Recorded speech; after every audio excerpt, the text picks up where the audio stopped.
Okay, that one since it's charged. Okay. Here we go. It's live, Alan. Okay.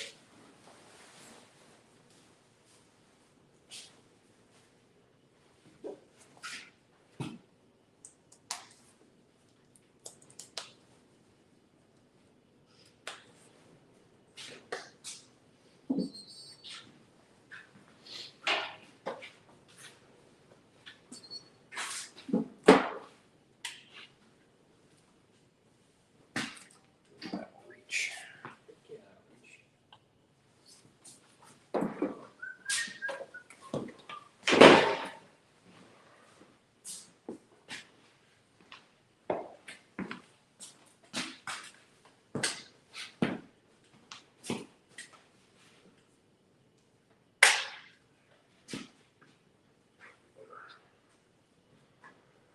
All right.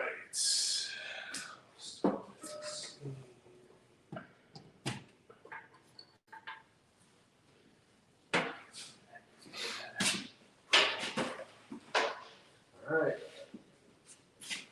Nothing going? We're going 45 minutes. Probably. Yep, that's probably good.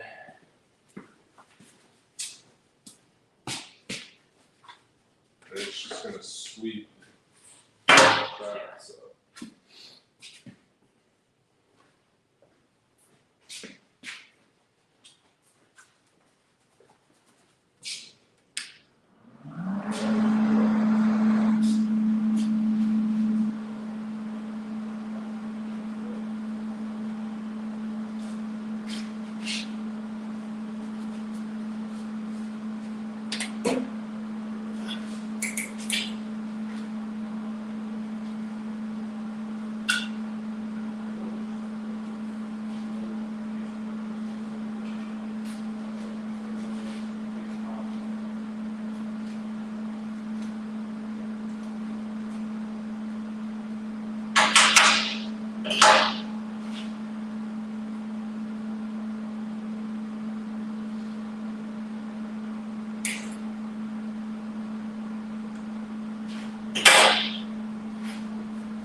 I'm gonna move. I'll show you what we guys got going on, and we'll get back to the action of mica welding. See if I can get the right angle here. All right, if you guys can see this all right.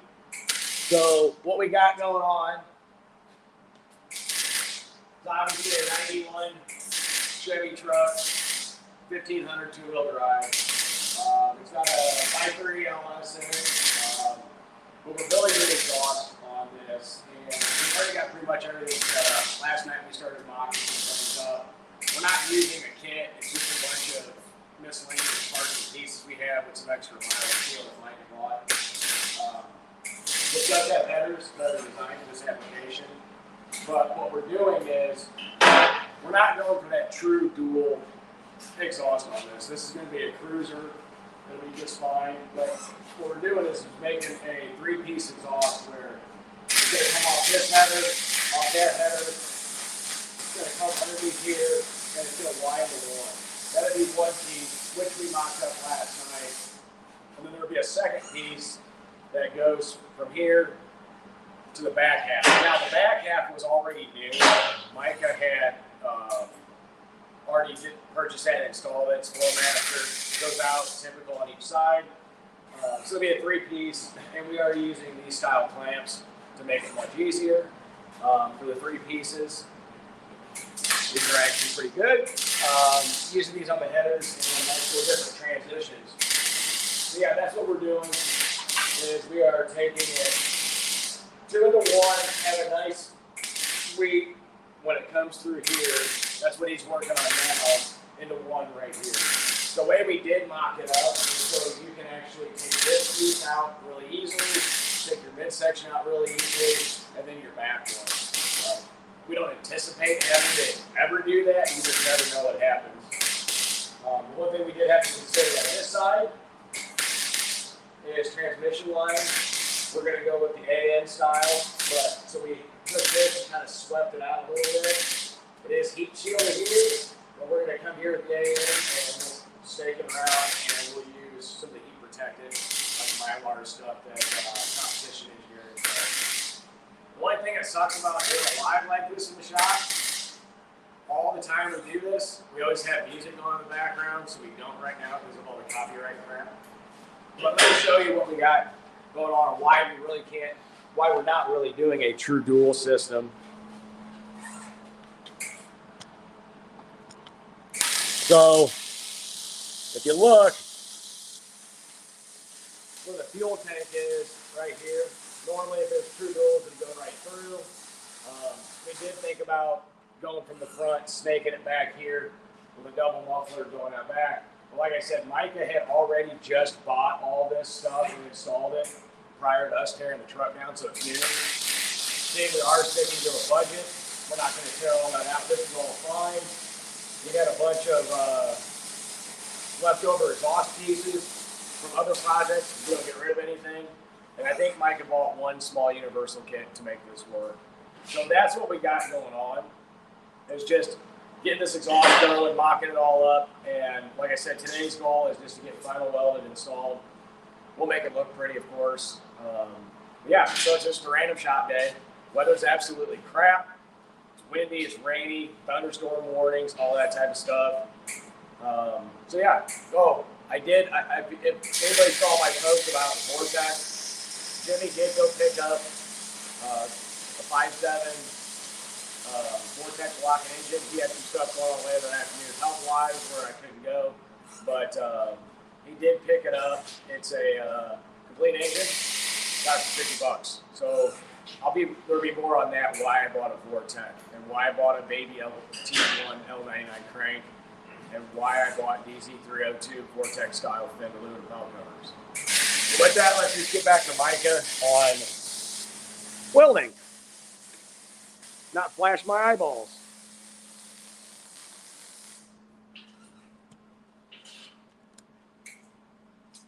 There we go. So hi, Micah. Hi, UV world. So yeah, that's what we got going on. Enjoy the show. We'll I'll try to make it exciting. He's making welding excited. I know Leighton likes this, but real quick, before he gets going again, this is that pipe that goes from the headers underneath. Basically what we did is we just took all these extra parts and pieces, put it together, and tacked it up in place. One little tip that we do use a lot when we're building exhaust, we have a billion jack stands. So you can mock different heights up. We use little wedges of wood. So when we start mocking everything up, we can hold it in place. Makes it a whole lot easier. Mike has got a great chop saw for the metal prep, great welder, cutting, all that. I'm rambling, and it is absolutely fucking cutting loose out there right now. So with that, we're going to go ahead and just let him get going.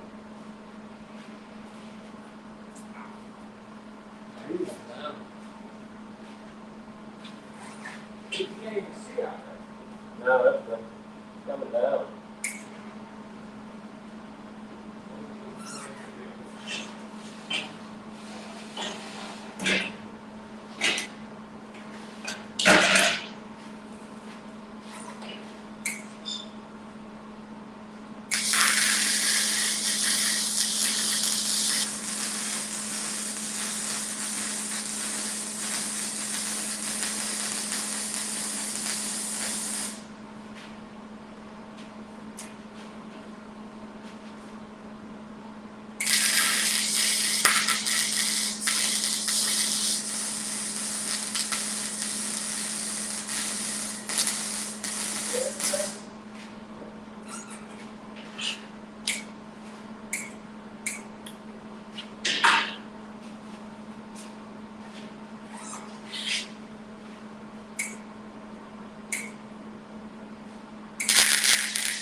another reason we saved jack stands. We got a million of them.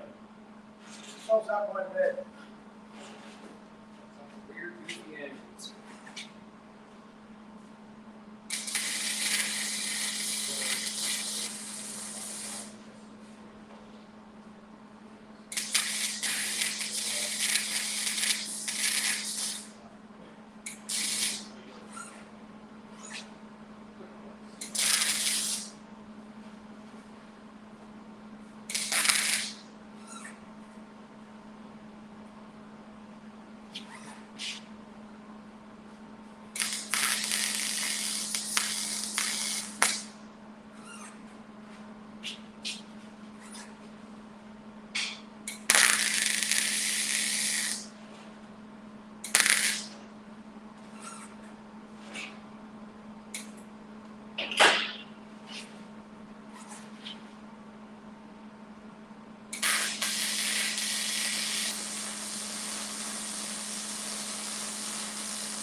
Yeah.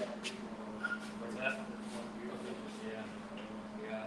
Right here, that crevice, around there. Yeah, I know spots. Yeah, he said it's the weird angle you need to twist and flip this thing, you know. This is like automotive yoga. You gotta keep twisting, flipping, spinning. Don't touch. Weird angle, it's hot, don't touch. You be dumb enough to do that. I did. I burnt my fingertips off. Little Thunderbird.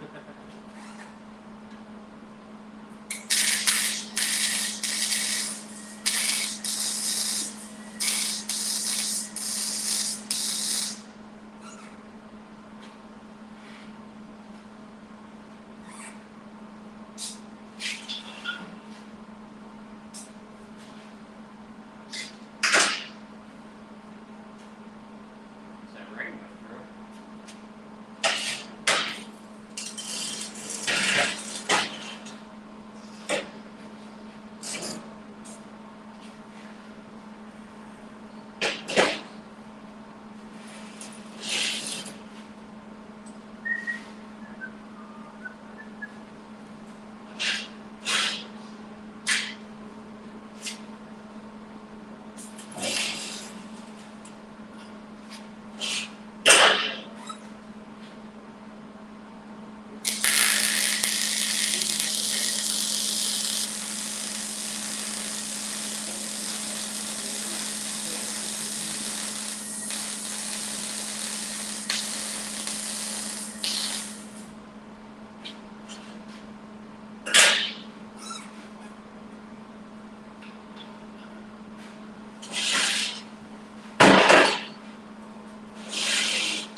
flashlight.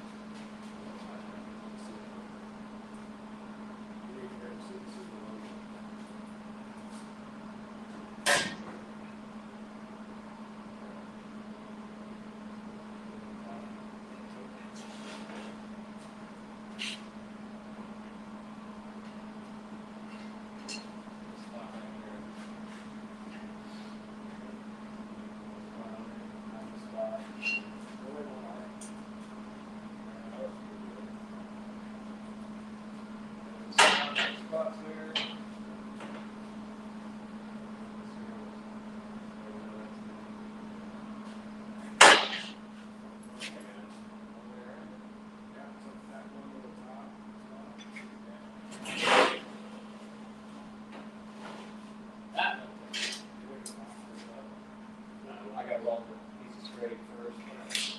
Let this cool off a bit. Cool it off!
Did you put the ratchet on? What's that? Did you get the ratchet put away? Yeah. Or, you know what size that was? 15 guy? Don't really remember.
There we go.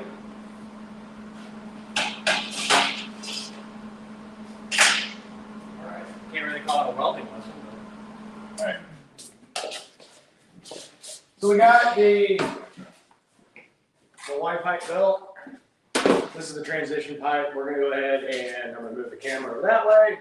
John will move his slider camera. By the way, I have videos coming out where the camera angle, cinematography, It's a big word for you. yeah, and all that type of stuff looks different. My friend John, he went to school for doing all that stuff. We're slowly bringing that type of better quality video to things, and since winter is coming, and I've only got like 900 projects going on.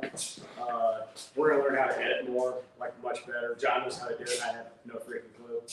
But yeah, so we're gonna go ahead and start installing this stuff. So we're gonna move some camera equipment around. But yeah, we're getting there.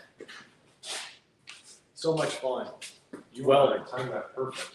Within 1 minute of when this was being done. Oh, really? Yeah. Trust me, I'm not that good. Mike is a good welder. He's gonna sit there and bash himself, and it's just not true. We are our own worst critics.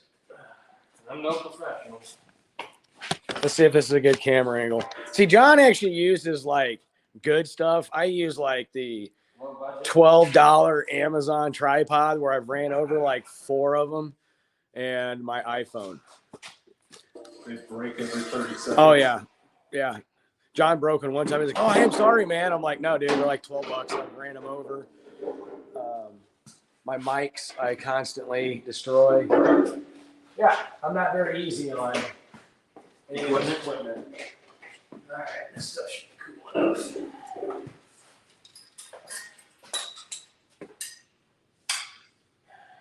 And we still have to do O2 sensor bungs in these too. Yeah, we haven't placed O2 sensor bungs in. We're gonna do that.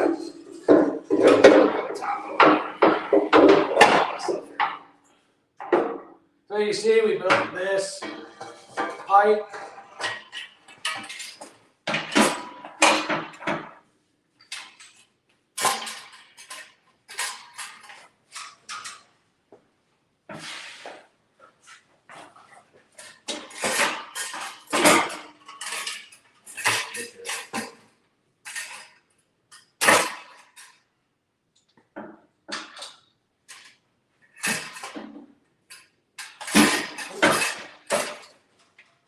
You know, we need a jack stand to Hey, John, can you grab that jack stand? support that back.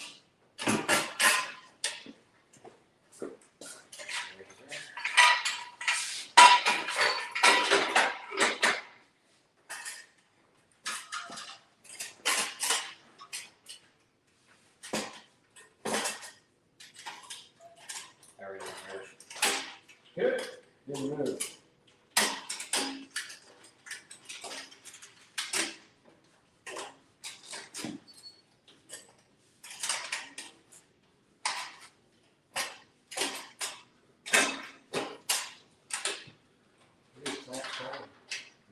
Just a V-band clamp.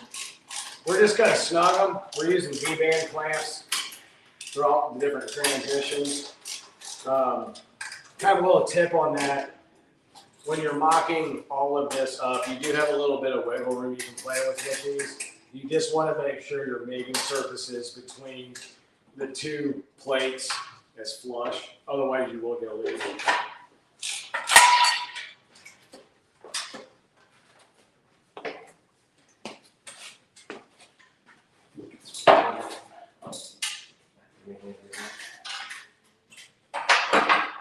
They are a little bit tight when you go to squeeze them.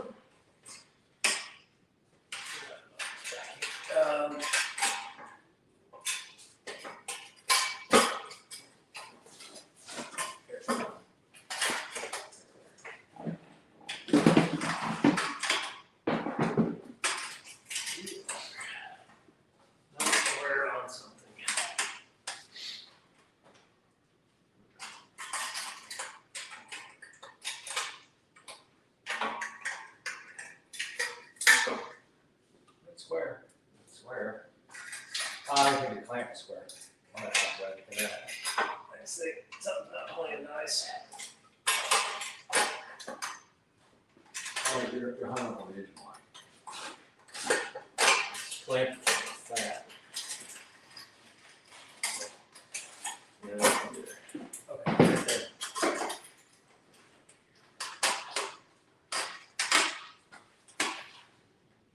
Nothing on the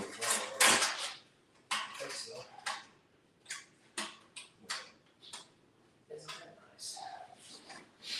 something's not playing nice.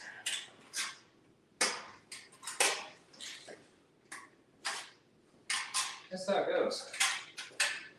Yeah, this is how it goes. Mock up, perfectly fine. Weld it, now we're having problems. We'll get it.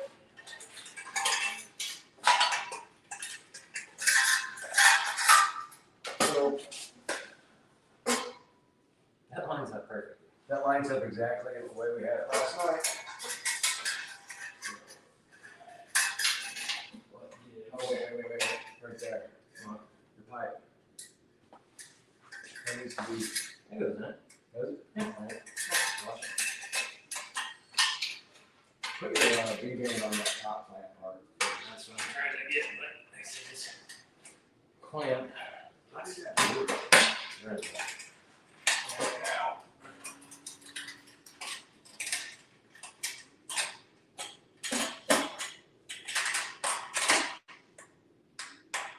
Need just to still.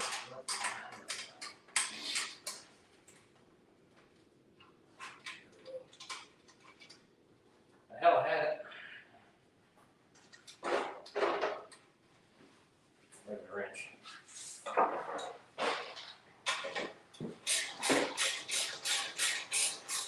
right, we got it. You know how fun that wasn't? Yeah. All right, so we got that mocked up. As you can see, Wow, our clearance stayed good. yeah, we do have a 2 and a 1. We wanted to make sure we were off the frame, at least an inch on each side. This isn't really going to move around much at all.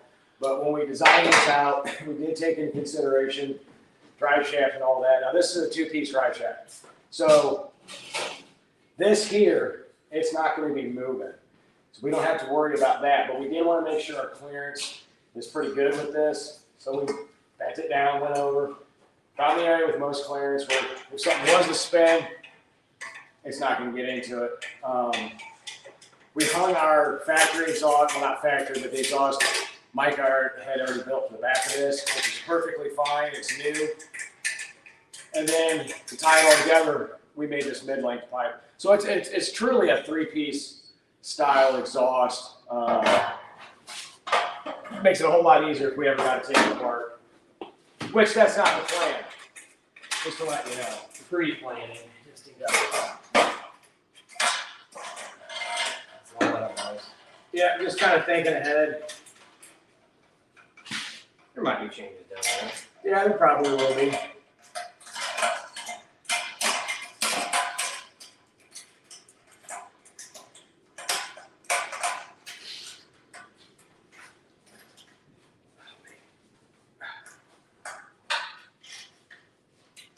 squeeze that. It's on. Here, weakling. Squeeze, squeeze, squeeze. Turn. There we go. No rush. All right, chair.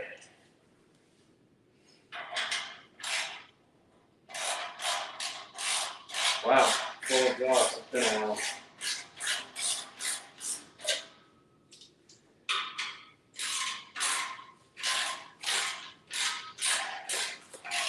Of course, this crap takes time. Yeah, this does take time. Exhaust takes time. I know Leighton Welding said he enjoys exhaust. We actually do too. It's kind of a nice puzzle piece to just kind of, build your own system, do it the way you want it. We don't get rid of any exhaust pipes. We have like a whole myriad assortment of like snakes and bends and straights. We just don't get rid of anything, but nice and solid. Ain't gonna go nowhere. We'll have to, at some point, try to clamp the welds a little bit, come through here, Knock the O2 sensor. knock the O2 sensors in, probably coat it so it doesn't want to rust. Yeah, so that's our exhaust. This is exhausting work.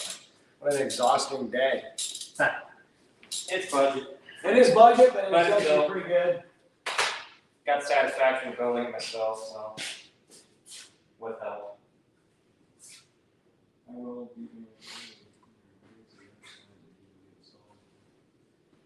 Yeah, hey, Patrick.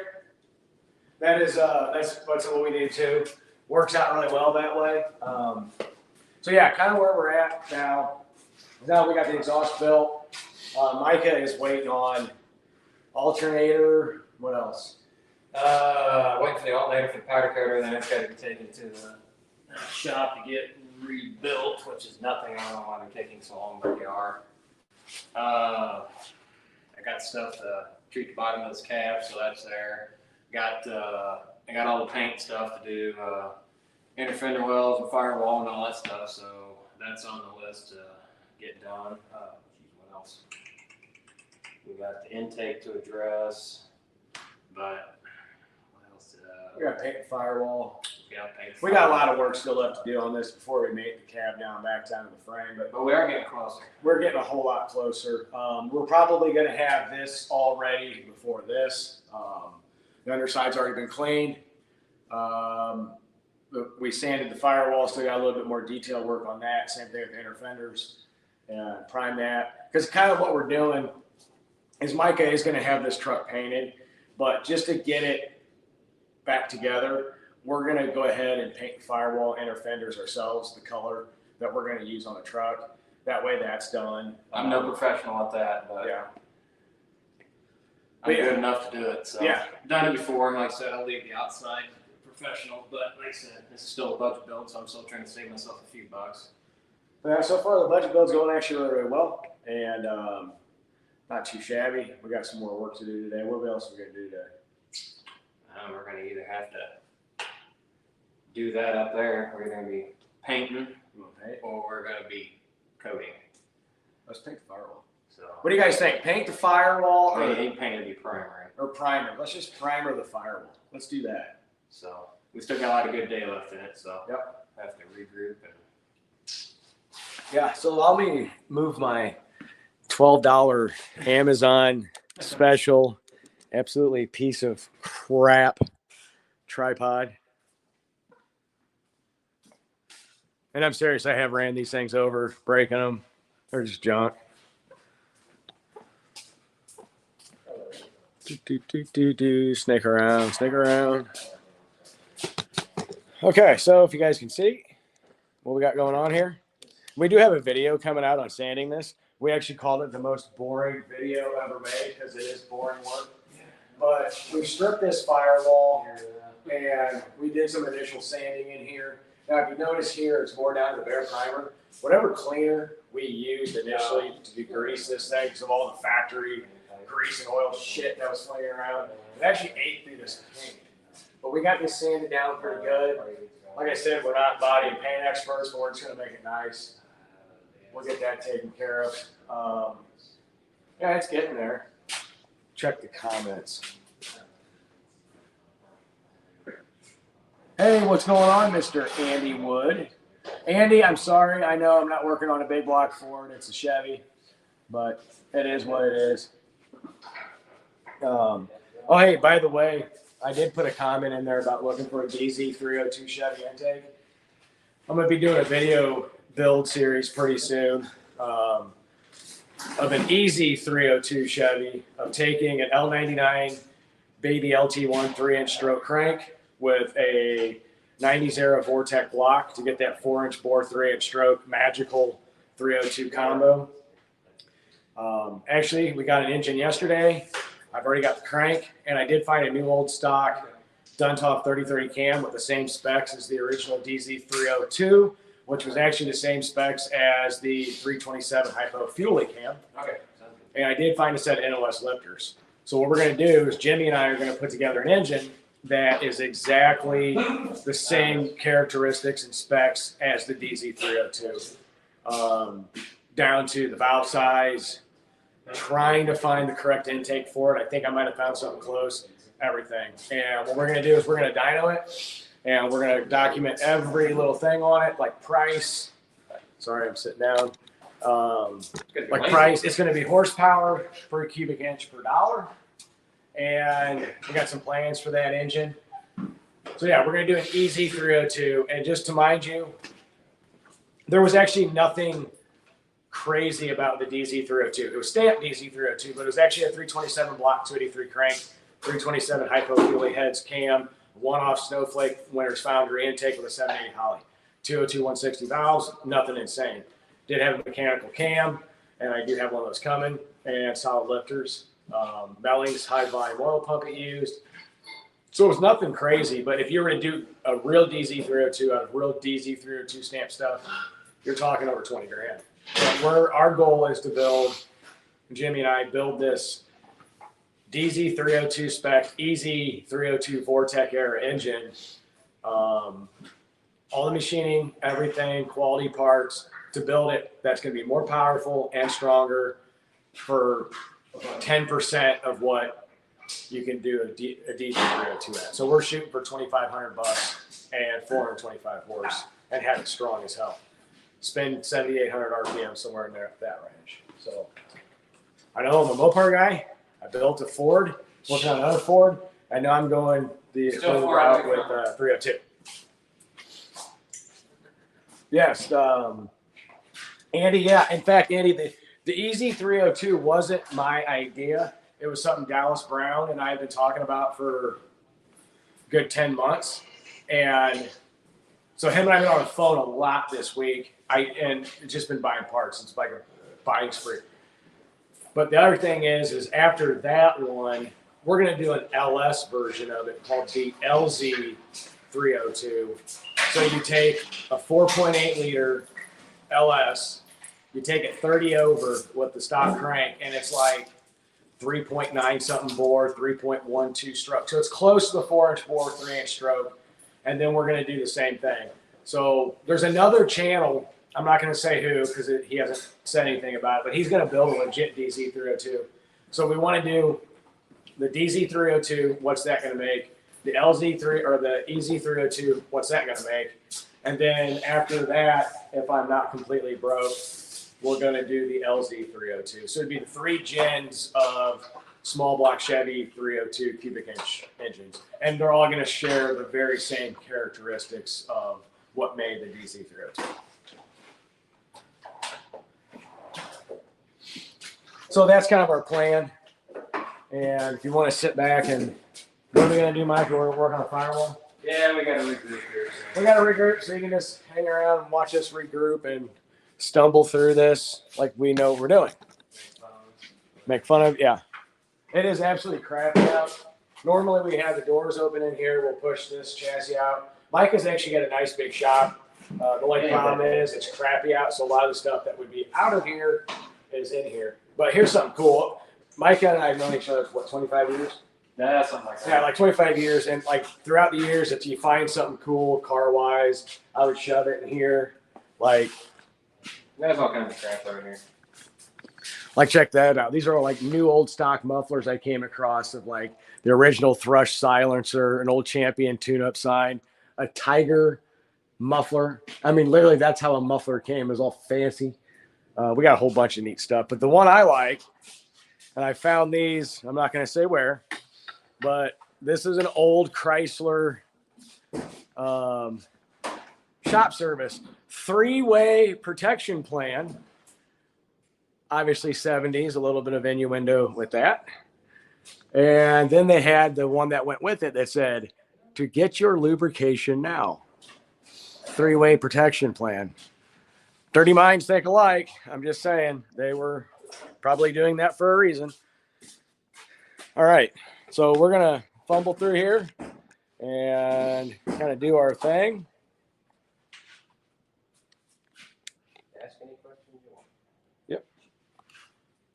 Buff, you need to decorate like my garage, man. Like years ago, I had enough vintage, rare drag racing automotive memorabilia to fill a box in every square inch of this shop. And unfortunately, I don't have it all, but I'm starting to regroup and collect it again. So,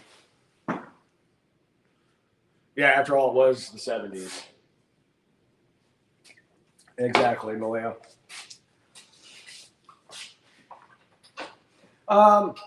Doug, I looked into that. That's kind of a hard thing to do with that intake. However, I did find a legit Cross-Ram STR10 Edelbrock intake with the correct 585 Hollies and the linkage, but it would absolutely double my budget on that, which I can't afford right now. But a lot of people don't realize is the Cross-Ram DZ 302 wasn't a factory option. It was installed afterwards. But if you want to look up something really cool, I think there's 2 of them known left to exist. Look up the Hemi Cross-Ram DZ302. I think it was a Duntov creation or something Smokey Unique did. I don't remember, but it's absolutely wicked.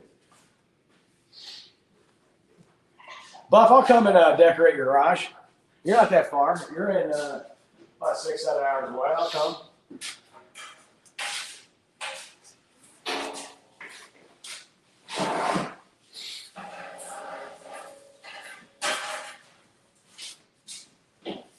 All right. My lovely, lovely AHRA shirt. Got to represent.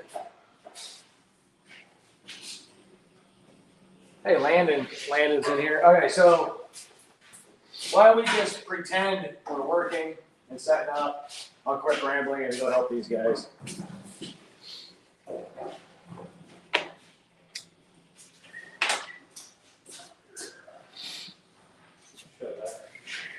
What you doing there, John?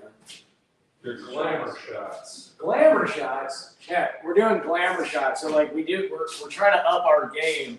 Not near as battery quality or anything like that yet. But we're trying to up our game on cinematography. So I can say it. You ain't gonna get that right. I'm gonna get that word. Just video shit. That's what I should call it.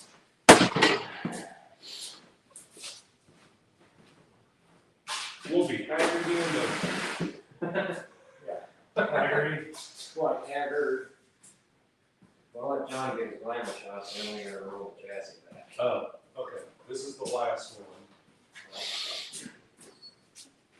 John's holding up production. We're getting there. Slowly. Slowly but surely. No, surely.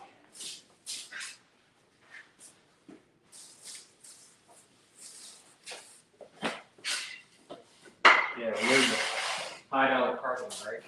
Yep. These are Matco wheel chocks made out of 2x4s. $499 a pair.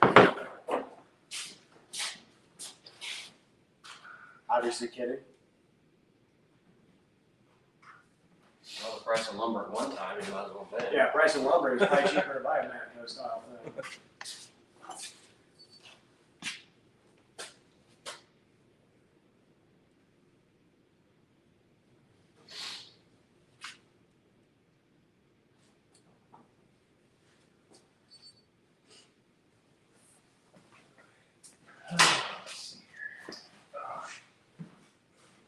Yeah, Buff, if you have a toddler size shirt left, that would work out good. It's funny because everyone thought I was taller on camera. When I get to the No Name Nationals, like, you're much shorter in person. I'm like, I know. But everyone thought Duddy from Duddy's Adventures was a short guy and he's taller. It's just camera tricks. Right. Not on purpose. Yeah, I'm small. It's just definitely a small shirt. Surely you can't be serious. I do need a Buffs Garage shirt. I do have my. Wear kids' clothes. I have a Buffs Garage keychain on my keys, so I never lose my keys. Because if you have a Buffs Garage keychain on your keys, it is guaranteed by Buff that you will never lose your keys, and if you do, he'll replace them with another keychain, but no keys.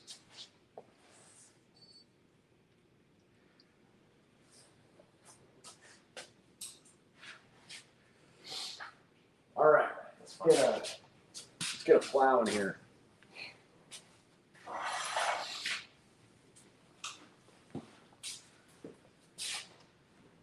I'm doing pretty good, Terry.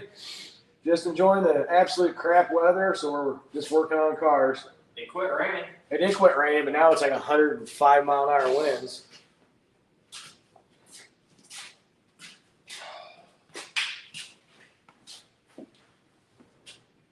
Filming that perfection. Isn't this pretty though? Nice. Some of you guys have Icy technical TV billet. It looks fancier than it is. It's a lot fancier than it is. Let's see here. Yes, the Buff keychain is awesome.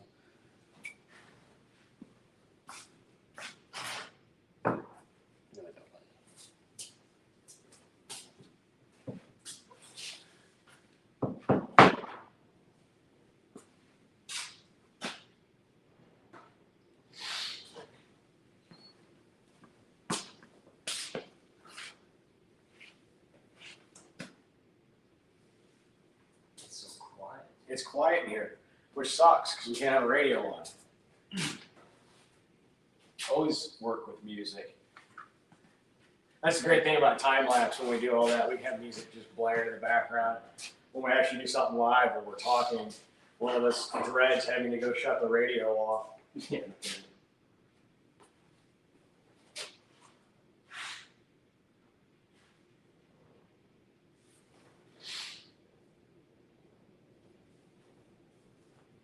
Do that, Wayne. Yeah, that's fucking shit. That one through right here in the open. Yeah.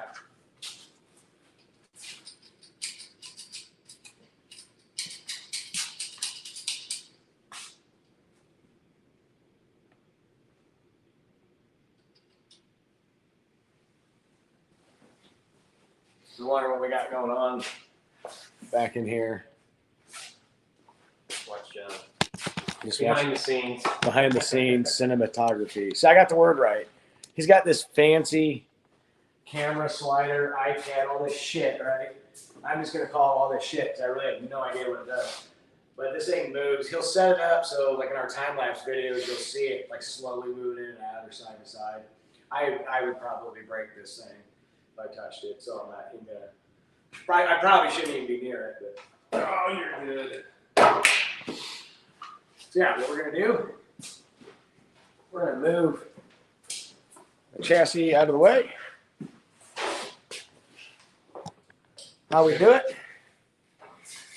Big shot about that. Bigger shot. Yeah, Emily, certain music will shut your stream down. And unfortunately, if you're trying to be monetized or are monetized and there's a copyright thing, they can demonetize that and don't count it.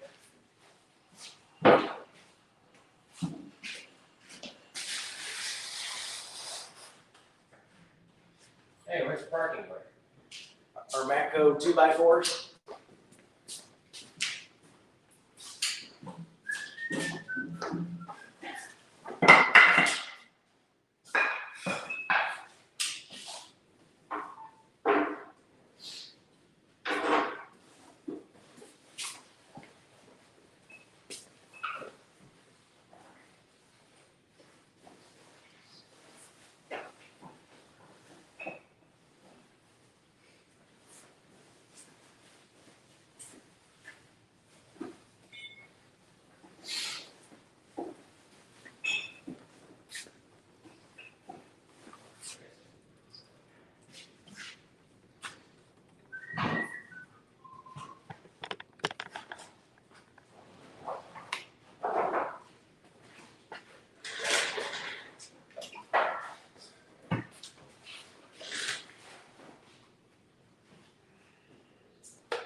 Which bracket? Oh, shit. It just dawned on me. Take it off there. Not on there. I had power, so just glancing for it. But I'll look in a minute.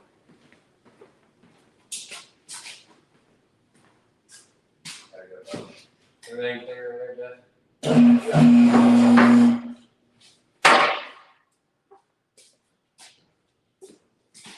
Coming down a bit.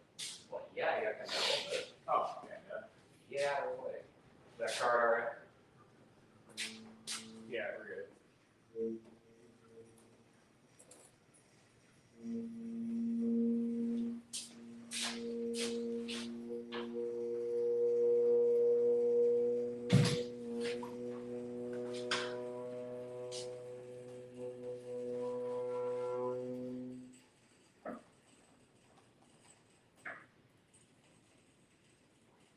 Let's see up top here.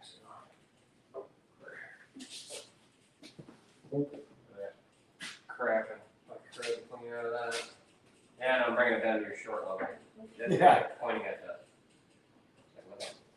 Oh, yeah. How about look at the ground?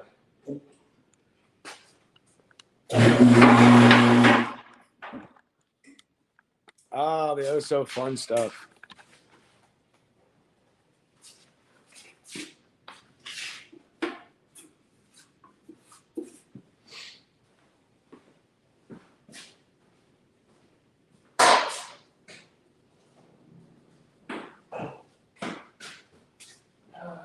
Let's see here.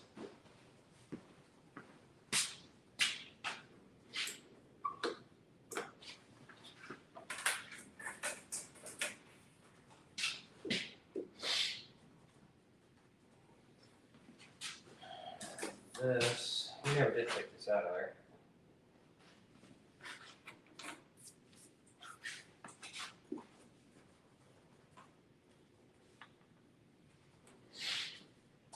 What's that? So you still got to take this out. Okay, take this out. Well, We can cut it. I mean, it's gonna. We're taking that out a lot, right? well, yeah, well, this is.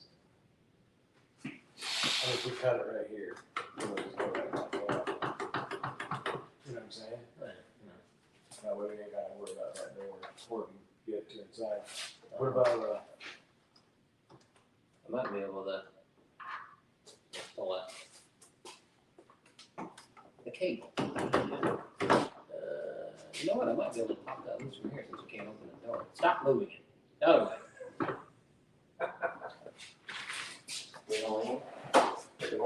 right there, you can. Yeah, that was the problem. We can't open the doors. So yeah, we can't open the doors with this. So like if you saw in videos where we took it out to clean, take the brake booster out, we actually had it on the back of the trailer. One thing we forgot to do is take out the throttle cable because this isn't going back in there. It'll be dry by wire. Yep, grab by wire. I think Micah has every tool known to man, by the way. Don't say that. There's always more. Yeah, there's always like one thing. Anytime I show up with a project, hey, we're gonna be doing this, there's always that one tool we need that we don't have. And then I go buy it. Yeah, and Micah goes buys it, and he has it in his, Every tool from every manufacturer. yeah. Not a bad thing. Having a tool habit is not a bad thing. There's a lot of words. I'm just trying to push it through. Did I get it? I got it. Got it? Okay. Now you should be able to pull it out of there. No. Okay.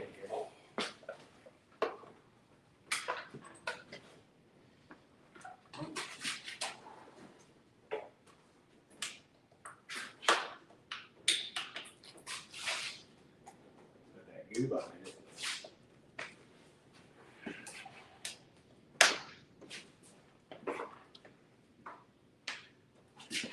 Best color for a screwdriver, Panther Pink, Mopar. me move in case you hit me in the face. I ain't gonna hit you. Yeah. Good grief. I know. I think it's got a clip on the back. It might. But you can't feel it. So I'm saying we just cut that, grab it from the inside. Well, I'm not gonna use it, but I do have another track.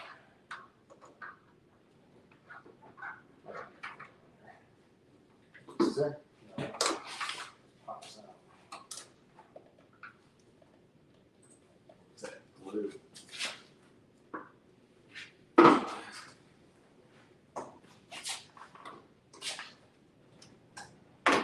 Damn factory glue.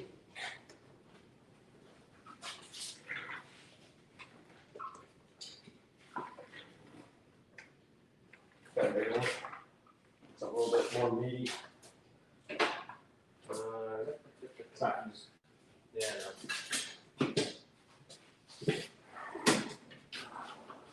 let's try. Like I said, I don't care if it breaks. Go to the car, take something different. Not reusing it, that's for sure.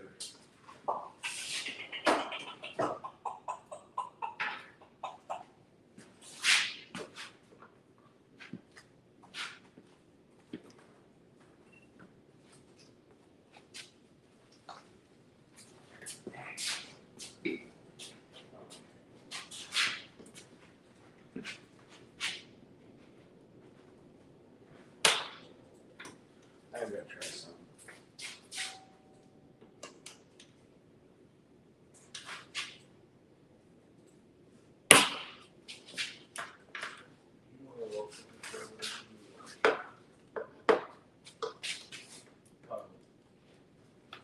Good grief.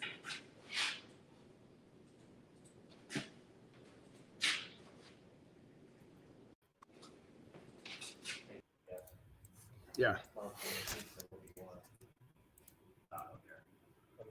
Sausage.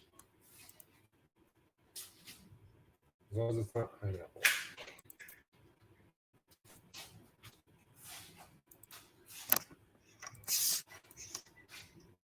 There.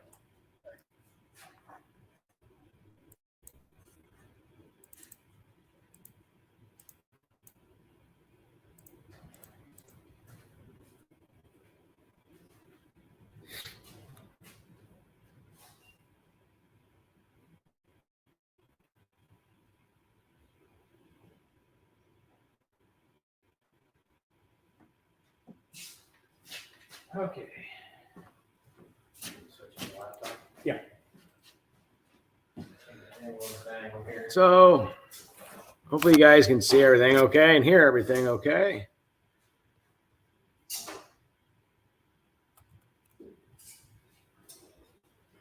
There. Look like a couple dummies. Hey, John, are you online at all? No. Okay, I'm just going to try something, make sure I can see you okay. Well, I can just look on my phone. Do you have the Wi-Fi on your phone? No, I'm just using stream. Or Micah, do you know what the Wi-Fi is?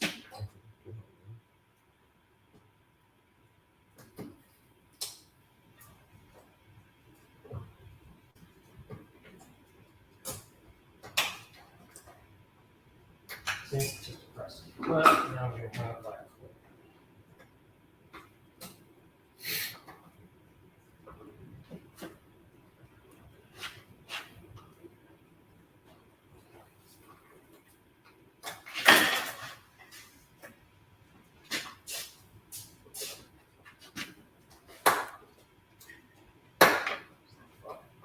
It's a plastic clip. It's that other side. Here we go. Winner. The cable has been removed. Surgery. Yeah, now I got a square hole. Square hole round back.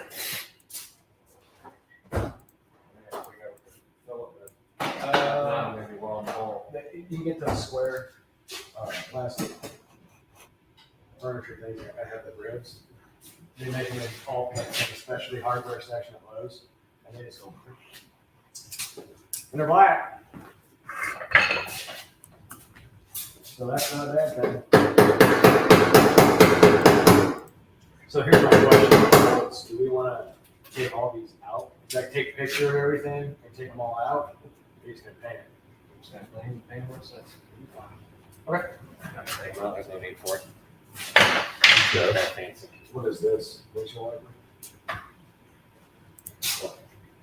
Yeah. Is that whole thing?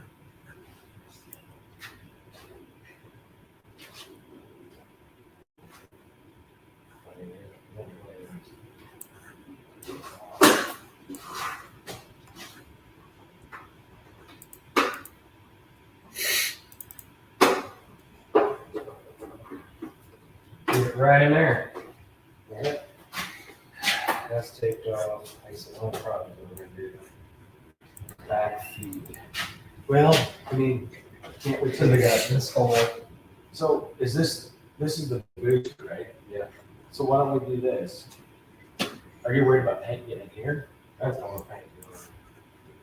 So let's take masking tape, press it in, and then just Let's do that. yeah, cut it right there. Yeah, get the big rollers or razor blade up there. Oh, well. Contend. Get down. I'm gonna push the pin in here so I can pull this one back out.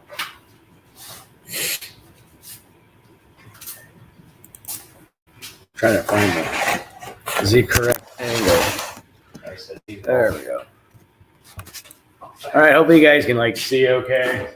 I switched over to my laptop, but some of these holes that are going into the firewall where the brake booster is, we're basically going to cover it, but we won't want the paint getting in there. So there's a trick that I've always used for trying to do the holes is you run your masking tape over the hole that's recessed, rub your fingernail or an edge of a credit card or screwdriver in there like that.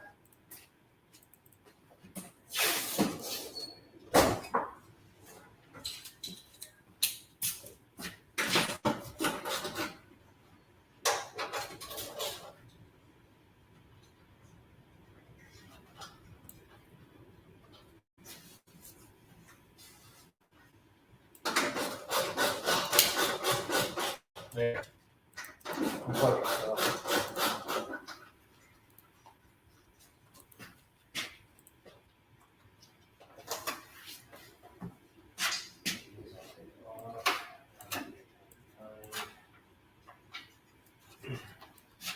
These I'm not too worried about.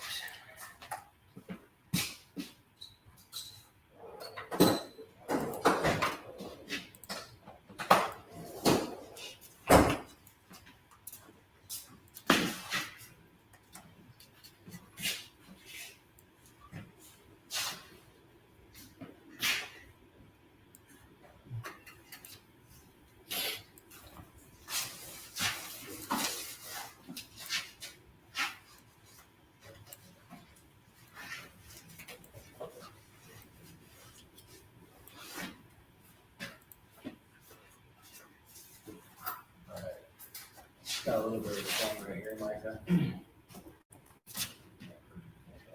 did that over one more layer.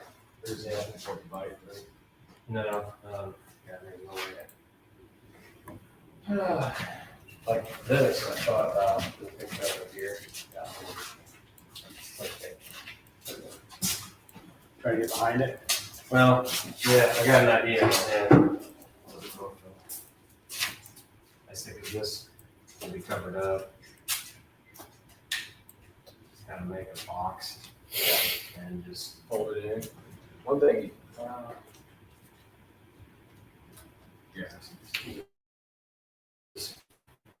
Here if I don't just cut around it, because like I said, the wiring is still going to go right through there.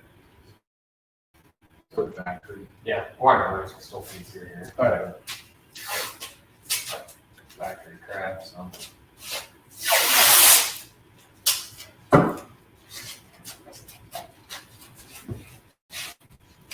What about the round plugs? You gotta, yeah. That I don't know. Push through.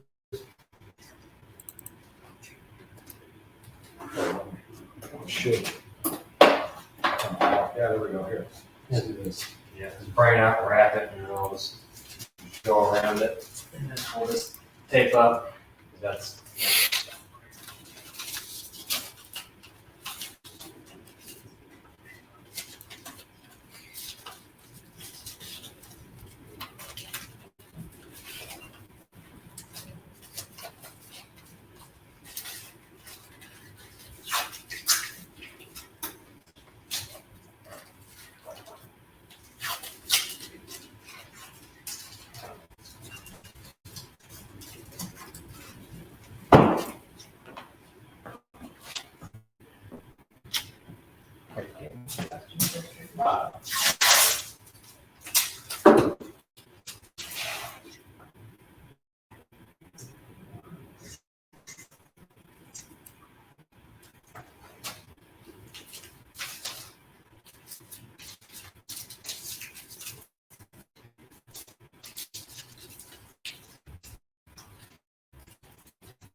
That wind is how?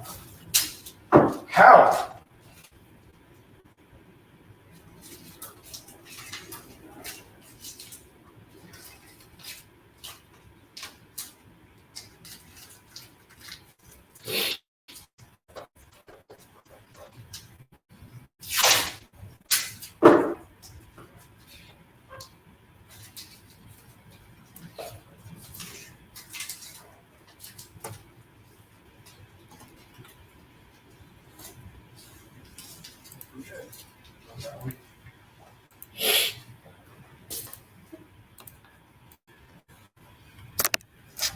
The third hack.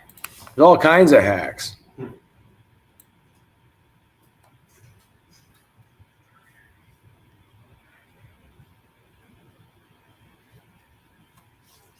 there could be more. The third hack is a video cinematographer. He went to school for this, so he's going to be joining us, helping out on whoever asked that. Who's the third hack? Unfinished project. He's an educated feller on cinematography, and I got that word right this time. He's actually editing a video right now. So Making things look. making the world go round, We're getting the exhaust video put together right now. and it's making him exhausted. It's exhausting work. These jokes are exhausting. They are. what's You know, really best thing is I constantly say these jokes when we're working, and I think they just want to murder me by the end of the day.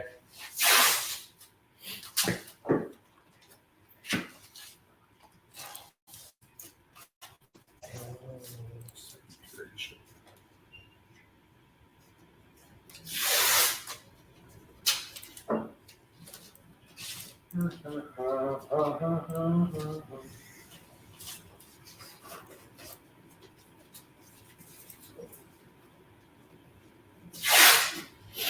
is almost like watching paint dry. Yes. For You somebody. guys are going to watch paint dry.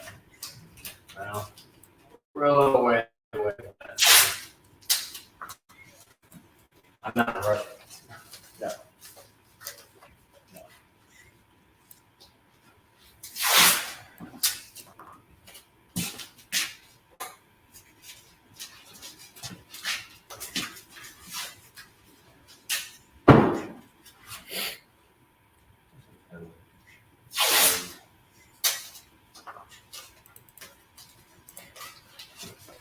You're not going to see it.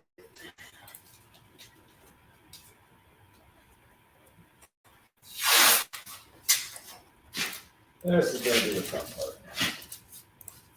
Right up in here. See what I'm saying? Take your time. What am I do? This is definitely the boring side of things, but it's a must. Like I said, we're not. Yes, sounded at cinematography. Yes, it's a hard word. Well, what we're gonna do is like this type of work that really does suck, but it's a must. So it's crappy outside. Just might as well do it.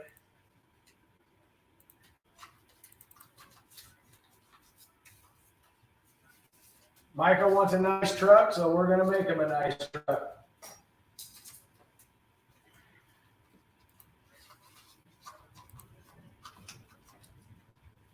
You know, if it wasn't for you, it's like, yeah, just take this part off. Yeah, it'd be easier. Just take this part off. Yeah, that's a little easier. So there's a little story behind that. So It's something I always wanted to do. he always wanted to do a frame off, but like with this, he's like, no, This we're was gonna do supposed to be this. just an LS swap easy. Yeah, it's supposed to be literally drop an engine in. I'm like, no, let's take this apart. No, let's keep taking this apart. No, let's do that.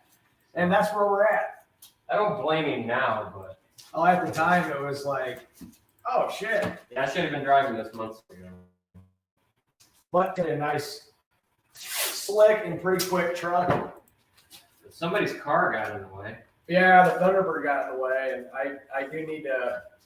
I got some more parts, obviously, waiting on that, and that's other thing. Like some people ask, where am I at with Thunderbird? Well, I'm in the process of collecting parts. One of the big items is I'm waiting on is my transmission. I've got a whole bunch of stuff coming on, all new exhaust, redoing the rear suspension to make it. Yeah, wear out transmission and exhaust. Yeah. Yes, that's only got 200 miles on it. And changing up a bunch of stuff. I get true 4-lane. We'll be doing a lot of standing and stuff like this again because it's getting paid. But I'm not going to be doing anything with the Thunderbird per se mechanically until this is together so we can get it on the lift and bang it all out. I don't know, but you guys saw the last few days some videos. I've just been absolutely beating the holy hell out of that car. It is what it is. It's fun. I was having really bad traction problems. Didn't want to cooperate. Using tires. Oh, I think I ruined that Mickey's. Mickey Thompson drag radials aren't cheap, and I'm pretty sure they're damn near toast.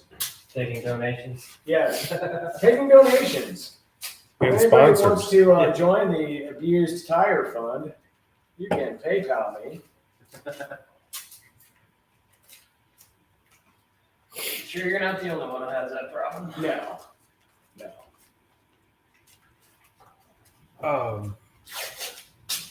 You get the time lapse stuff you shot yesterday? On which one? Your phone No, but what time lapse stuff? exhaust? I didn't time lapse exhaust. Okay. You had all that. Yeah, That was all on you. that was all on you, Mr. Jonathan. All right. Well, I got it all in here. I just did intro. That's what I need. Intro. You need an intro? I need the exhaust intro intro. today. Like I said, you're getting after that one today. You need that, John? Yeah. What do you need? The exhaust intro. Okay. You can probably just airdrop it right to my laptop. The only thing that fucking sucks is I didn't have my. You know, he told me to watch my language on the live stream. Yeah. Hot mail. Yeah. What's up? What? Well, that's because Jeff ate all the churro donuts. He didn't share them. It's pretzels on there.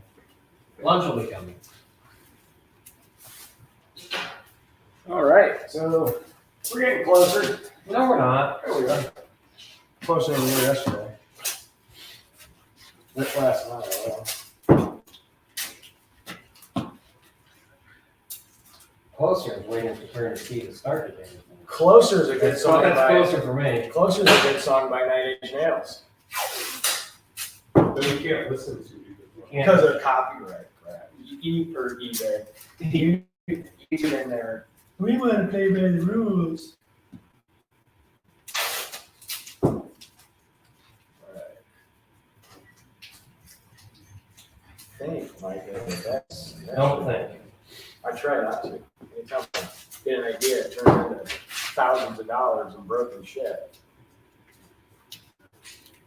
10. Yeah.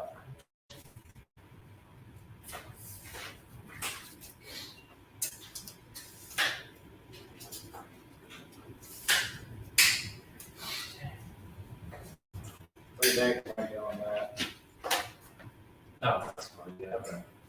By the time you get everything in there, you're not gonna see it anymore. You keep on the taker skills. I had to take so much off on that motor. Oh, that's everything. I get the car done, we get this done. I start building that DZ302, get further along John's Jeep. I'm going to finish up Project Vanishing Point, which is my 72 Honda CL175 Cafe Racer.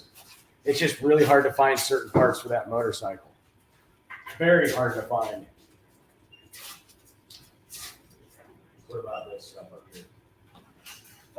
That up here, we'll probably do. I'm not gonna see this. Okay. So, I'll probably just gonna. Well, I'm just saying the middle part. Yeah, go ahead and wrap that. But then, like so, I'll probably clean this and walk back this. Right here, and then back here. So I'm gonna shoot just everything around it. Like I got one opportunity to do it while it's full of parts.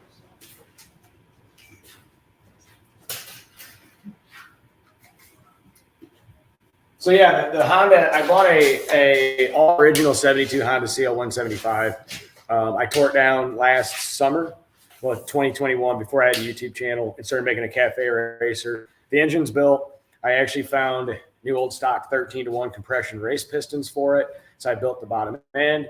I sent the head off to a performance place in Oregon, had it ported, new valves, all this crazy stuff. I painted everything. I don't know if you guys have seen the motorcycle or not. I'll actually put a picture of it up. In fact, let me try to find one. And You got some videos on it, don't you? I don't think maybe like one.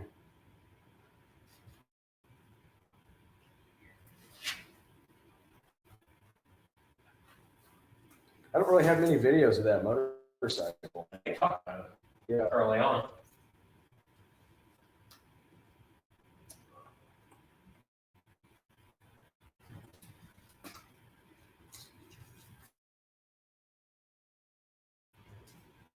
There we go.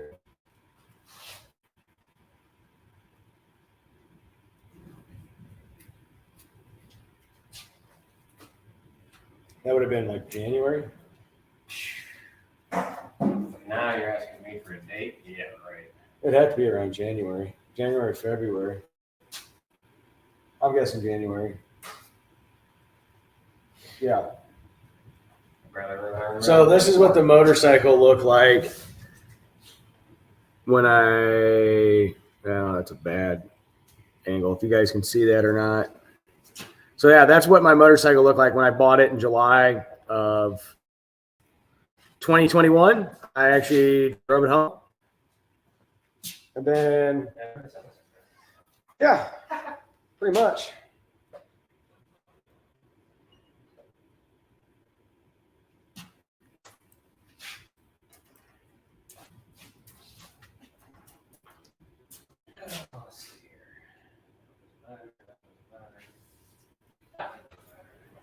That one.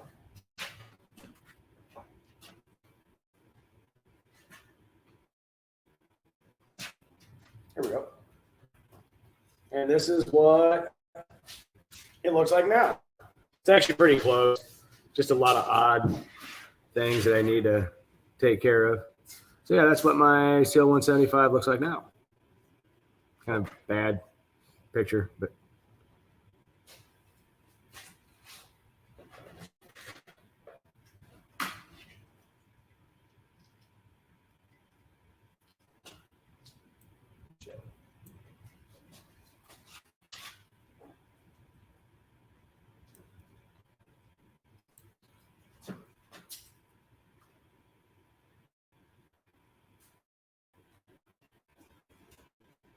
I'm trying to find a couple pictures for you and actually display them on the screen. So just give me 2 seconds.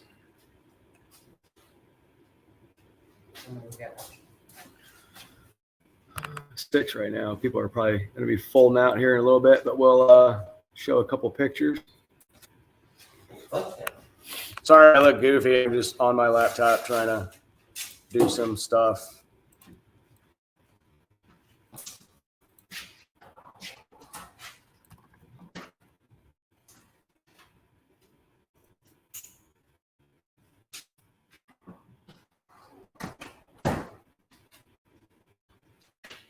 Hmm? Try that.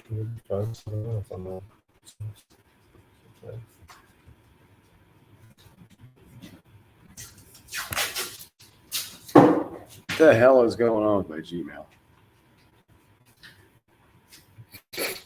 You want to work?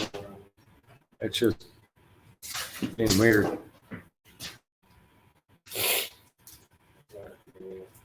Looking going to be great with the internet out here today.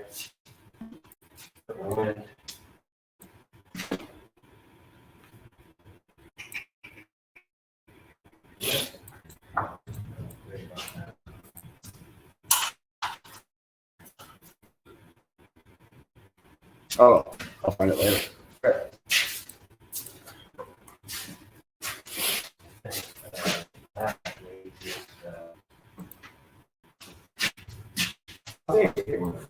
Well, I mean, just for the time being, just little plugs, just fill that.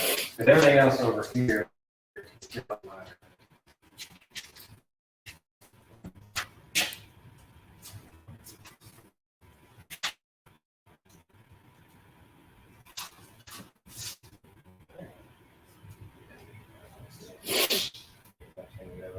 This doesn't matter. No, that shit. We'll get I'll get some paper and we'll go down this a little bit. This won't matter. Yeah, but can't take that out until we can flip open the damn door. So we'll have to do fill those. If I gotta have a plug. Okay. Entertain your guests.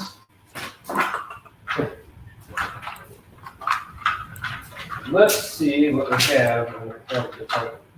Micah, Wow, can I grab a couple pieces of this? maybe. You gonna waste a lot of time? Yeah, you can cut pieces. What do you do that? Wrap your paper. Well, I was gonna use paper. In the paint test, there's all kinds of paper. Use paper. Paper! Where can you use pieces of that? Yeah. I don't think that's gonna work. I don't have anything big enough, but a piece of that might work. Fill that hole.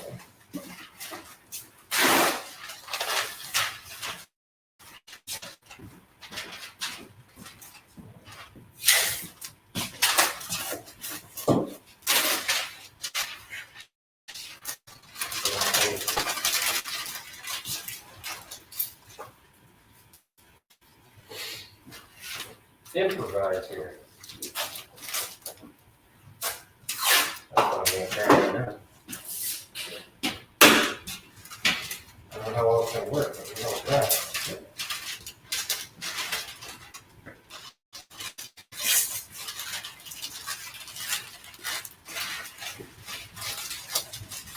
Hey, John. Yo. Let me out a piece of tape real quick. Like an inch.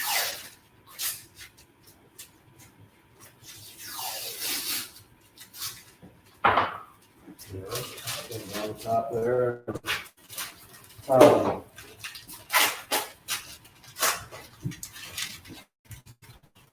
What are we gonna do? Paper. You need something to plug in that hole. No, That hole will be fine.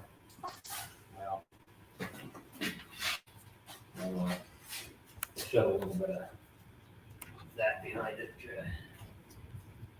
Says it's even. Wires in case you have to. So how are you gonna do drive wire? This year, all this plug-ins, so you got electronic connection and the wire runs through there and it just plugs it in. Yeah. So it's a newer OBD2 system. Oh, yeah. It's out of the form, so it's. Oh, okay. Yeah, so For you. some reason, I thought this was like the OBD2 system. I thought this was gonna be out of like 98 or something. So this right here is where the,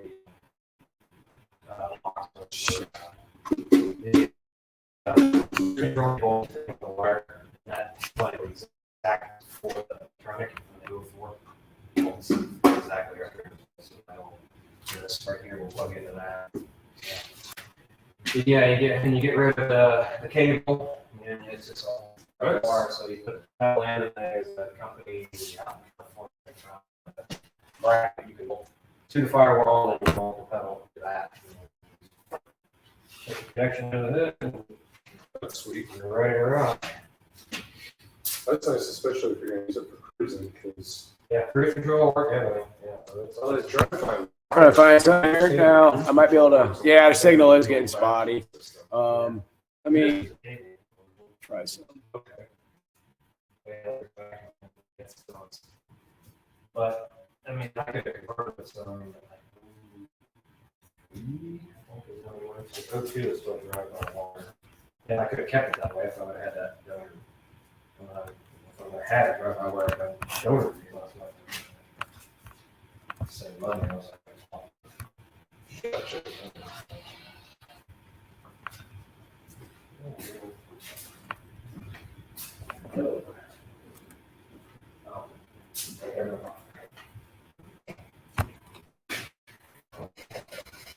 Are you still on it? Yeah, I'm trying to do something. I got like a bad signal right now. Is it Wi-Fi coming from the house? Yeah. Need to,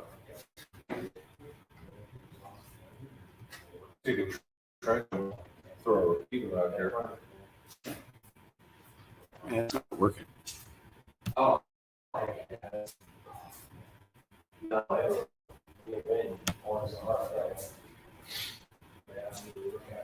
It's not working. Okay, cool. It's fine now. I'm just trying to figure out something here. Present.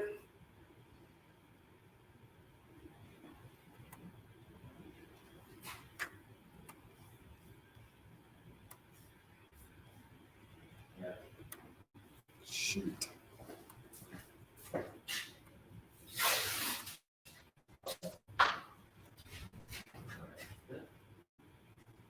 Why isn't it letting me do that?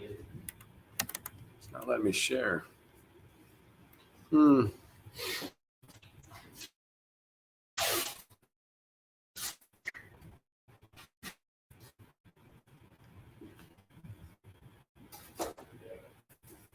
well.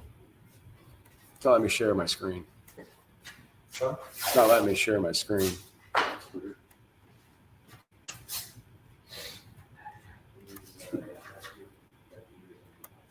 See, look, it's like not letting me do anything. Oh well.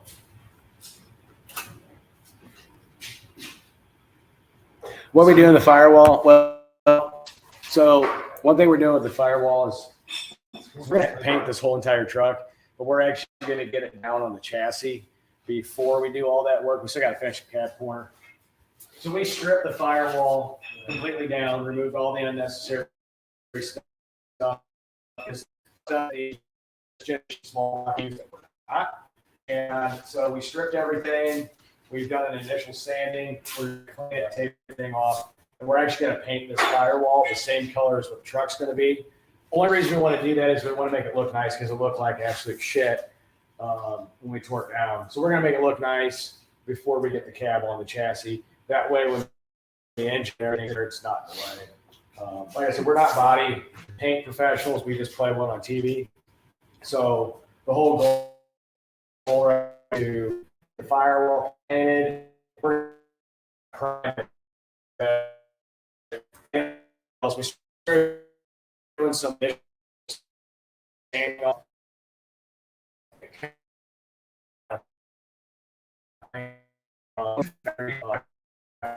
spot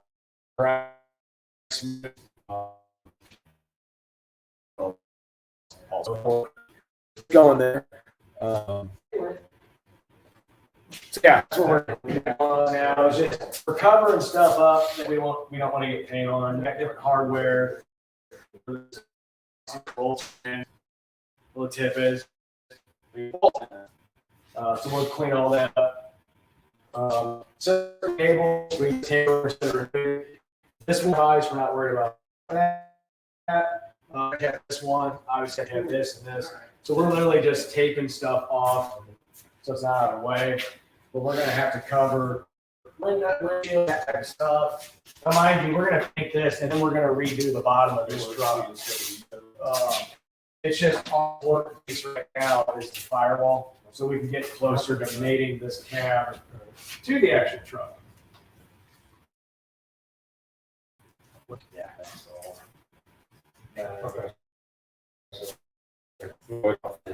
Well,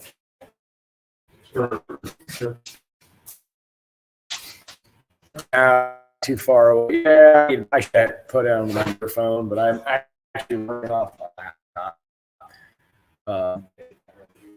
I feel hard. Yeah. Speak up. Speak up. Speak up.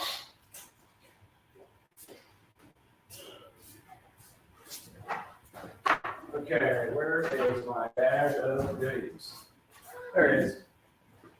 I should say that one. See? Here we go. Like I said earlier about Buff key chain. I have never lost my keys since having this on my keys. I always lose my keys. So yes, if you have one of these, you'll never lose your keys.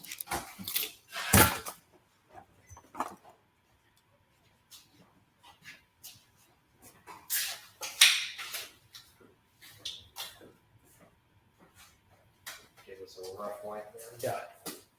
You gonna wipe it down with the solvent? Not really, I'm just gonna take this first before I'll do that. You want me to do the windshield? Yeah. Well, just get the dust out a little bit.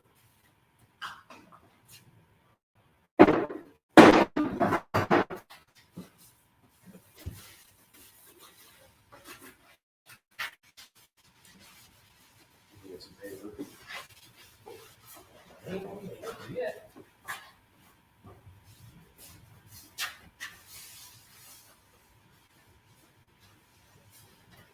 See, kind of look it around once in a while, it's helpful.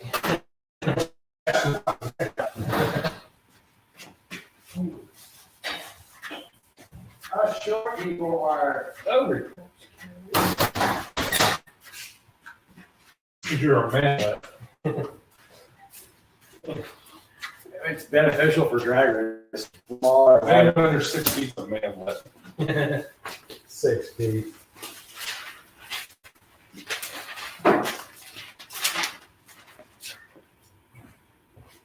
Yeah, take time to read paper. No, we're gonna do some taping. Guys, some old paper.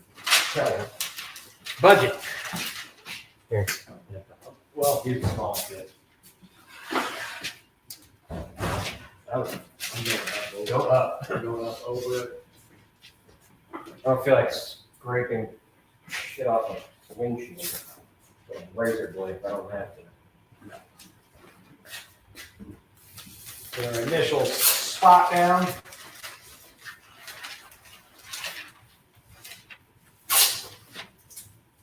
John, I'll have you do the top. I wonder why. Make sure the. Remind you, this truck's getting completely painted. We are literally just trying to get the windshield covered so we don't get tape or paint on that. That is the goal. Hey, you might want to read this article before you paint over it. Still like that.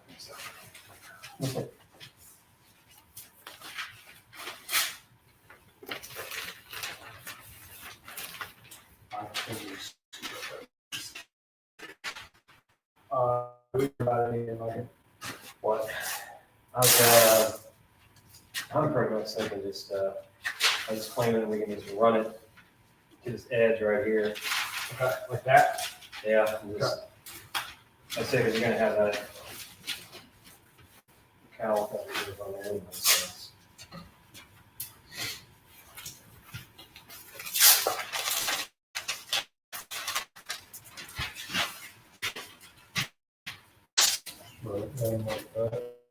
Yeah. Well, yeah.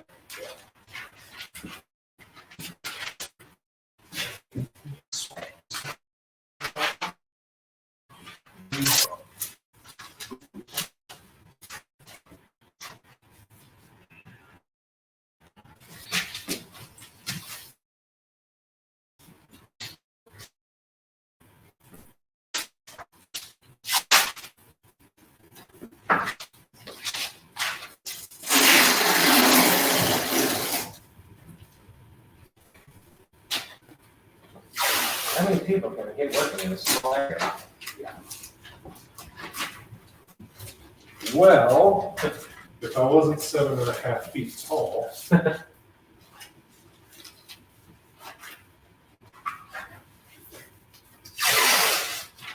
They're all small children doing this They're work. all gonna be small things, children over there. Their diets don't change. And we keep on eating massively nasty processed foods. It's the number one killer for guys is their diets. They're absolute shit to eat. Yeah. Well, I'll just consume 8,000 calories at McDonald's and yeah, we'll be all right. Hey, the McRib's back. What, the mechanically separated meat Back for the season? farewell. He came farewell. Good. Man, you know what I seen? Like the house with Christmas lights on I it. said it too. Try me. I was like, I like Christmas lights and all, but man, we fit A little bit early. I think my Halloween lights are gonna stay up I'm gonna go 4th of July shit. until at least Thanksgiving.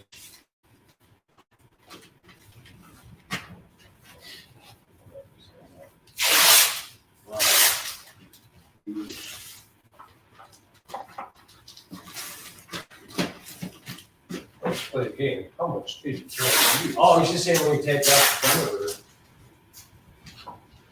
Hey Jeff, I was thinking right here. Yeah. Well, we, We'll do a line yeah, we can edge that and just. and go along. In fact, I have an idea. You have ideas, right? I do. By the way, I always have ideas, and they usually pan out pretty well. It's just they end up becoming more costly and intricate as the ideas. When it's on somebody else's budget. Yeah. Well, this last idea I had on my budget wasn't exactly budget friendly, kind of. Once again, like I said, this. Well, I just pulled my idea. Let's just tear it Yeah. apart. When you listen to the ideas that Jeff has, you end up with a transmission that breaks after 200 miles. Well, it's called horsepower and torque, and a very heavy foot. Very heavy foot. I'm not easy on cars. So don't let him drive your car. You got something fast. I'm kind of like Patrick from most of the old parts of Rush. I can find a way to break anything. Unfortunately. Not bragging about that, but you lay into it, and stay laid into it, and then you just hear a pop. You're like, oh. It's the truth. 30 minutes after meeting him, he broke my spirit. This is true.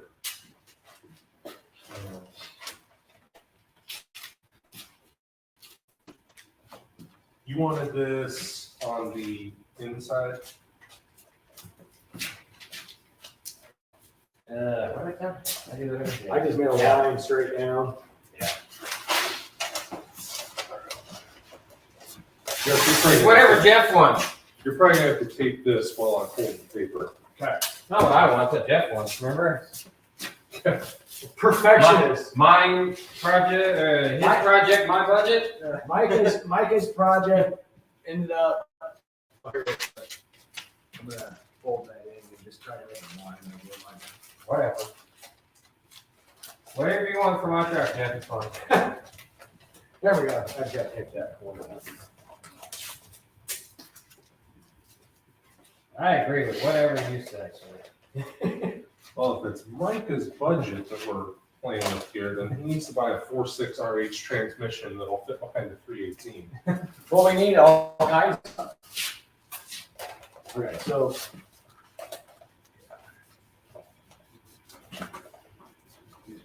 There you go. And then just. Well, yeah, there you go. It was a two-person thing because they had to press the paper in, so. Come down. And off that, I just wrap around from there. I'm just letting you do it. Okay, so I just went up. And then. You know exactly how you did it, so. There you go, like that, John.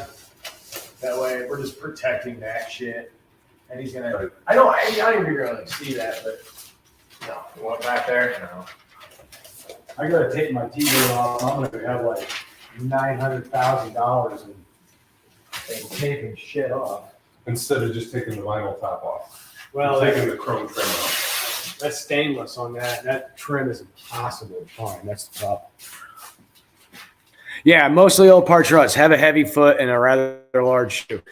Yeah, I mean, we destroy it. Patrick and I could probably break an early 19th century solid steel anvil.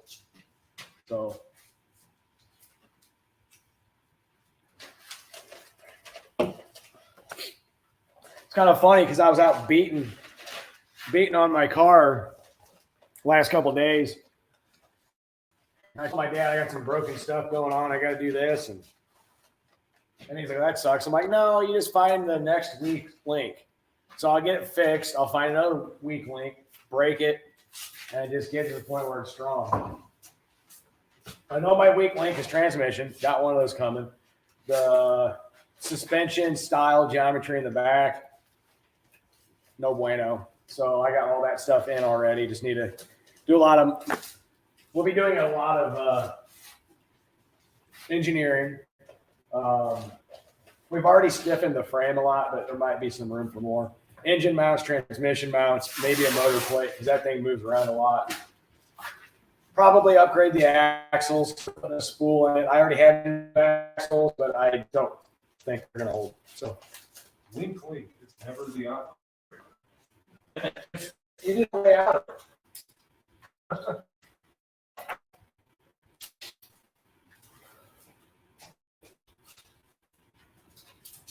Yeah, you're going to have to kind of pay for it, unfortunately. It'll be fine for the moment. I'll do the, hang on, nobody else do this. Then I'll blame it. If something don't look right with the paint and primer, I can blame nobody but myself. For the degreasing. Here's your damn dollar. Piece of tape. Where are we going? The line of tape. Oh, mirror.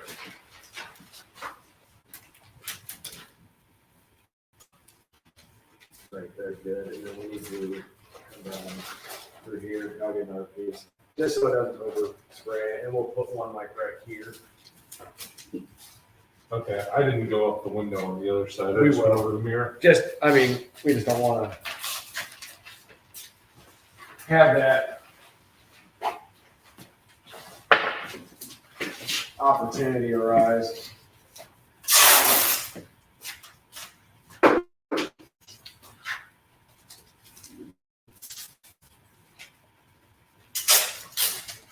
What do we got going on here? Take care, Landon. All right, Landon, you have a good one. That's cousin Mike.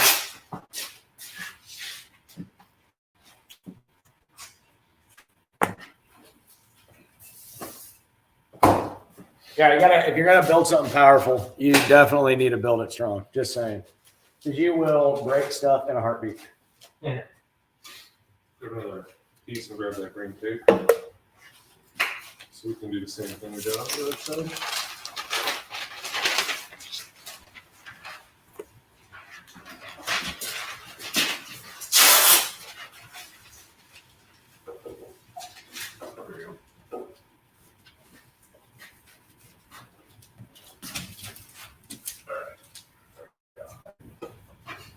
maybe actually we can do one right there.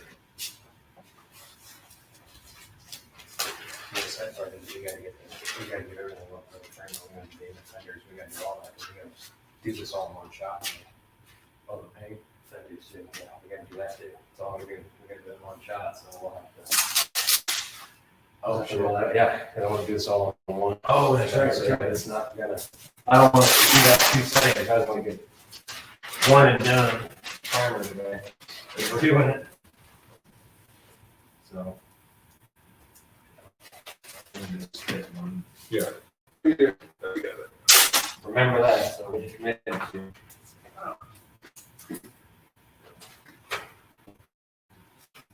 Sign on. Remember what you signed up for. That's not my signature. That's Herbie Hancock. Down so I can do another final one down. I can tell how much your wife put down with. I am using Eastwood paint prep, free paint prep. Yeah, calls me Greg. Paint prep something.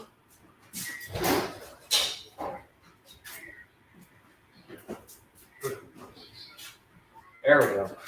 Eastwood pre-printing prep. Used this stuff for years. Works great. Highly recommend it. It's a little expensive for what it is, but it's good stuff. Shameless plug. Eastwood, if you feel like you need to, go ahead and send us a bottle. Or five. Or 5. Yeah, go for a whole case. Why not? I like using all their products. Like I said, I've had good luck with most of their stuff. Send us some satin clear coat while you're at it. Get another engine bay. We'll We're gonna be painting. We'll test out your products.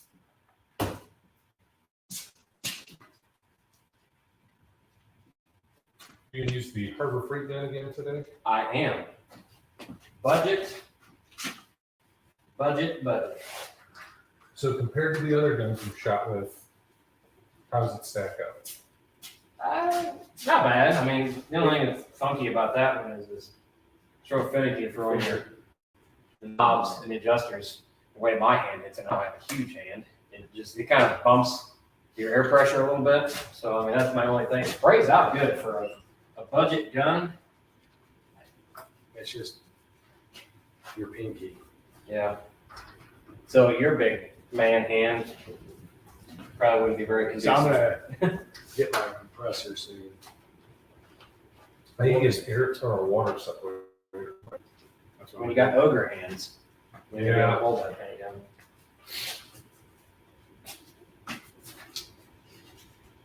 So, I was gonna do mine rattle can, the engine bay rattle can, but yeah, if you want to, you can get that stand and you can take one of the fenders, you can flip it over and you can start cranking that one while you're standing here watching me, I guess. And then we'll, I got that other stand we can grab from outside and it might be a little lower, but we can just flip flop and set it. Just like I said, improvise stand, ain't gonna matter. So you might as well get that one ready. Hey, John, do me a favor. Set that stand up there.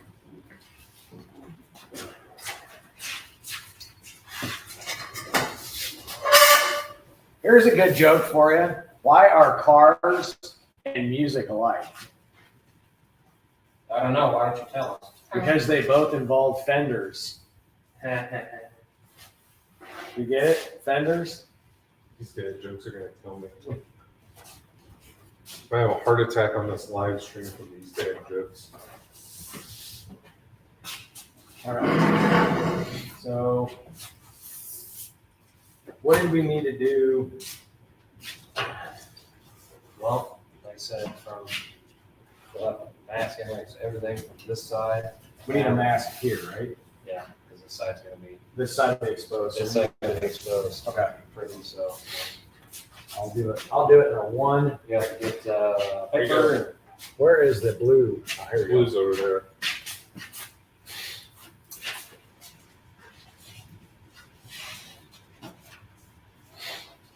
Uh,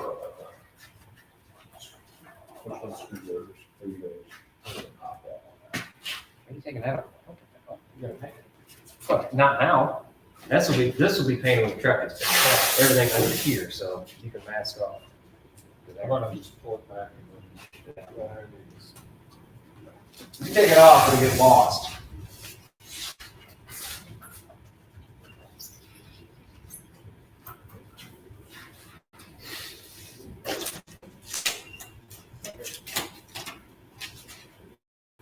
Do the tape. Line it. Set it. Yeah, what we'll do is just roll that.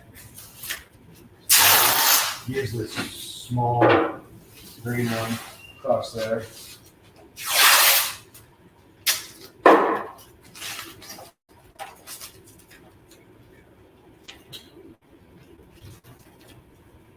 Hear that freaking Sound wind? of wind.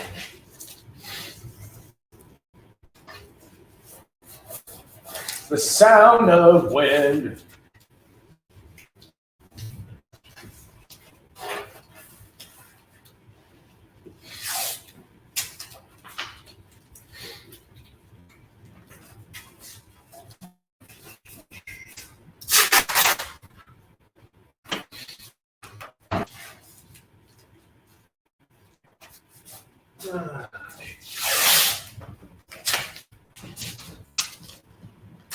It's the sound of wind.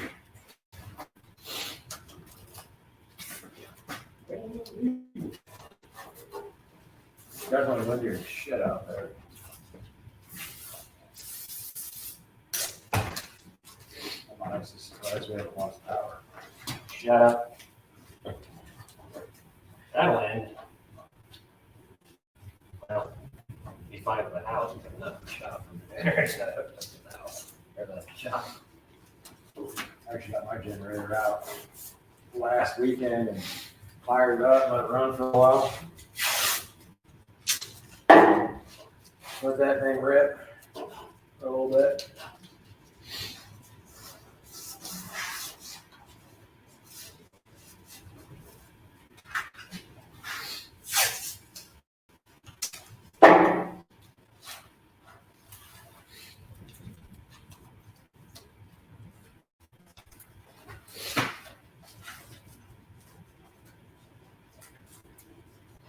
I'd rather not have a situation where I don't have the ability to run my sumps. That's where it's trouble.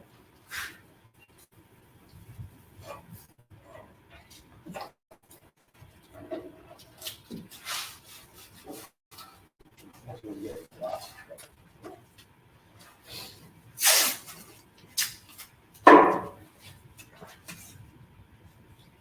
My neighbor was burning leaves yesterday. Dude, it is getting old. I'm like, dude, I don't mind you burn leaves. I said, but the way you do them, it's probably one of the worst ways. Yesterday was not a day for burning leaves. They get in the road because the wind, like, if here's the road, Micah, he burns them on this edge, the wind's blowing this way. So 10 minutes into it, the road's on fire. It's like, Yesterday in general was just too windy to be burning. Oh, this leaves. dude's Hell, today can be perfect because what I got left for leaves on my trees to get gone, I can just drop them and mulch them right up. yeah, I've been watching mine. Like I said, I was like, I'm not burning shit this year. Yeah, I hardly do any burning. Mike, I'm leaving a lip over the, over Yeah, that's fine. No, it won't matter. It wants to severely below this house. Yeah. So yeah, like I said, for then we're gonna prime all that. That won't matter. So.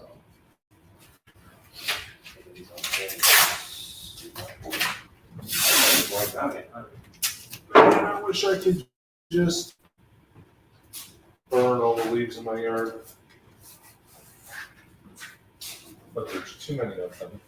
Oh, man, like, I live in the fucking forest. I don't think we have any more rain today. No, well, I think they called for possibly tonight.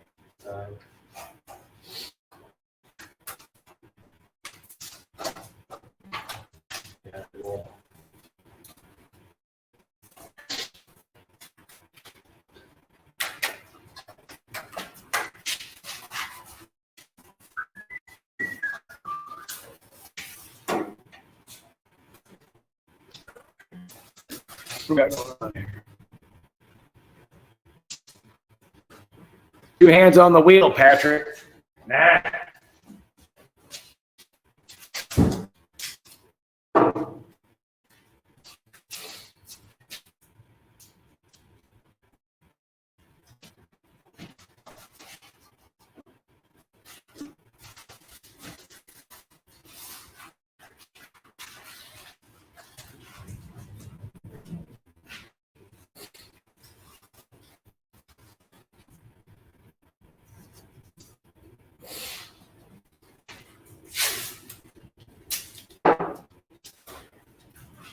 Oh, this is the intro.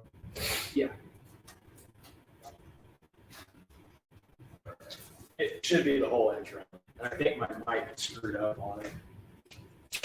Okay. Shouldn't technically matter, but I'm just saying, if it doesn't sound like it's got great audio, it's because of the mic. It's weird because it'll show connected, but it's not. All right, guys, that's my memory. What color did I say I was going to do the intake? Black. Did I agree black? So it's going to be shade black, and you were curious if. What about painted the body color? So the last time I remember talking to you about it, you said black, and then I had said you were thinking you wanted a second color or something on there. I said, well, it's going to be flat across the top, right? You could always throw like a decal or something on it. I thought about dark red. Oh yeah, I wouldn't look bad. Thought. actually that, It's not really introducing any new colors, really. and it wouldn't. It would provide a little bit of contrast without being like conflicting, because the rest of your stuff's already like black and such, right? That kind of dawned on me last night. I was thinking about it. So that means he's got to get it done, cleaned up. How has he done it? Not far, but still a lot of body work got to be done to it. Like fill it? Yeah. It's a fair amount of body work. Split it out, but I don't know stuff to do. Hey, Micah. Before you do anything, I covered here because this here is what I take too. Does have to be. Yeah. So this one, other than I tried my best to cut around the front of that under. Yeah, it's fine. Like I said, you're never gonna see that really. no, by the time you put the grill in it, So how's that? that's fine. Like I said, I'll blow the crap out of it and I'll have to wipe it down. So that's good for that one. So right now we're just literally taking off fenders because the whole goal today is to get the inner fenders and the firewall primed and go from there.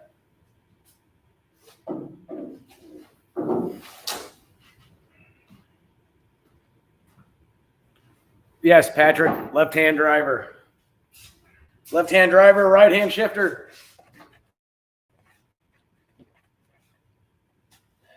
There's number 2. Yeah. All you.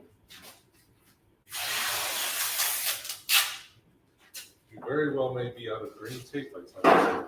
Oh, there's another partial one. I'll have to put it on the grocery list. As long as we got enough up there to finish today. Try to make more. Exactly.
You know, it's not a great part about being over knees.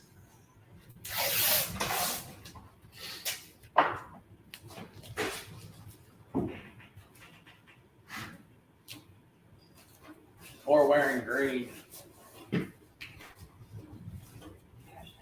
Yep, that's true. Mike Myers kind of ruined that for all of us.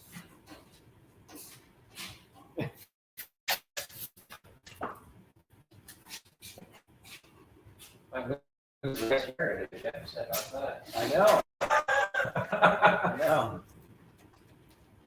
I keep telling him he should grow out a skullet. Growing my beard out. Start talking about conspiracy theories and Wearing, yeah. Live in a shed. What's that? Oh, I'm sure it's shitty out. Sure, it is not very pretty.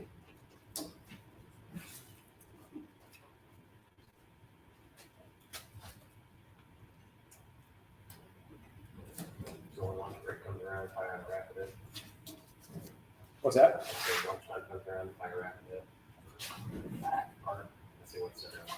I'm just gonna let it live. I'm just gonna let it sit live, and I'll just tell them, hey, we're gonna go eat real quick. I'm gonna leave it live. We'll be back.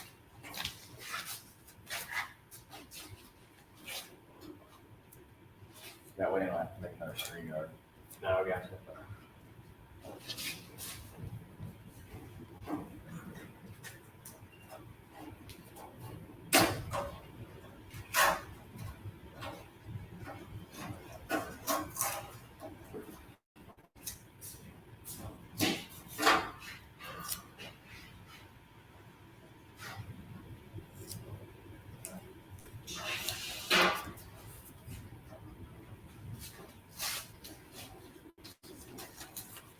well, It might eat something. Top.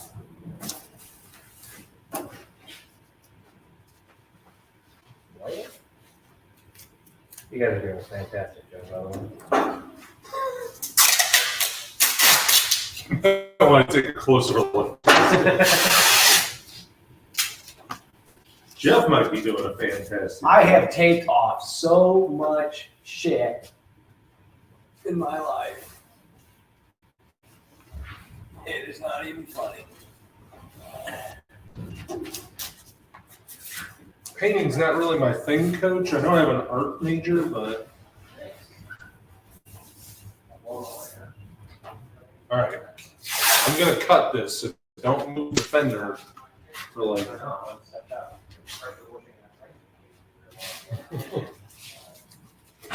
Ah, my finger! Huh. El Luncho. So got, you still have got 3 plates when we out of that. That's the end of the. We're getting much closer to our goal of primary. This is the part nobody shows you because Because it sucks. And I picked, oh, the so perfect day just to do a random chop live. But I figured, hey, why not? If anybody's bored, wants to hop in, whatever, I don't care. Tell what we didn't plan on primering today either. We didn't plan on, this is like a lot of the stuff we didn't plan on doing. In fact, I'm going to do. Ari, what is going on, man? Ari, you and I need to do a live sometime together. Before you shaved, if I would have put a hat on and some glasses backwards, we could have looked like brothers from another mother.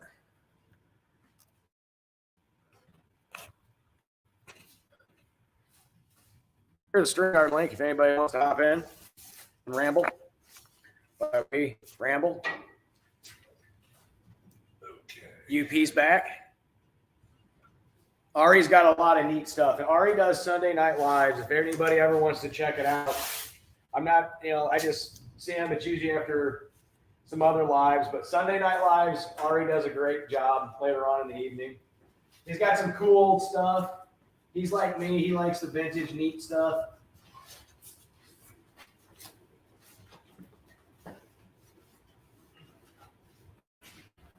what I would refer to as the psychedelic era of automobile technology.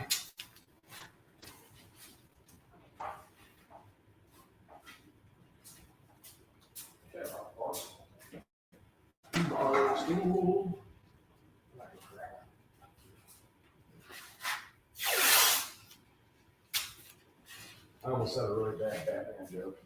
Glad I caught myself.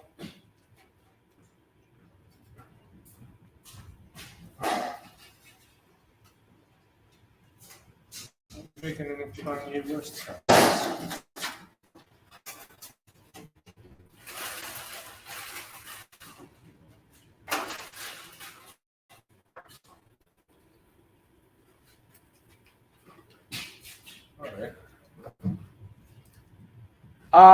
Malia, there's a good chance that I'm going to do a live tonight.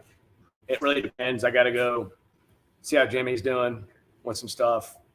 Depends how he's doing.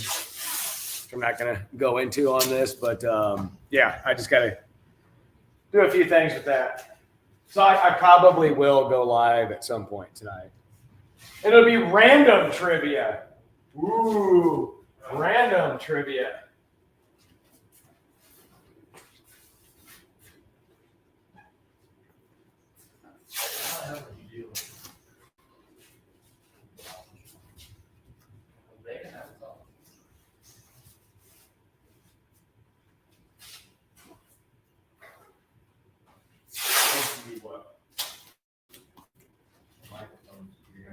Two turntables and a microphone. You either do USB, which is probably what you would do, or you run like a shotgun race. So that's where we're at right now. Ari is definitely one of the coolest guys. I wish he lived closer. I believe he's out in California. I'm in the middle of the state of Illinois. And I wish Ari lived closer because him and I could probably do some cool driving stuff.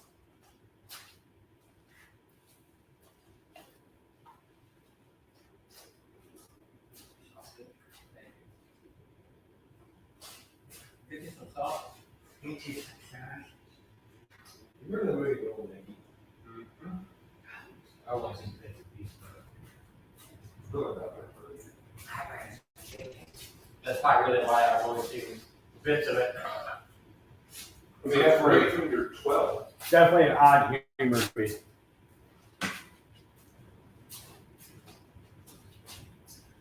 That one, here. I got that line up. What's that? Yeah. I'm here. Is that from that movie? That kid? I can't remember. I don't think it's that one. Can't remember what that one is. That's the one with that's over there.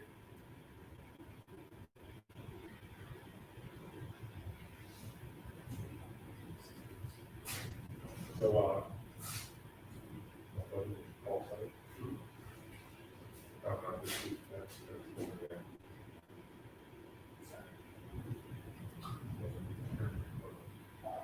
Yeah. Leah just told us that. they've already come up with because they've sold so many policies. So what do you do? So move them on to other partners so that they so not losing the guys. You work with me.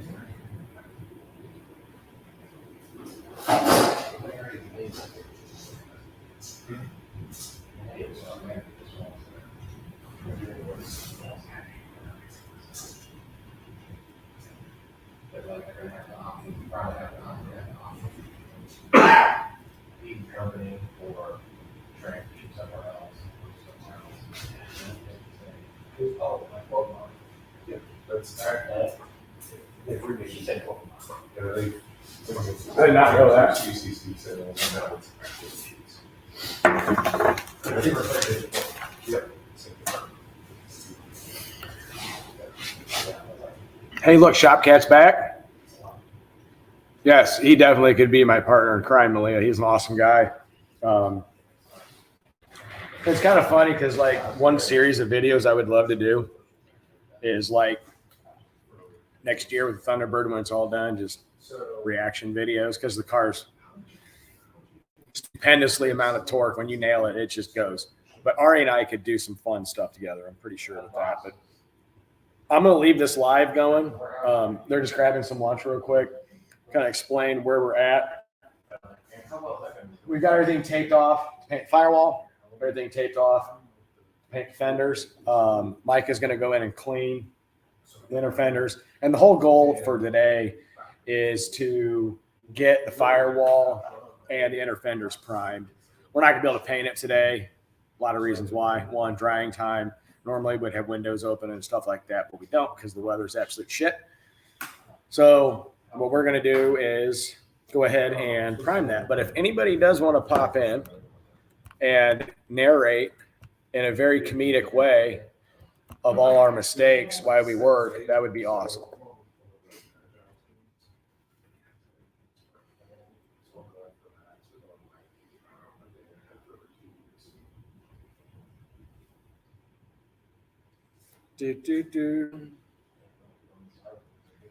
Yeah, Ari, if you ever want to do a live together or do some collaboration somehow, I know it would be hard, but if you ever want to do that, man, I am absolutely 100% up for that.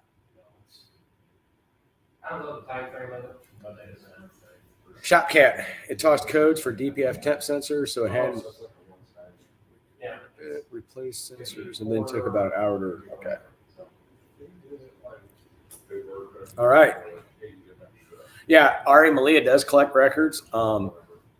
It's funny because I used to, and I had a very, very, very, very, very large collection of vintage hot rod and drag racing stuff. Like an idiot, I had sold all that, and I'm in the process now of starting to collect all that again. So she like, oh yeah, you got to do this. I started buying up records, and I'll send her what I have, and I've been uploading some of them. Right now, it's all drag race themes. So that's where I'm going with that. It's wintertime, get some content. Some of it's really cool stuff that most people probably never heard of, but absolutely love the old vinyl. She's saying half of mine is in storage. Ari does have a great channel, and I'm serious. Like his lives on Sunday night are pretty awesome. It's a very good forum. Talk about literally everything, what's going on. He's got a lot of cool projects. I absolutely love his old Chevy truck. It's pretty neat. And actually, my favorite thing is when he puts out shorts and it's him like driving to work, driving home from work. Those are always neat. So yeah. In fact, I was just checking. There's a record I'm bidding on that ends today that I want to get. So just keeping an eye on that.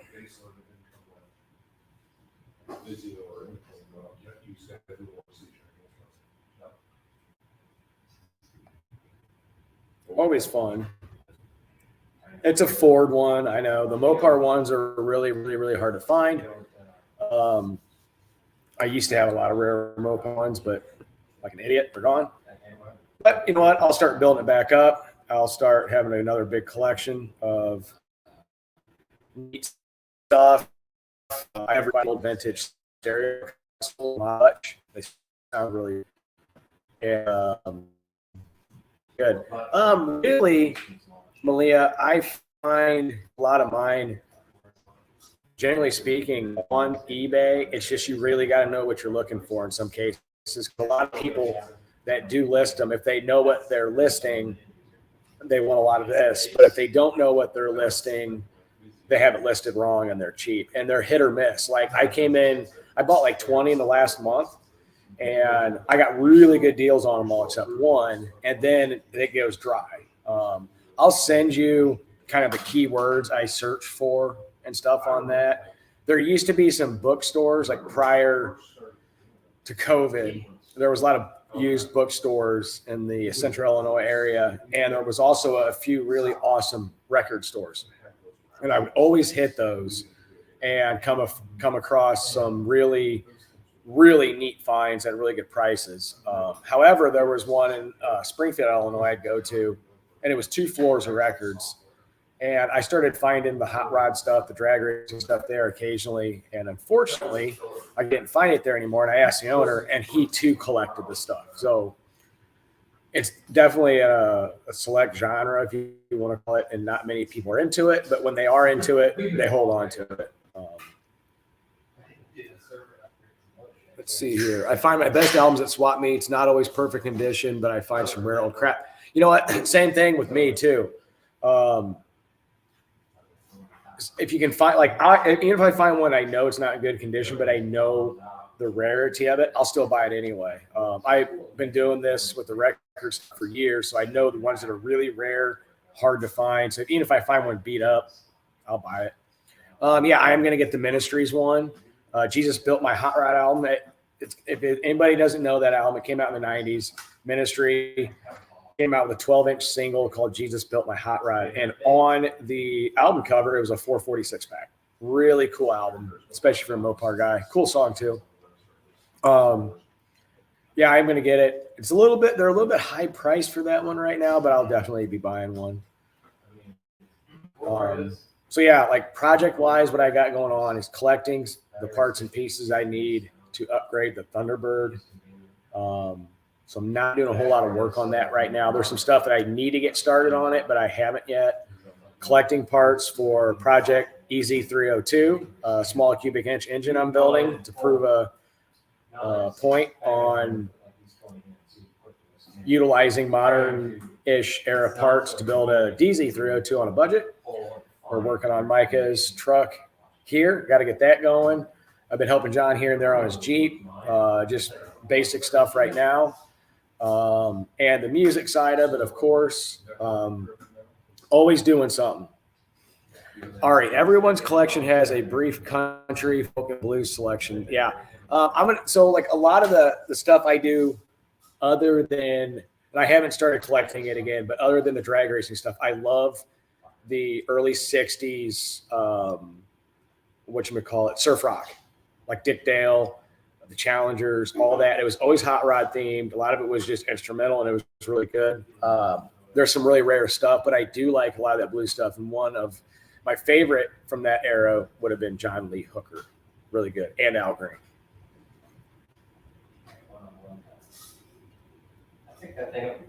Yeah, life has been busy. It's just always crazy. Trying to get all these projects going and working on them. That project I'm doing with a small cubic inch engine, Beach Boys did a lot of surf rock. Yes, they did. I'll send you a list of some really obscure bands back in the 60s that did surf rock. Very, very, very obscure. Back like the Astronauts, there was a whole bunch of them. There was one called Surf Route 101, and they had one of the coolest albums ever because it was a full album, and it had they were on a beach with like a 66 D-Dart car, but they had a single with it too that was in there, and that's extremely hard to find. Patrick, the Vortec 302, what's it going in? Right now, there's not any plans to put it in anything. Right now, the plan is Ronnie and the Daytonas. Yep, my little GTO. Right now, the plan is to build the engine exactly to specs as a DZ302, document it on every little thing to it and the cost. And the whole goal is to build an exact spec DZ302 for pennies on the dollar, and then we're going to dyno it. And from there, I'm really not sure. Ronnie and the Daytonas. Oh, here's a good one for you, Malia. The Buckinghams, 1960s band, was out of Chicago, Illinois, and they did the original radio jingle for Mr. Norm's Grand Spalding Dodge. It was a promo album they put out, like a 7-inch, in the silver paper, which was awesome. And so the one side was the jingle for Grand Spalding Dodge radio spot, and the other side was a drag race against the Ram Chargers at Ubley Dragway. I had 2 of them. Very, very rare. I don't have two of them anymore. I have Goose Egg. A lot of my stuff like that went to a collector. It's a friend of mine. I had a very large Grand Spalding Dodge assortment collection of a lot of different stuff. So, but I don't anymore. It's with a friend of mine in a collection. Very obscure, rare stuff that a lot of people would never know existed, but it's very neat stuff. I will send you that. Like, I got a list. I'll send you all the different record albums that are hard to find or desirable, all that. In fact, I'll probably make a post too, other than send it to you. So if people are into that type of stuff, they can go and start looking for those. There's a lot of, and the other part is what I'm starting to get into. And, but I have some of it is dealership promo stuff. There's a lot of record albums that are dealer promo. A lot of it's cheesy. A lot of it's really crappy, but they're really neat. Kind of see that personality, marketing, sales side of what dealerships had to do back then. You can definitely tell it's that mid-century modern era, what they were doing. And I did upload one. It was a GTO one. Extremely rare. There's two versions of it. One of them was just a single for the GTO Tiger song. And the other one it was for dealerships only as a giveaway, which was the GTO Tiger song, and then this Pontiac testing thing, which was really cheesy but hilarious they had on the other side. And I do have that one, and it's in mint shape. I uploaded that. I did upload the song just because of copyright stuff. I'm trying to stay away from that because I'm trying to make money on YouTube. And you start getting copyright stuff, you don't make money.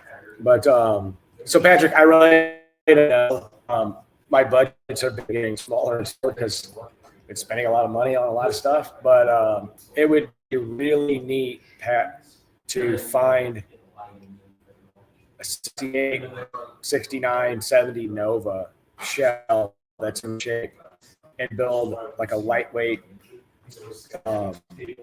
Nova. Because that 302 is going to sing, man. I mean, absolutely sing. I mean, we're doing it down to actual spec. It's not, we're not changing this, we're not changing that. We're not really trying to steer clear away from certain things on the DC 302. We're building it to spec.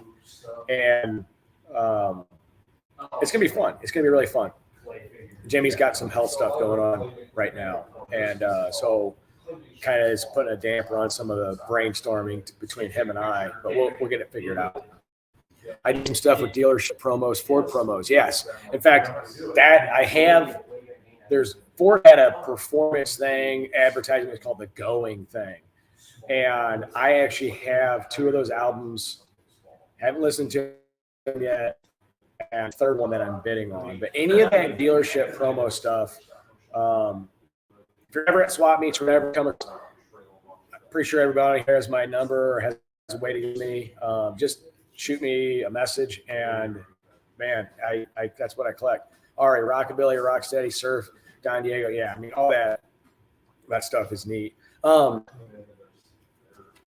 There is a band, a new age rockabilly kind of surf rock band. Let me see what that is. Oh man, I listen to them all the time. If you guys want to look this up, I think they're really good. I'm a big music person. Here we go. There's a band. It's really like that 60s rockabilly, pinup, hot rod, surf sound, and it's called the Messer Chups. MESSER space CHUPS. Messer Chups. They are really, really, really good.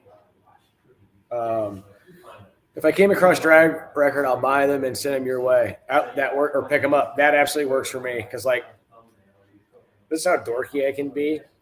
I had found a record album that was actually very desirable in the hot rod world, and it wasn't anything crazy. A lot of people mail them a certain way in those mailers. Some people really don't know how to do that. I bought it off an eBay, basically garage sale. The guy didn't know how to send it, didn't want to break it because I did have to pay a little bit of money for it. So I drove north of Chicago just to go pick that up. Hey, Stephen Hoach just arrived, is in the house. Great guy. He drove his Fairlane all the way to No Name Nationals, drag raced it, drove it home. But what's really cool about Steven, if you guys like coffee, Steven has his own coffee, and it is actually really good, and it smells absolutely amazing. Yeah, that Vortec 302, Pat, I tell you what, if you come across a 62 vet that you want to donate, I'm all for it, man. But yeah, honestly, I don't know what it's going to go in yet. I mean, that DZ302, it's kind of funny because the DZ302, Patrick, it utilized the early Hypo 327 stuff. It was 327 block 283 crank, 327 fuel A heads in camp. So it's nothing crazy. What made all that stuff super desirable was the DZ302 stamped crank, that type of stuff, that one-off intake they used. And that's where I'm really hung up because I know what rods I'm going to buy. I know what pistons I'm going to buy. I know what needs to be done to the heads to make it all spec correct. I've already got the cam and lifters coming. It's literally the intake because it had this really oddball intake. It was a high-rise dual plane for a Holly 4150 series carb. And GM Performance cast something very similar, and they called it a mid-rise. It's just not really economical for the type of build I'm going. So I don't know. I want to get it as close as possible.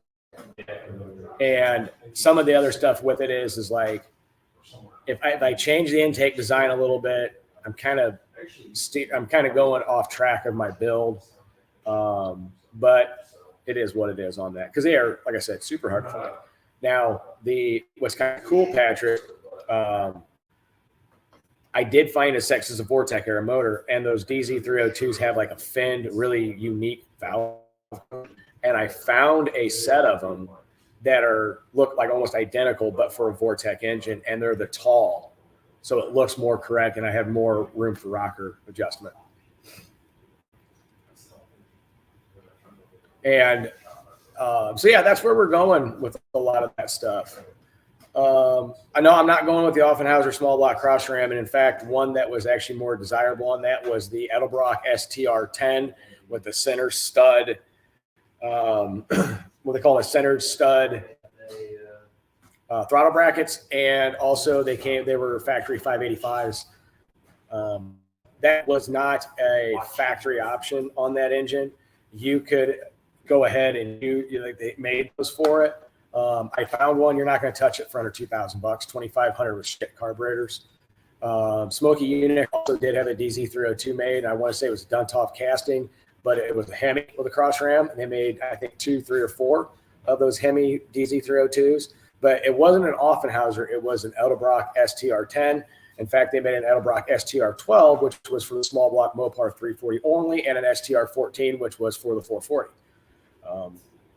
They had different plates you could put on top. They were a really funky design. They actually do work very well. I'm just not going to spend $2,000 on one of those. Ari, half Iranian and mutt white.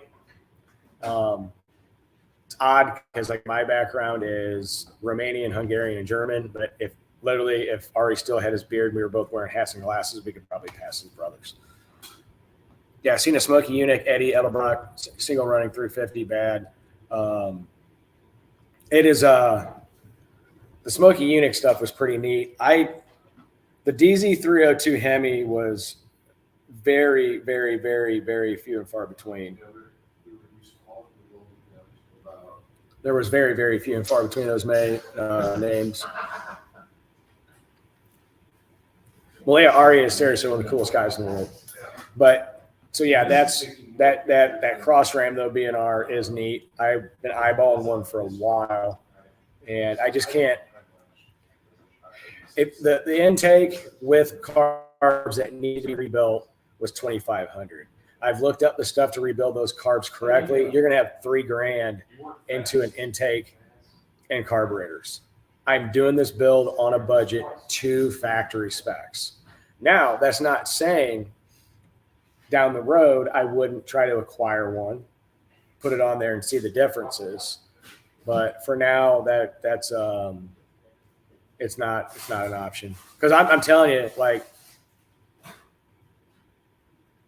this engine is going to be literally pennies on the dollar compared to the DZ302 stuff. Yep. Yeah, Malia, you guys do have a very similar background, you and Ari. That is for sure. Winter Circle in Joliet, that is a good place. That's an actually really good place. Yeah, do you not have any money because you spend it all on albums? I spend it all on car stuff, albums, just like obviously not haircuts or a razor, but it's always been that way. Are missing the cool factor eyeball candy. I honestly don't give a shit about that on this build. I'm going for, like I said, factory spec DZ302 build with modern era technology to a T, and show that you can build a DZ302 that is just as strong, if not stronger, and make more power on a fraction of the budget. And right now, between a crank, bearings, cam, complete engine, lifters, the correct valve covers, an oil pump, and a couple other miscellaneous items, I have right now under $600 in it. So the rods I've been eyeballing, and pistons, I've been talking with that company on a couple different things, and they're willing to work with me. So, I mean, though the heads, I've already found a company that has the casting heads that I want, that I've already opened them up to the 185cc runner on the intake side, and already opened them up to 202 160s, but they're bare, and I can get a set of them for $450 and then do the rest myself. So I'm going to be under the $2,500 on this. So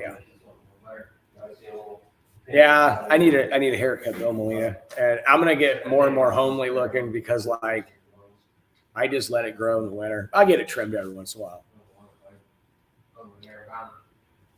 So yeah, I'm just it's gonna be a whole lot of fun here pretty soon with the EZ302.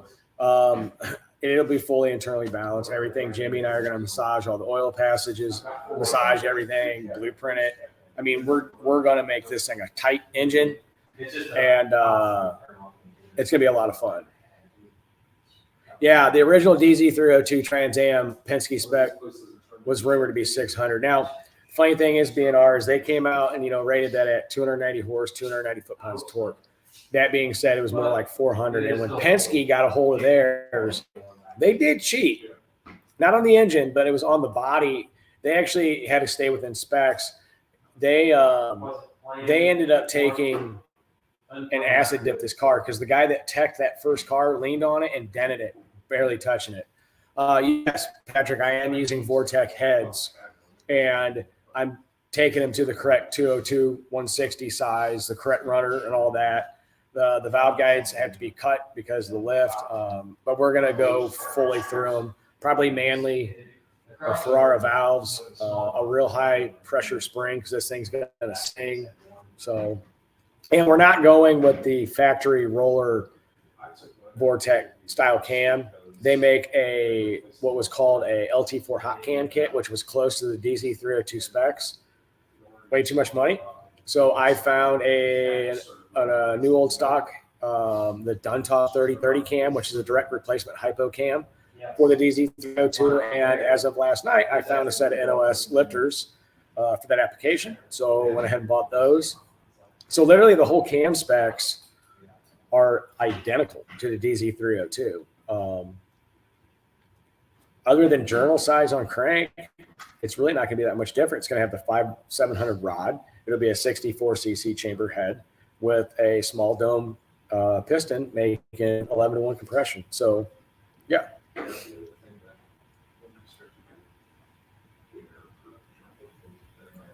It's going to be a whole lot of fun. Oh, Bear Rose is in the house. Bear Rose is another big, awesome guy. If anybody didn't know, and I'm sure they do, he was a monster truck driver back in the day, and he builds rat rods now. Another really awesome guy. And he has lives on Saturday evenings, along with Bucks Does It. He bought that 350. He's griping about it. It's in really good condition internally. That's good. See, that's where, another mini today regulates it. Dude, Mopar, it has just been crap weather here. What's really neat, so the Vortex blocks higher nickel content.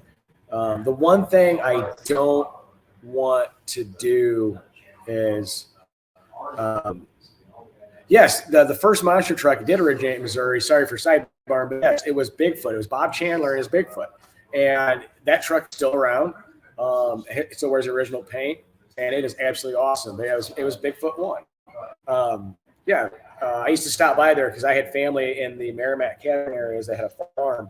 And every time we'd go to Missouri, when we had time, we would always stop in the old Bigfoot shop, which was really neat as a kid. But the one thing I really don't want to have to do, and we're going to end up doing it just because we're kind of perfectionists on stuff, we're going to deck the block and probably take it 10 thousandths over. So it's not going to be exactly 302 cubic inches, but I want those cylinder walls perfect. I want the deck perfect. So it's going to be really cool. So you said you tried recording, but someone was always playing crappy music in that shop. Go there and kick him in the balls, Ari. That's a penalty. Playing crappy music in the shop. I mean, that's kick him in the sack. I didn't say that. I'm not promoting violence. I'm just saying that facetiously. So yeah, that's where we're at with that. But that little DZ Easy 302 is going to be neat. Then after that, if I'm not completely broke living in a cardboard box by then, I'm going to do what's called an LZ 302. It's been something I've been writing down on paper and getting all the specs and all that science and math stuff. We're going to take a 4.8, take it 30 over, and it makes 300. It's LS. It makes 302. It's not the same bore and stroke. It's actually really, really close, but we will have a cam made. So we're going to do spring, maybe summer, somewhere in there, an LZ 302, an LS 302. And I still got to dig out my 66 Coronet, get started on that. I really just need a really big shop. So if anybody wants to donate roughly, I don't know, $2.5 million to 2X Garage, be greatly appreciated. Just kidding. Barefoot, Bigfoot Bob is the man and the king of independent monster trucks. Yeah, he was. That's actually a really good.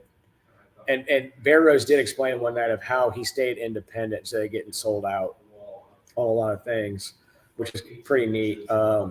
Another cool thing is like he started it, and I know there's a lot of whatever they call it, speculation on who crushed the first cars and all that. I'm just always going to go with Bigfoot because, you know, when you're a kid in the 1980s and you're like, whoa, Bigfoot. Yeah, that's cool. Now, when you look back at the pictures, it kind of ruins it because you're like, oh, shit, they just crushed all these classic cool cars, but really didn't matter because they didn't work anything back then. Yeah, GoFundMe. I should do that. The Powerball, man, I won the Powerball. Take that lump sum, invest right, live off the interest. You're still a multimillionaire every year. And it would be a no-name Nationals hot rod music themed shop. And there would be a lot of people, especially a lot of people on here, getting invitations to come there to work. Because like my whole goal is I want a shop, but I want to do like a really neat hangout area with it. That's very cool. Yeah. I already have enough stuff to get a start on that. Bahamas and buying 1,000-car garage. I would actually have a huge shop, and I'm not kidding you, functional for everything. And I would have enough property, but I would build my own drag strip on it. I'd probably stick to 8 Mile. I don't know. I mean, a lot of things go in 8, but I would build my own drag strip and just so I can go out and test because, you know, where I test right now is Cuba. And I've been riling some people up lately with that and kind of got warned by the local sheriff's department. So win the Powerball and buy Jeffers Motorsports Park. God, that'd be great. I love that track. The pits were perfect, how they had that all set up. One thing that I thought was a little bit of a downfall was backing into the burnout box. But, hey, if you're that rich, you can always change it. You buy enough pot to bottom out the suspension of my truck. That's going to be a hell of a run. That'd make a great short. You know, have you seen a GTO and a Roadrunner? Yeah. Yep. I'd have all kinds of neat stuff. Definitely have a whole. I wouldn't tell anyone, but there'd be signs. Yeah, unfinished project. I'm sure there would be. I wouldn't tell anybody for a while. I'd get the money, and I'd move. I would not be in Illinois. I'd be in Tennessee, and I would start building. And obviously there's certain life obligations I'd have to take care of, but I would be having a whole lot of fun. Whole lot of fun. I'm going to drop a link in there if anybody wants to join. I think I'd be really close here to doing some primer. Yeah, Patrick really should buy a couple of them tickets. My luck is I would buy a ticket, owe money, you know.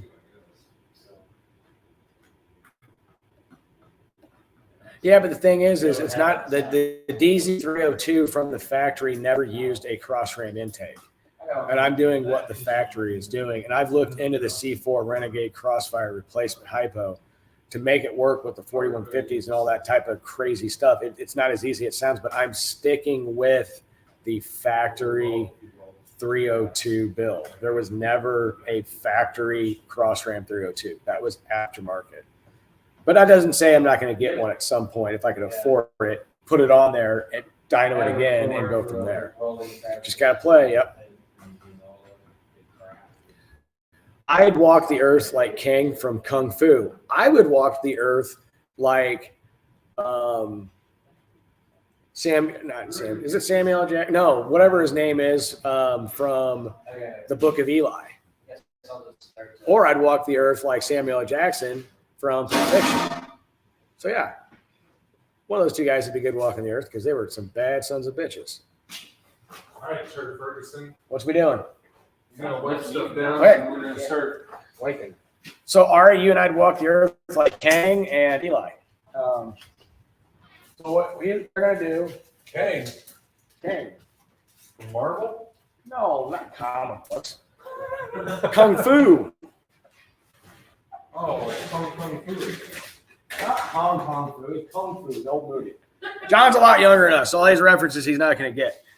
Okay, so what they're going to do, while I take a quick 5, is they're going to start wiping stuff down because we are going to get primering. Because primering is the most important step into making paint stick. Well, I thought prep was the most important stuff. Prep. Who gives a shit about prep? You can always hide that. Dummy. Okay, so he's gonna wipe it down with some paint thinner. Just get the Just get the heavy shit off.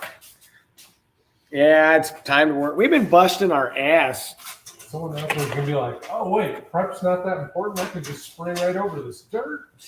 Yeah, you can if you want. Then you just gotta sand.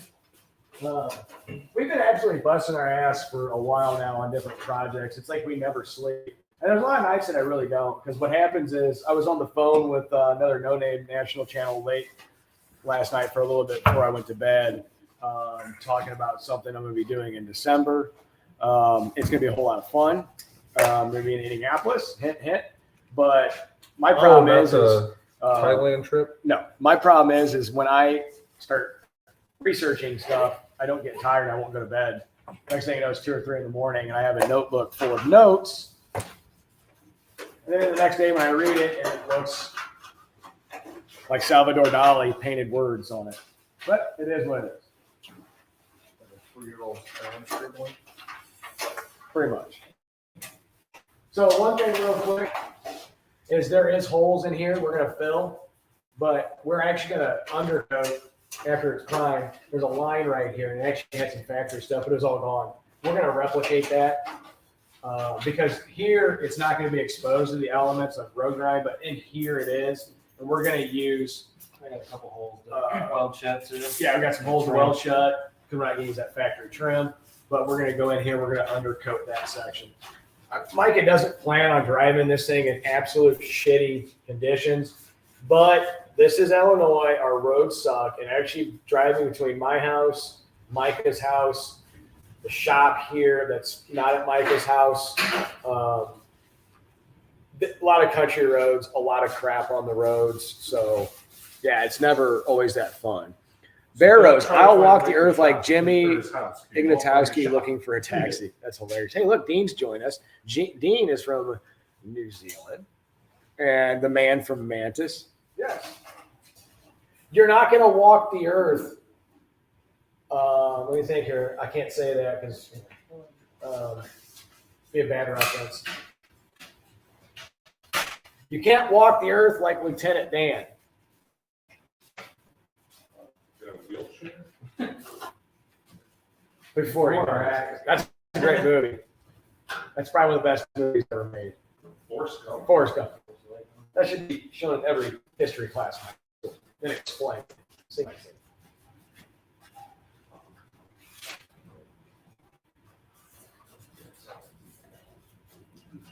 Dean Stevenson, I was just taking out the trash. Nice short, UP. Keep your hands in. Yeah.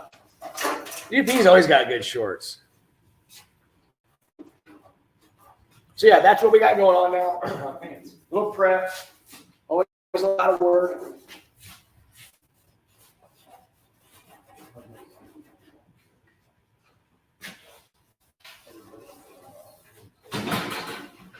Oh. It's not.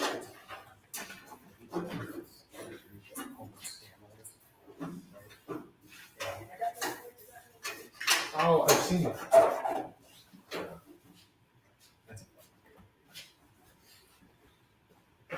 All right, that's initial wipe. Are you wanting to combine paint and dust or two separate? Okay.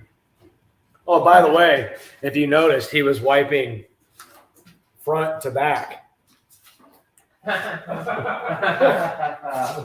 Yeah. Shitty humor. The dad jokes, there we go.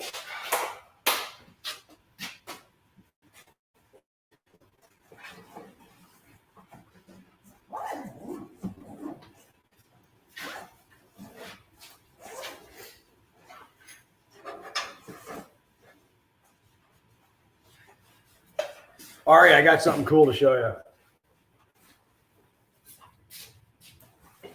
Can you reach that right here?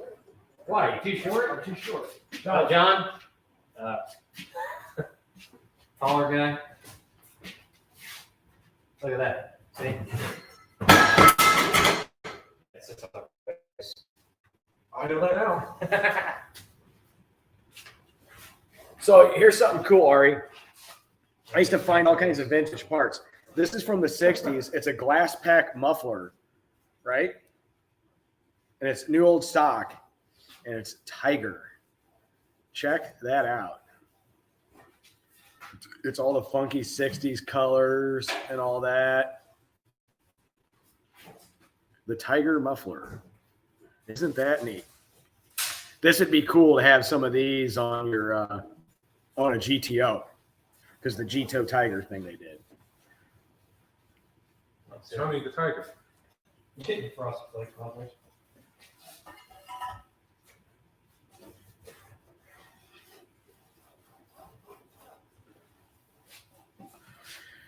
Yeah, that would be cool to mount on my wall. But a lot of this stuff that I've collected over the years, I bring to the bike shop. But I'm gonna be starting to collect a lot of that stuff too, for my cool stuff. It is neat, and it's new old stock. Probably had one, didn't you? I did. Really? I did. I kept mine. And mine went to a guy building a GTO. So Ain't nobody get mine. got a whole bunch of new people on here. We got Cheryl. Cheryl is a friend of Landon's Customs Classics. He does good a lot too. Yeah, Ari, it's like a psychedelic muffler. There's all kinds of neat stuff like that out there from the 60s. The day two stuff from the 60s is what I really like.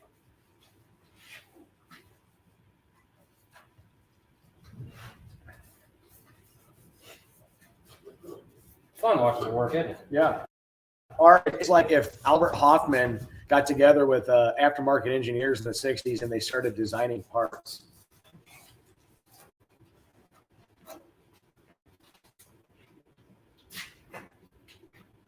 Man, that wind is just getting.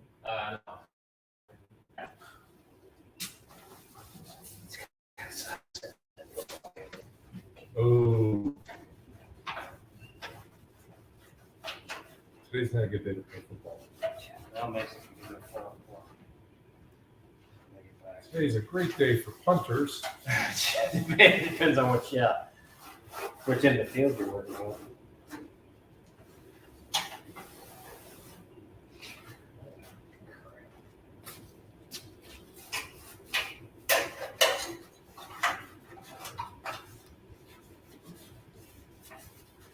Continue working with me.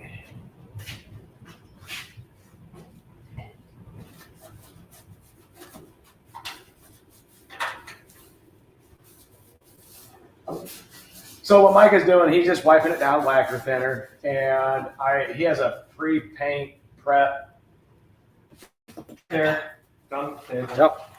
So here's what he's going to use: pre-painting prep, remove silicone, wax, polish, grease, and dirt. Ensures better paint adhesion, safe for all metal surfaces. Made by Eastwood. This is actually stuff we use a lot. Like I said, we're not experts, but we do try to do our best. Penske went right by the Pontiac 303 Ram Air. Yeah, that was a good engine. I really wish that the Ram Air 5 program would have taken off.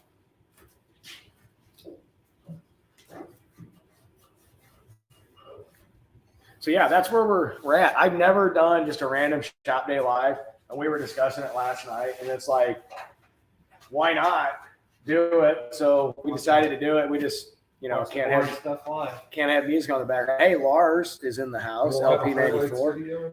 Dust Devil. Yeah.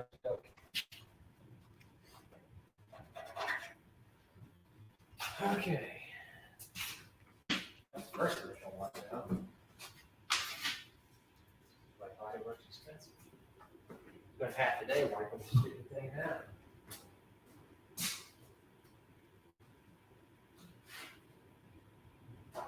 Yeah. Yeah, pretty much. Labor is cheap, right? Yeah.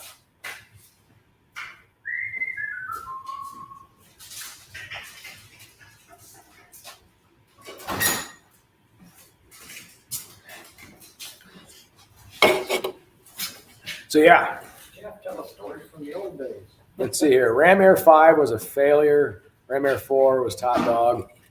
Yeah, but that tunnel port design was pretty awesome.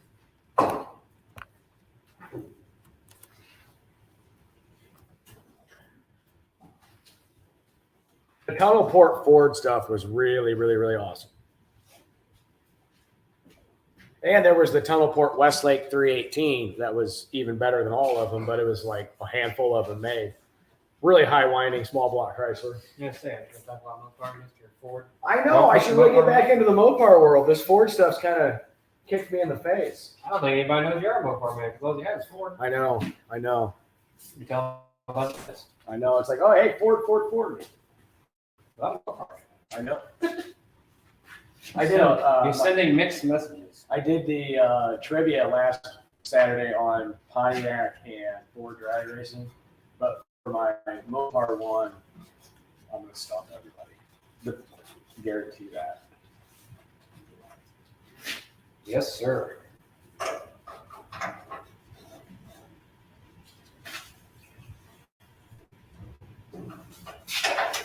So yeah, whenever you anybody ever has any body work that they haven't done themselves and have like paid for it, if you didn't watch our video on replacing that cab corner, the amount of prep work, fitment work, little work like this, I mean, it is literally hours. So that's what you're paying for. There's just so many hours involved. And then you get into the finishing stuff, which is even more. Yeah, it'll be. I ain't no body man. Yeah, we're not body people. Trying to say. We're trying to save Laying some that money. primer is going to take 5 minutes. Yeah. It'll take you 5 minutes to spray it. You know what's funny is I do know how to lace paint though, which is kind of neat. Yeah, I know how to lace paint, metal flake paint, do all the line stuff, and all that type of crap. But that's the lace paint is actually neat. You literally use this, right? But you don't use a paint gun. You use an airbrush gun, and you just find you don't want any pressure. So what Jeff's saying is, when we get around to doing the Thunderbird, he's going to spend about $6,000 On lace? on No. lace for designs on the. I'm actually thinking about doing Thunderbird. some lace on it. Some lace panel. We're just going to lay down pure 24 karat gold I've got a lot of throughout silver. the whole thing. Doing silver leaf's not that bad either. It's just, I've done it in small batches, but to do it big, We're it's just going to do the entire hood in silver. silver leaf. Oh, there you go. You keep saying you're making videos out of Cuba. Now you got to make it look like you are. Do my Cuban cigars. Cuban hot rodding. Now those guys, they know what they're doing. You get those guys in the United States, man, they would rule the automotive world. I mean, those guys really do a great job.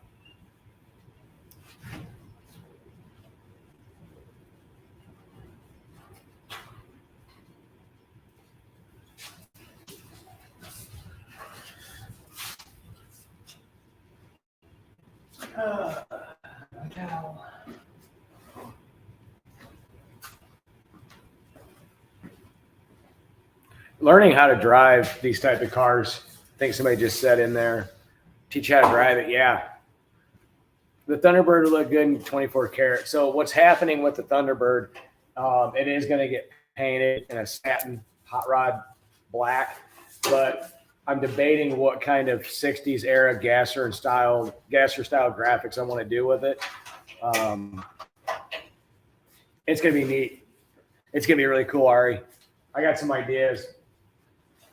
And once again, if I have an idea, it becomes super expensive and complicated so fast, but we'll get it figured out. You'll be fine.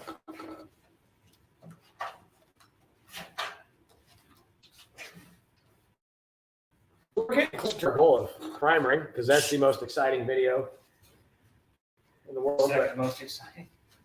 It's fun. It beats the hell out of just not doing anything on a Saturday. Well, you really can't do much outside right now. No. Well, Joyce staying in the wind. At least my hair wouldn't get messy. All right. All right. No, I'm not ready. You want me to move the stand? No, because I gotta degrease. Oh, just wipe this one down. Now I gotta wipe that one. I am not ready. I still got to wipe part of it. You're jumping ahead, Jeff. You're jumping ahead. Jumping ahead. Here we go. Okay, So so I need 5 minutes now. hour and a half job. Prometheus Silence. I don't think I know you, but how are you doing today? Greetings.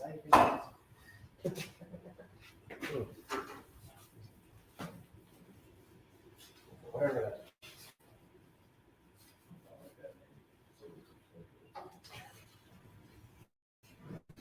Yeah.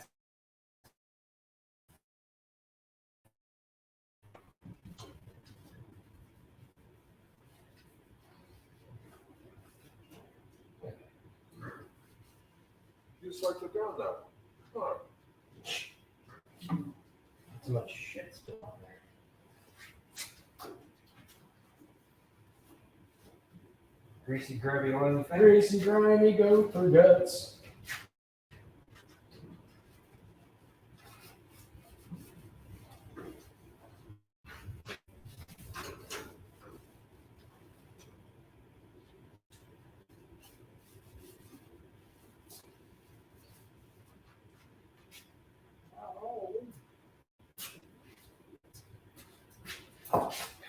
Wind advisory. Oh shit. That's been fun.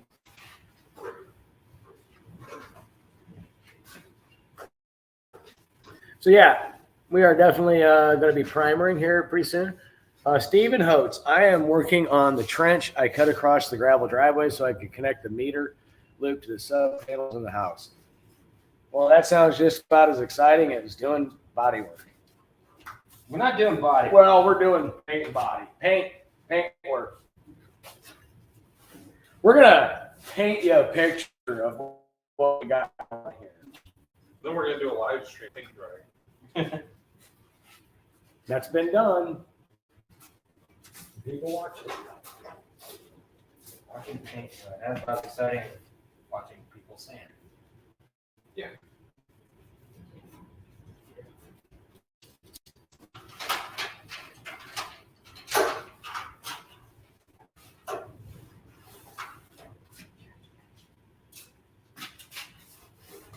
I think this fender's so dirty, Jeff. I don't know. It's like it was driven on the road or something.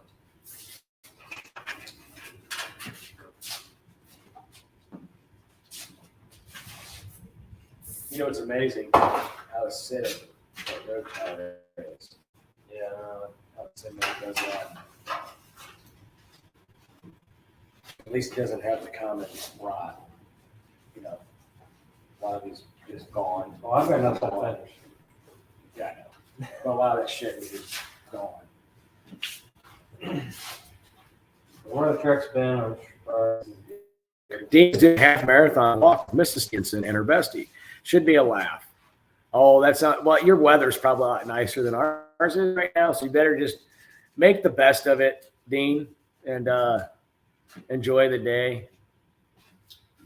It's all about the fluids. Yep, you got to stay hydrated. Some high quality H2O. Okay, Bobby. Bobby Boucher. Mama said that you're the devil.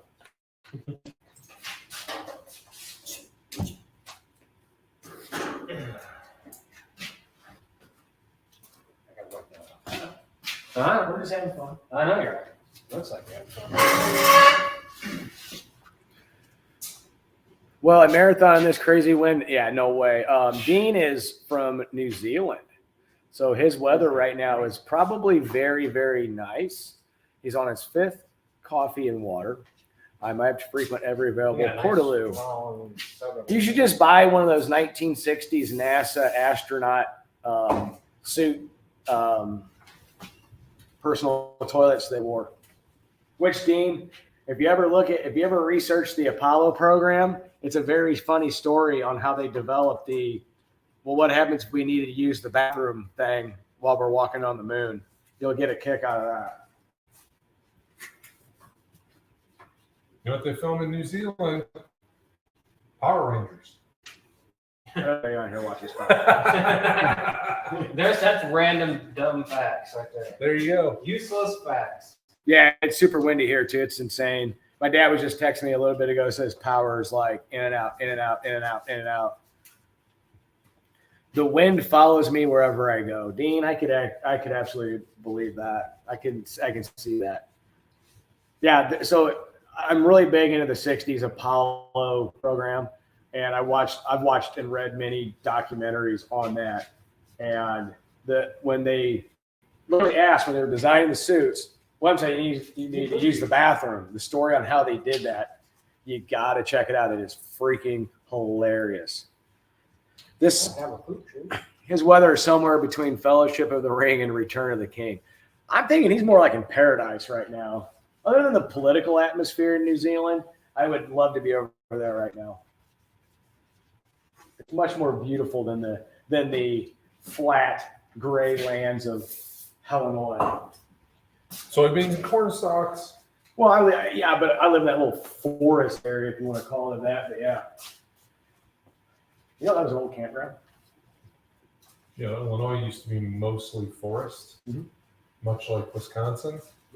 But we have the best soil. But it was actually deforested by Native Americans because they figured out that crops grew here really well. Yeah, it's really the best soil. And they started deforesting it, and they were one of the early ones to figure out crop rotation. Illinois and Missouri, aka Misery, worst states. Or worse, yeah. This Midwest kind of sucks. It really does. Be careful when you're driving through Missouri. They don't have to take driver's ed to get a license there. Iowa, there's certain permits you can get when you're 14. Yeah, there's certain places. Yeah. I would rather we give out permit 14 than people just show up to the DMV having not taken driver's ed to get their license. I mean, I was driving at 13. 14, I was driving places by myself. So So you were 13 by what, last weekend? Pretty much, yeah. Finally, yeah. No, because I lived right there, straight down 51 was the pool, right? Pool house. So my dad had an extra vehicle, and what I would do is me and a friend of mine would hop in, and that was the rule. You just go there and back, or you'd have to be home before my mom got home from work. And then we got, all summer long, man, we were going back and forth to the pool. And one day she got off work early and got home. Whoops. Yeah. My dad's like, oh, it's okay. Oh, Jeff's not going to the pool anymore. We still did. We just took Kyle's dad's truck.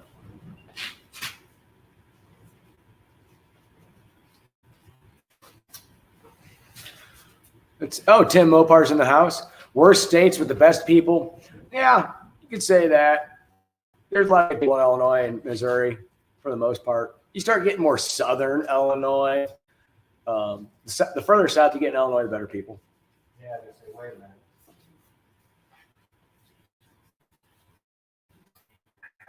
Oh, yeah. I love that. Prometheus Silence. Careful, Mama Night. Take you into a cabin, break your legs, and make you write a book.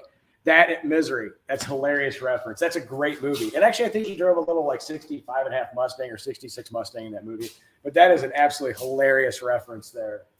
Remember when he hobbled, when she hobbles him? So he couldn't escape anymore? That was brutal.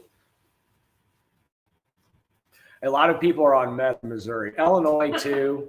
Illinois has that problem, too. A lot of the farm areas, any area where it's rural farm, there's unfortunately a lot of meth going on. We call them Mexican Americans. What's going on with that is like they're mobile now. A lot of the meth stuff is mobile. There are little mobile labs, and they'll just go around and do it. But it's bad. Meth is getting everywhere. It is just nasty shit. So I've never understood why somebody would want to do something with battery acid, all this caustic chemicals. We boil some grain out. Yeah, rich folks on pharmaceuticals. And that's the other thing is I'm not going to really go at that, but the whole pharmaceutical industry, that shit's just as bad for you.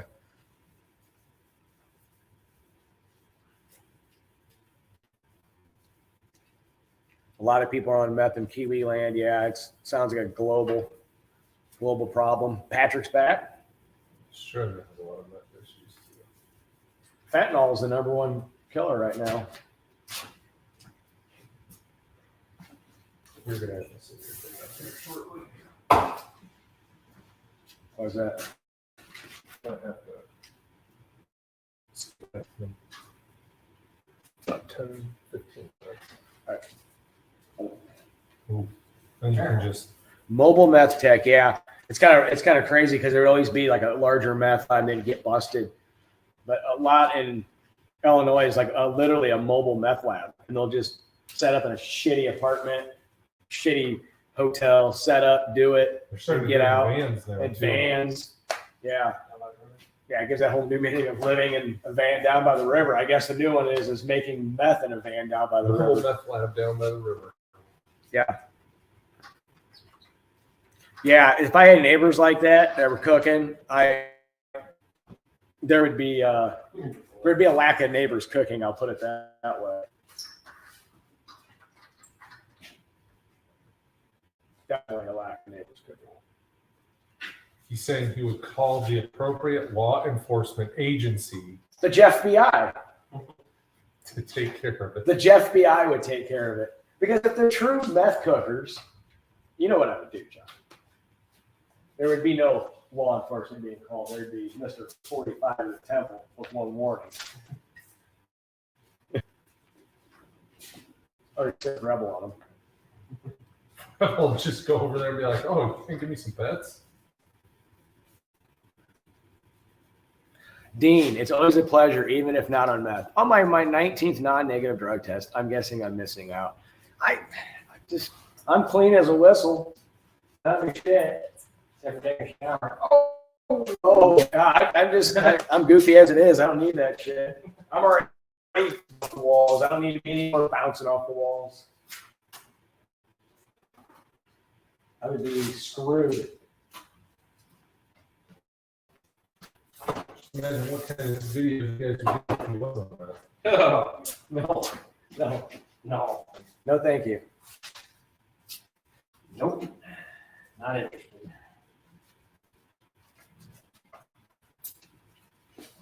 Anything to go around. He's blowing shit up. I got lit on fire out here one time by a firework. That was your own dumbass I fault. know. Landed right in. That was right.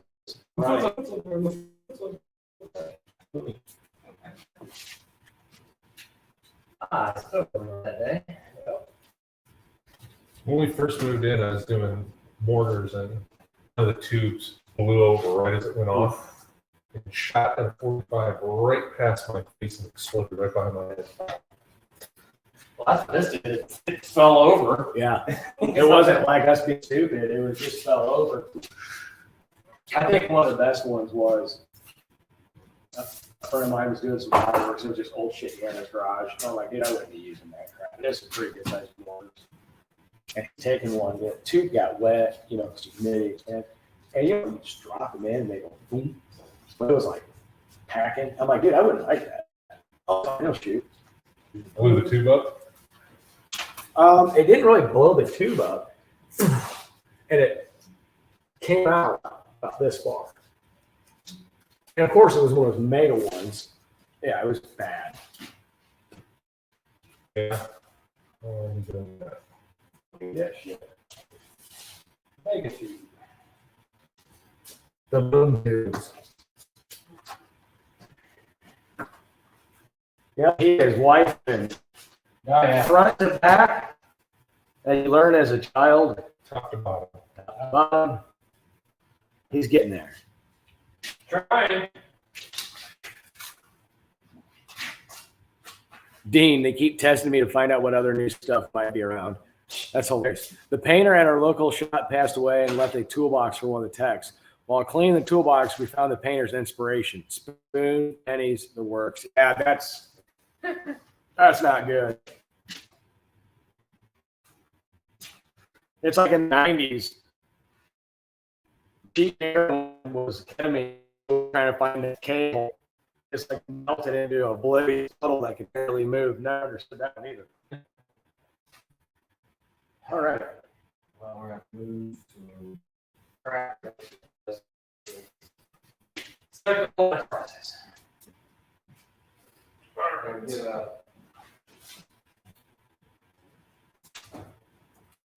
the air. I unfortunately have to go. You need me to set up? Yes. Okay. And then just send me whatever you get. I've got to edit one. All right.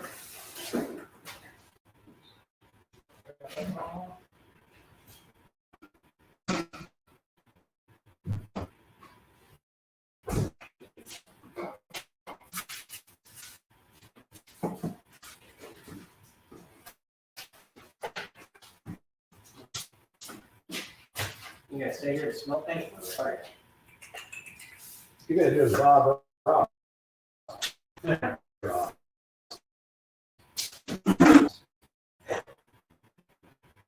Now, maybe I'll hang out my Yeah, I'm going buddy with. from the call center. All right, so John is going to be, so he's got the fancy equipment. Got this piece of Amazon thing. And I'm going to sell during a live while Micah works.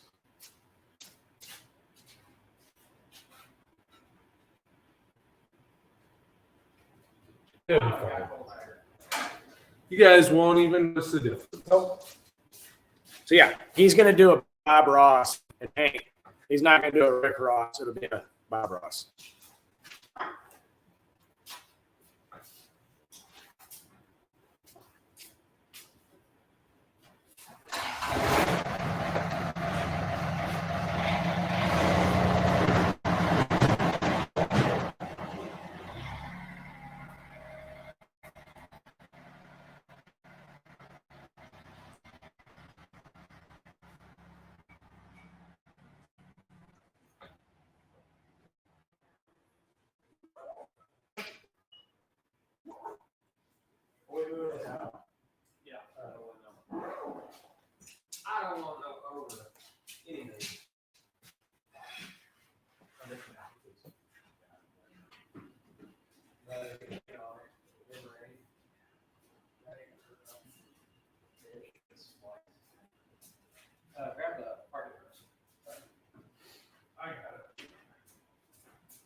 is we're moving out the chassis. So when we paint, we're not getting a bunch of overspray everywhere. Like I said, it's really shitty out. Normally, we would just already have it out. But, yeah, we're just doing that now. It's really cold out. Really nasty out. Yeah, the third world internet connection. So I'm on a Wi-Fi connection in a shop, not attached to a house. House a little bit of ways. Just trying. We're getting there, though. We're getting much, much closer to our goal. I'm gonna paint these back here. I'm not gonna do that up here. I'll just do that. Here, grab the stand.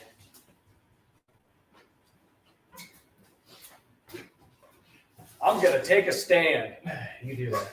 We'll go that way with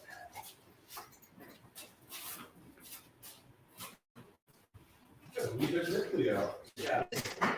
What's so good? It might be a fireplace.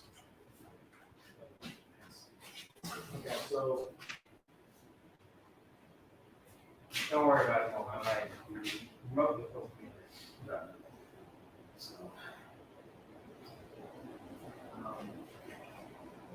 turn it.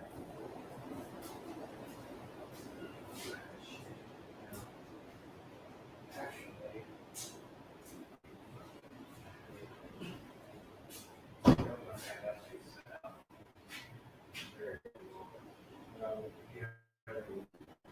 I might do for the moment.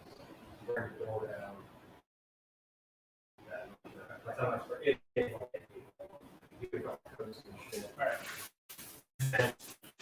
We'll need you you guys on a little walk. to grab around here. We're gonna have to put that. Hopefully we stay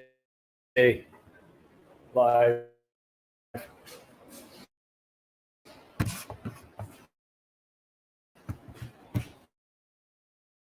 There we go. Bring that stand. Then over here, we'll move that to roll that. Okay. That's when I'm done.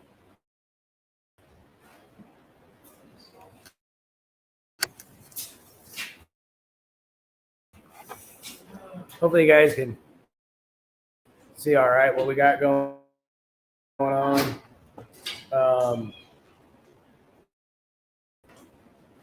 You're off the rails. I'm always off the rails. I'm always bouncing off the rails. I'm just like crazy. But so like what we got going on here is we're going to do these fenders, but we rolled the chassis out. It is sprinkling a little bit, so we don't want to remove it completely out. We're going to get stuff covered and close the door down as much as we can. This isn't ideal working conditions right now, but hey, it is what it is.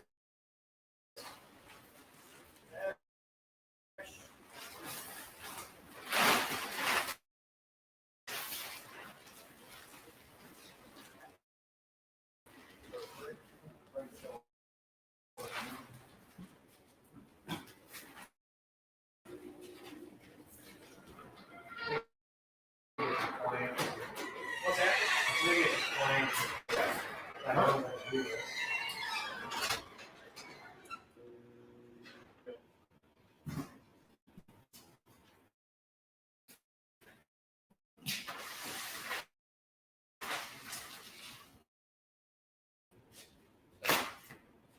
There were a couple magnets on the back.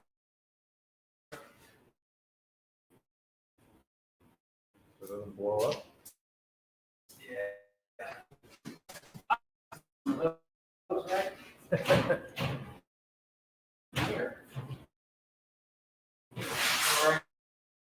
Got those. All right. You guys have fun painting. Yep.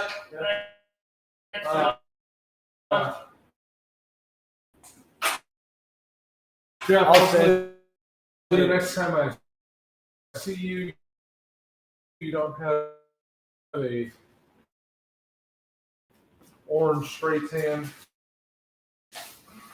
I or will. gray spray tan, primer spray tan. All right. All right, we'll see you.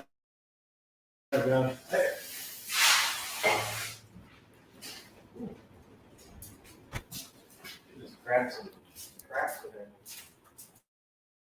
Huh? You did it's good, grab. Wait. Sit on it. Yeah. I just don't want it to spray to get up.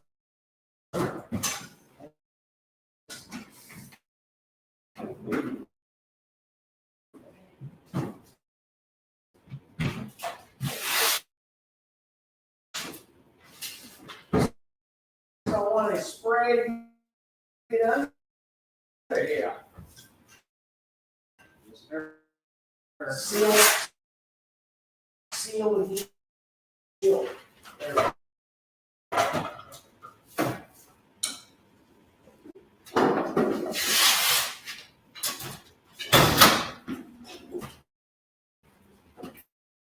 Got the magnets down.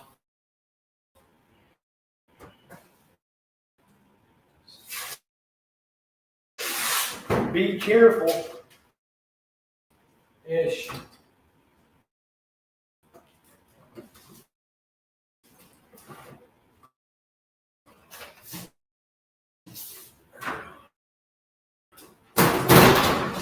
We're getting close.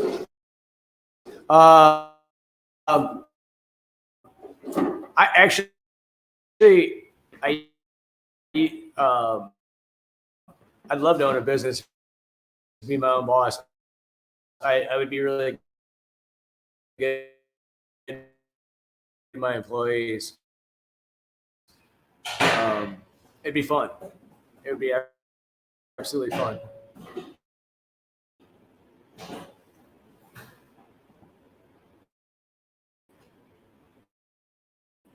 When a complete stranger is 5'2", suddenly gives you a hug, that or 52. Yeah, do time lapse. Yeah, that's pretty cool. I would love to have my own shop, be my own boss.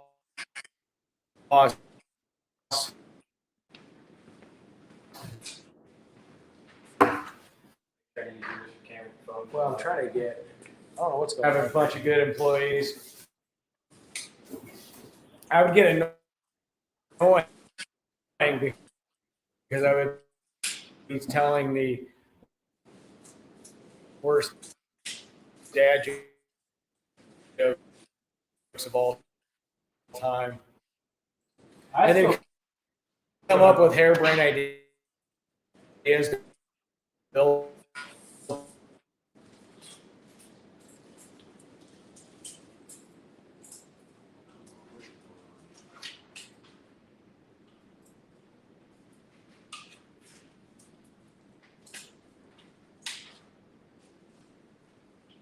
Not to working. I'm trying to get it working.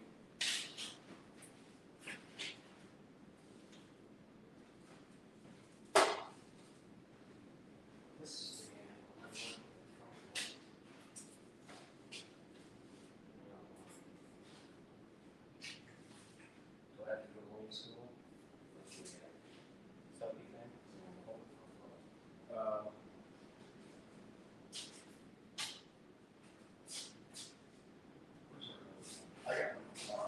I got selfie thing down there. Yeah, we can do something. I'm just trying to get this thing working.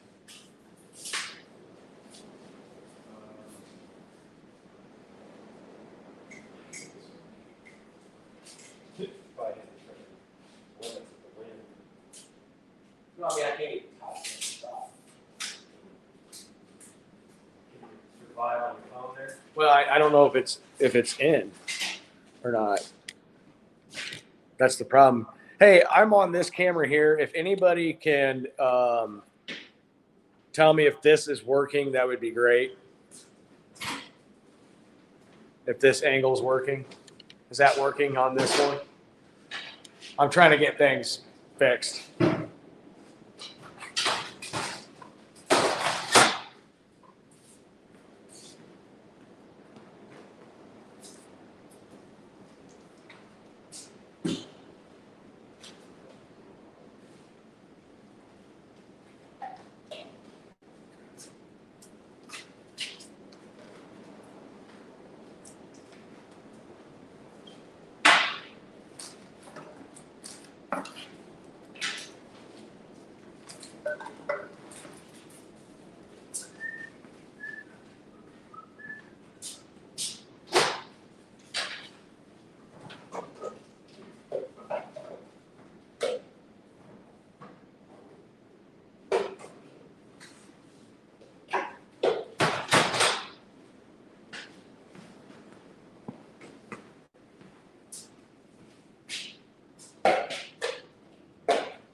I think this is working here. Okay, that's better. Okay, perfect. I don't really have a whole lot of access right now out here. Weather's getting to be absolutely shit. So what I'm going to do is I'm going to set this up here so we can see what is going on. That's a lot better. Awesome. So that's better. My laptop, obviously, not getting really good Wi-Fi signal out here. My phone's got great signal, so I'm just going to stay on that. I'm going to try to get some stuff going with my laptop so I can at least read some comments.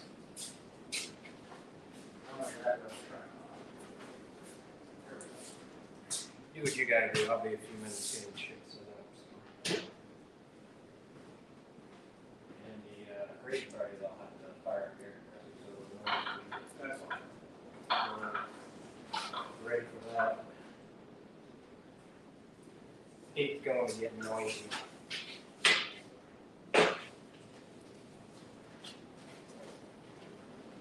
One of your favorite patrons.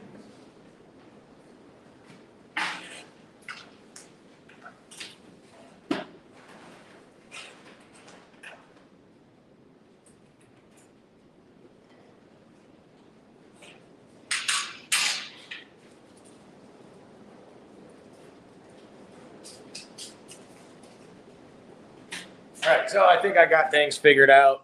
So what Mike is doing right now is he is mixing some paints, primer. Sorry, we're not painting yet. Tell them what you're using for product. This is a high-tech brand. It's from a company online. I don't even remember if I remember the name. The Auto Paint Depot. AutoPaintDepot.com. It's actually pretty good stuff. The paint already comes pre-mixed, so it's just dumping the gun and ready to roll. They got lacquers and acrylics, and they got all kinds of different types of paint. But the primer, you just gotta mix it with a lacquer thinner. So it's not really expensive stuff, but it's good stuff. It's a base clear product that I'm going to be spraying on. So really affordable if you're looking for a budget-friendly primer paint to use.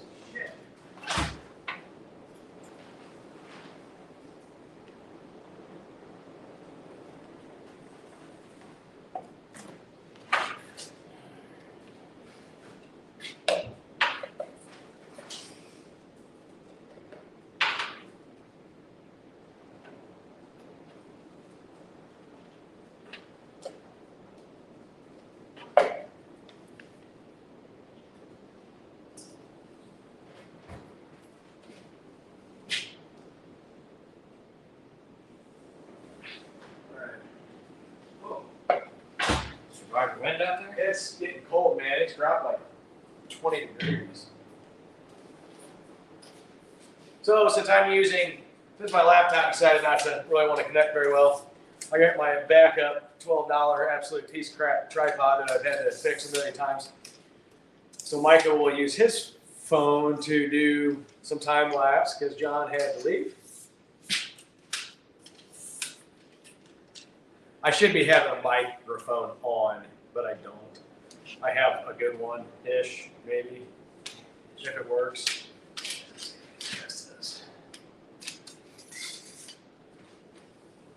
So yeah, we'll have another, we'll be able to make a video. So we're doing a video, making a video.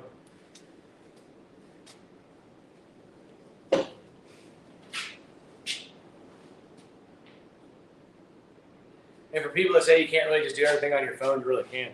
My whole channel has been, up until recently, built on an iPhone, $12 tripod, $20 microphone kit. Well, it's my third microphone kit, so I keep on destroying those too.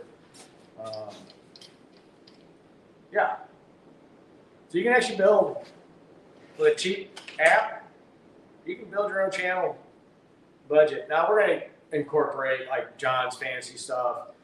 I got a GoPro now. I'm going to get a couple more. I'm going to get a drone.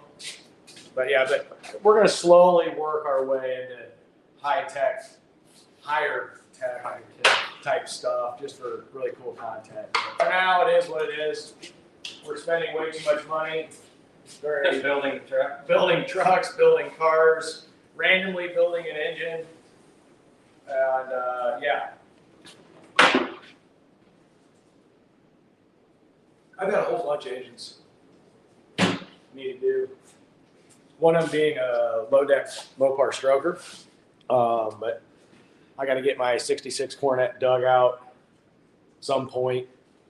Start on that. That'll be the 2024 car for No Name Nationals. 383 B block. And it'll be a 426 low deck stroker. But that's off a ways because Mopar stuff is extremely expensive. Oh, yeah. Yeah.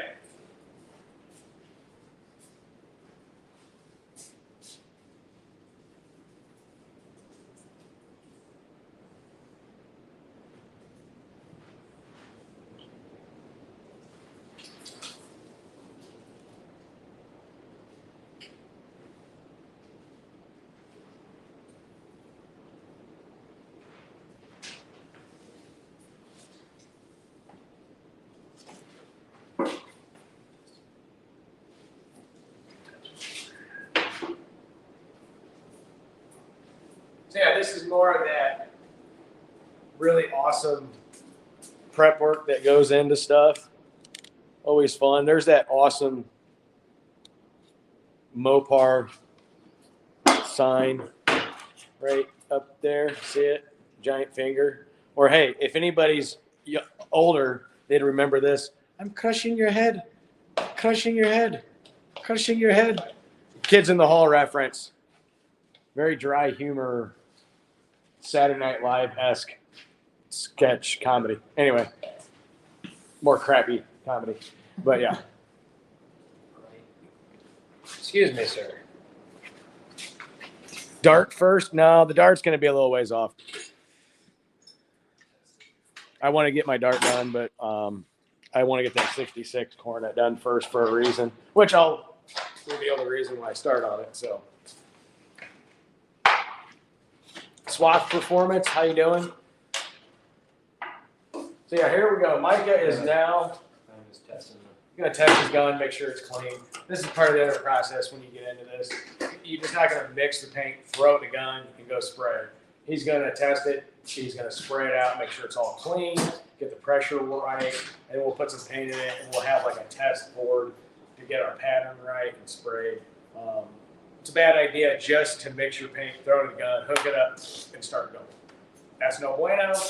You want to take the steps properly to lay this down. The stuff that we have painted, you just take the proper steps to do it. Every paint, whether it's going to be a lacquer, a urethane, a one-state, whatever, enamel, you're going to want to get your gun dialed in for that application. I know this is just the primer over a firewall, but we do want it to look nice. So we're going to get it as best as we can. on this lovely Saturday where it's 90 miles an hour wind. So yeah, this is where we go. Just reading some comments. I didn't able to pull it up on my phone.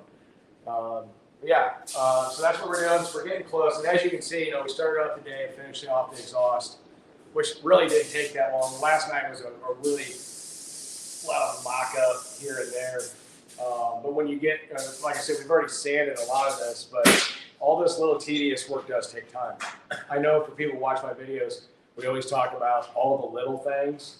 Well, honestly, tearing this truck apart, doing the chassis and doing all that is nothing compared to the amount of time you spend on everything else. It always comes down to the little itty bitty thing.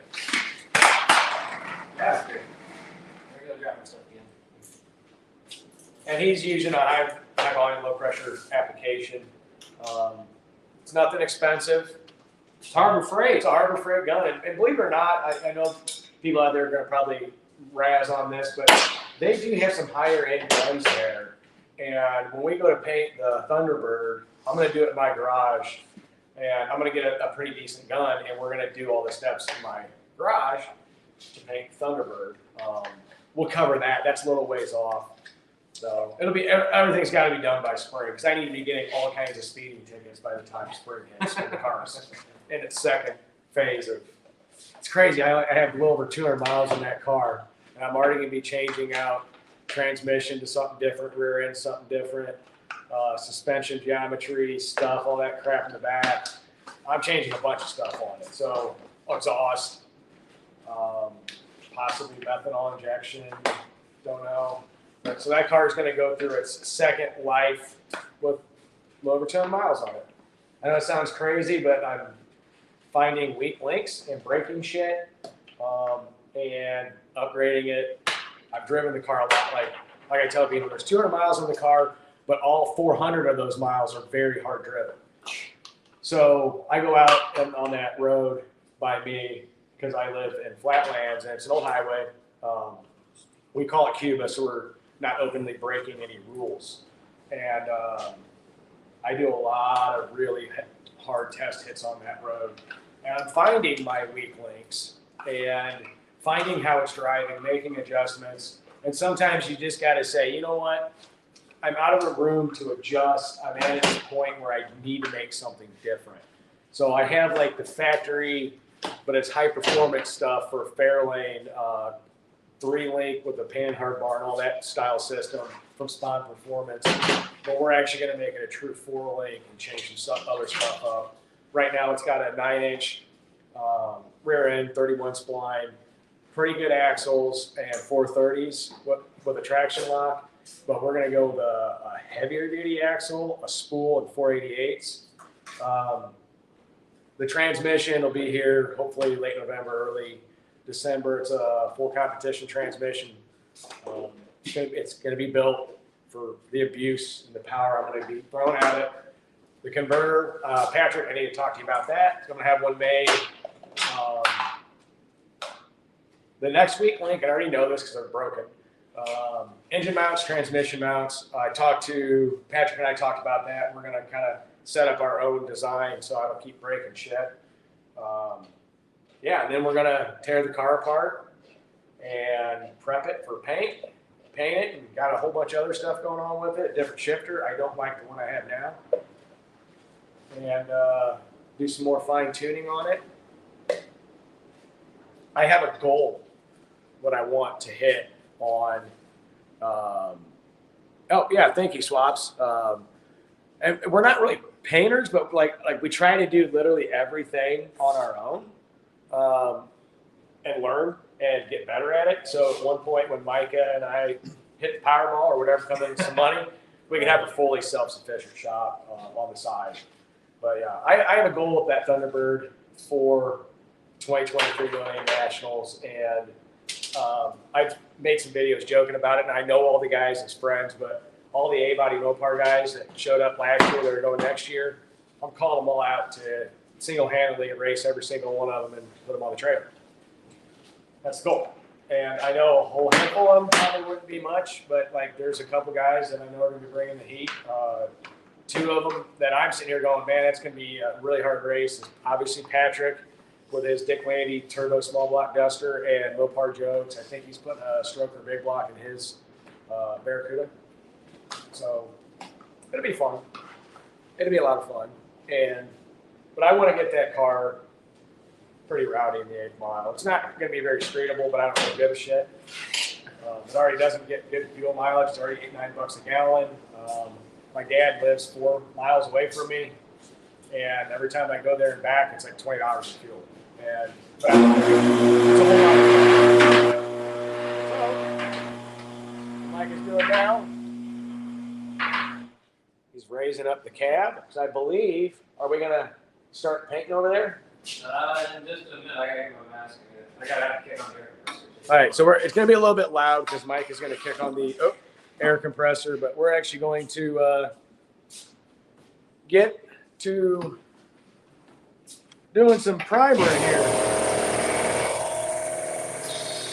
So yeah, here we go. I'm going to get out of the area so I'm not really in his way. Sorry, wrong way. Should be a good angle here.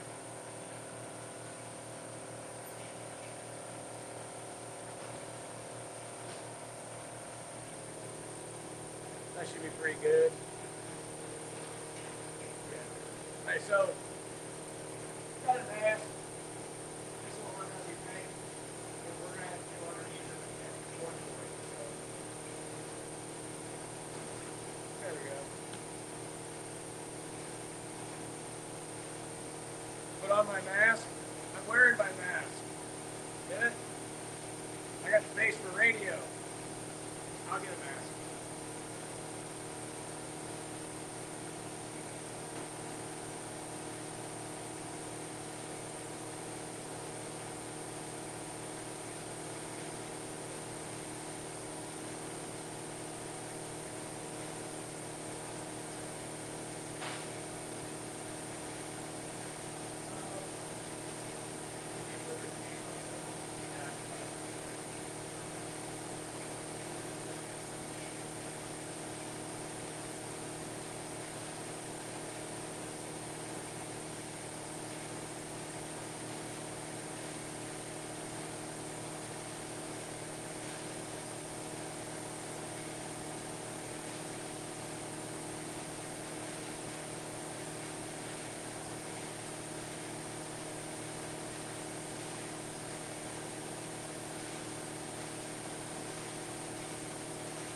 So he's just getting the gun set up right now, and we're going to be spraying.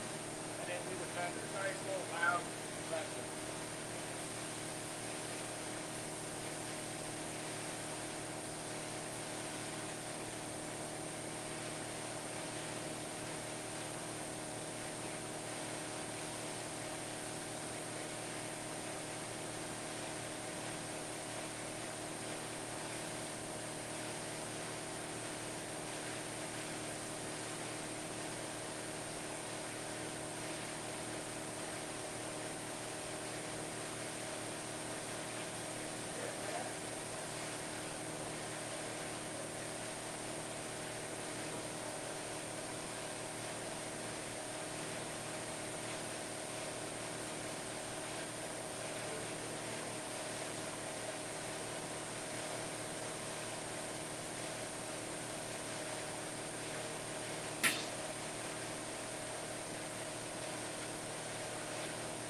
So I'll show you in a minute what Micah is doing laying down a test spray over on a piece of cardboard.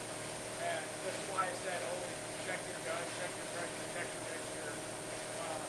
If you go to spraying a pattern on the cardboard and it's not weighing down the way you want it, so he's going to thin a little bit more and he's going to try to get, I'll actually show you that in a second. I just didn't see what he was doing, so I was not fucking around.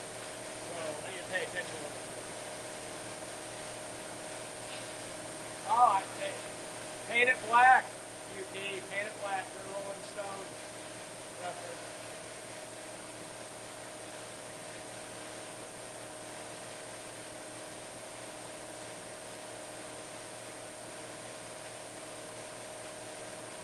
So while he mixes that, oh by the way, UP, I took my dad and my son to go see the Rolling Stone outing, which was fun.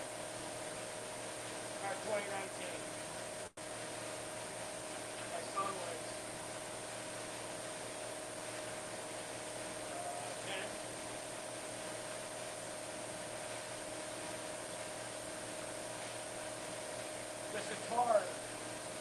The sitar and rock music is awesome.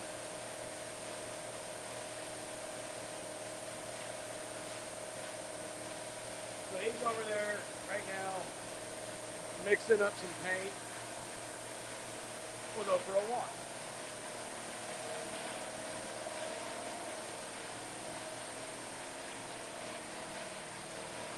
So what he did was he went ahead and thinned the paint down a little bit more, so I'll show you what I'm talking about, where he's laying some test patterns. Yeah, the sitar and rock music is really cool. Beatles did a lot of it, but there's a lot of neat. The Doors did a lot of sitar stuff later on. At least Robbie Krieger tried to make it sound like it.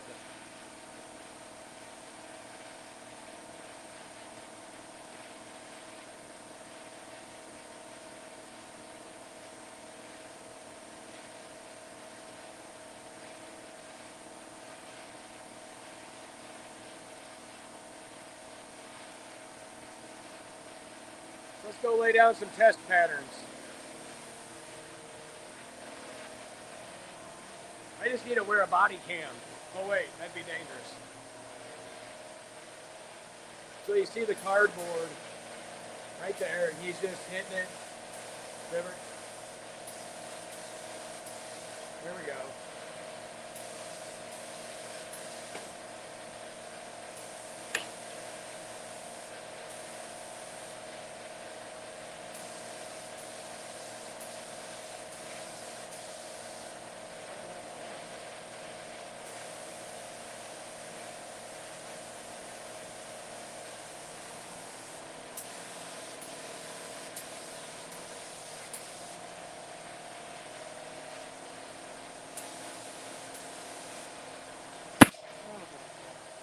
What's that?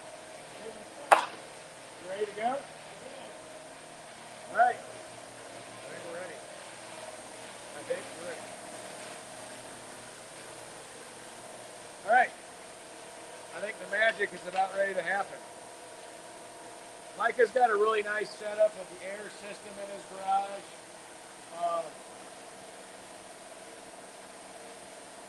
Obviously, it's a pretty decent gun, fully adjustable. The one thing he doesn't like is where his hand lays when he's spraying, it'll hit this nozzle. So if you're gonna buy a gun, always hold it in your hand. See if it works. Alright, so I'm gonna go ahead and move over here. And there he goes.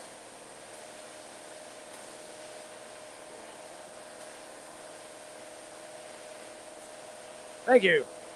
It is a nice shop, really decent, pretty good application, pretty good setup. We need about 3 of these.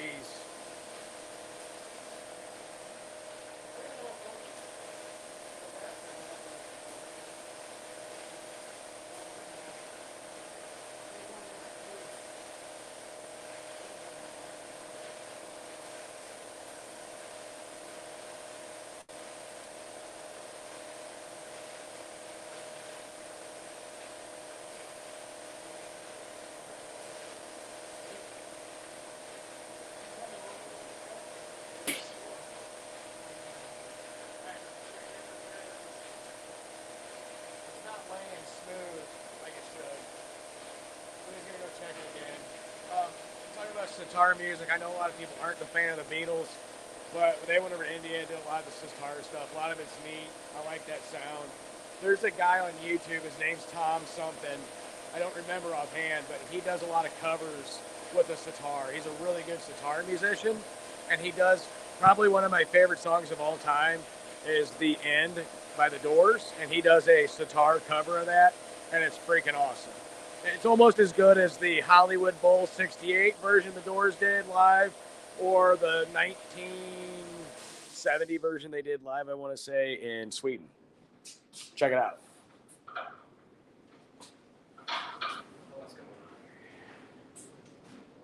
Okay, so he's just checking out some stuff right now. What it's doing is we have it laying down. It's not laying as smooth as he wants it. It's speckling, so we're going to address that. Well, Mike is going to address that. It's a one-man job. Is there a different nozzle in there? Yes, Ari. Yeah, that's a great movie in itself.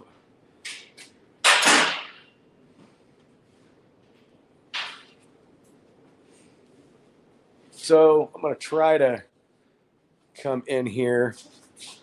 Might be hard to see. Probably won't be able to see it, but he started spraying in here, and it can't really tell, but it's not laying smooth. It's wanting to speckle. It's not wanting a nice even pattern and lay flat. It's wanting to speckle. Not as bad here, but we want it to lay very smooth. So when we lay the top coat over, you're not having all that eggshell kind of look to it. We want it smooth. Up the pressure if it's speckling. Okay. Yeah, he said he did. It's still not spraying right. So we got to figure out. Ari don't surf. Charlie doesn't either, Ari. That's a great scene. Tour of Duty. Actually, Tour of Duty I watched as a kid all the time, and Tour of Duty's theme song was Rolling Stones' Paint It Black. So I watched that all the time as I was a kid. That was a great TV show. Looking back at it now, if you look at it, it fucking sucks, but back then it was great.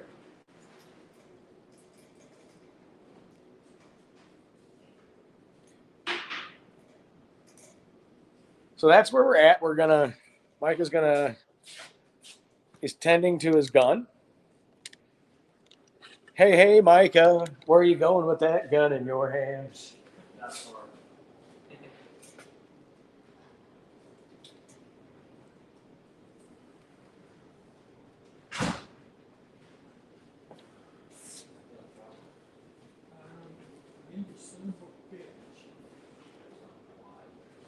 We're live hanging. Dave, it's windy out. It dropped like 20 degrees.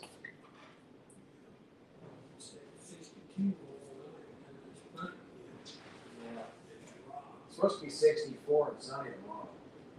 We'll see about that. So he's going to probably thin it a little bit more. Could be the paint too, use cardboard to test it. If we were just doing and it looked good on cardboard, but he's going to thin it. Probably, is that what you're doing, Micah?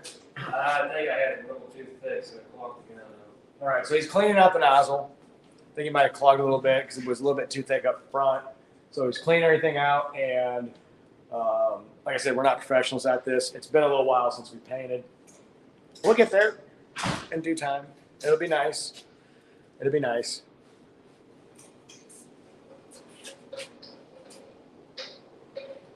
But yeah, it's really windy. Like when I came to Micah's this morning, it was a little bit windy, and it was like 65 and absolutely poured down rain. Now the wind's increased to probably 40, 50 mile an hour steady winds, and it's dropped. It's probably only 40 degrees out there. It went from that damp 65 fall feeling to January.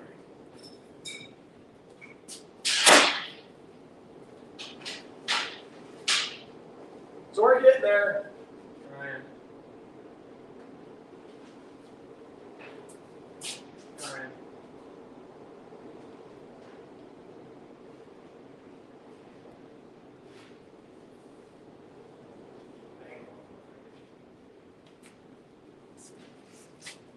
More thinner, too lean. That is a good thinner. Unfinished sounds like the professional. He probably is. Lightly dip brush, stand back, sling brush towards firewall. You know, didn't Andy Warhol do paint like that? UP? The splatter paint art?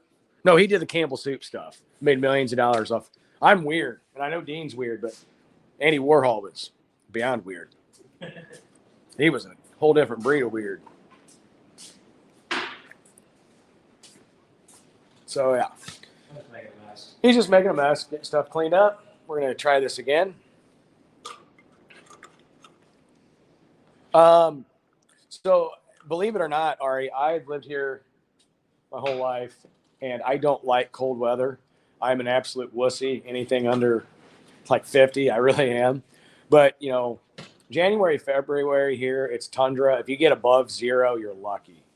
But then our summers are like 100 degrees and humidity, so we get it all. It just sucks when it gets that cold.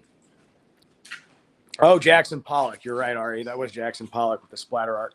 My favorite artist of all time was Salvador Dali. He did some really neat shit. All right. He's going to do some more test spraying. See if you can snake in there and see that.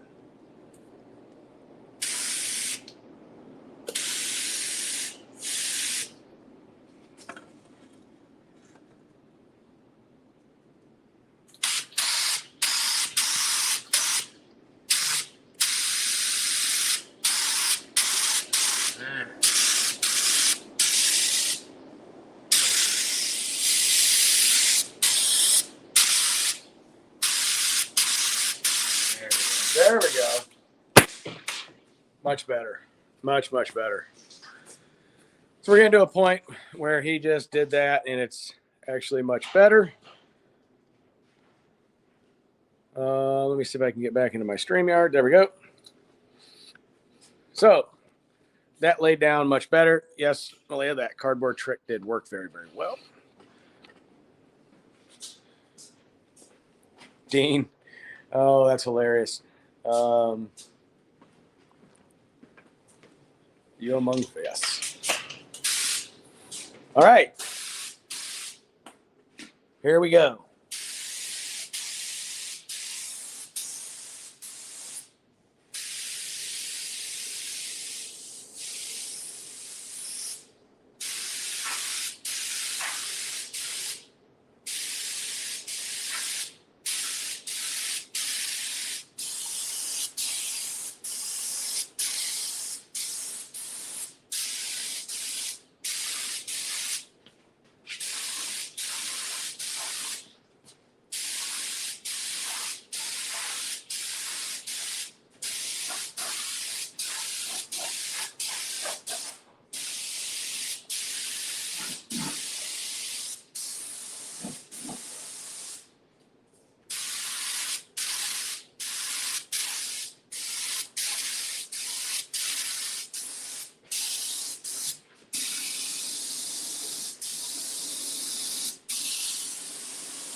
So you see, lay it down. It's actually really smooth.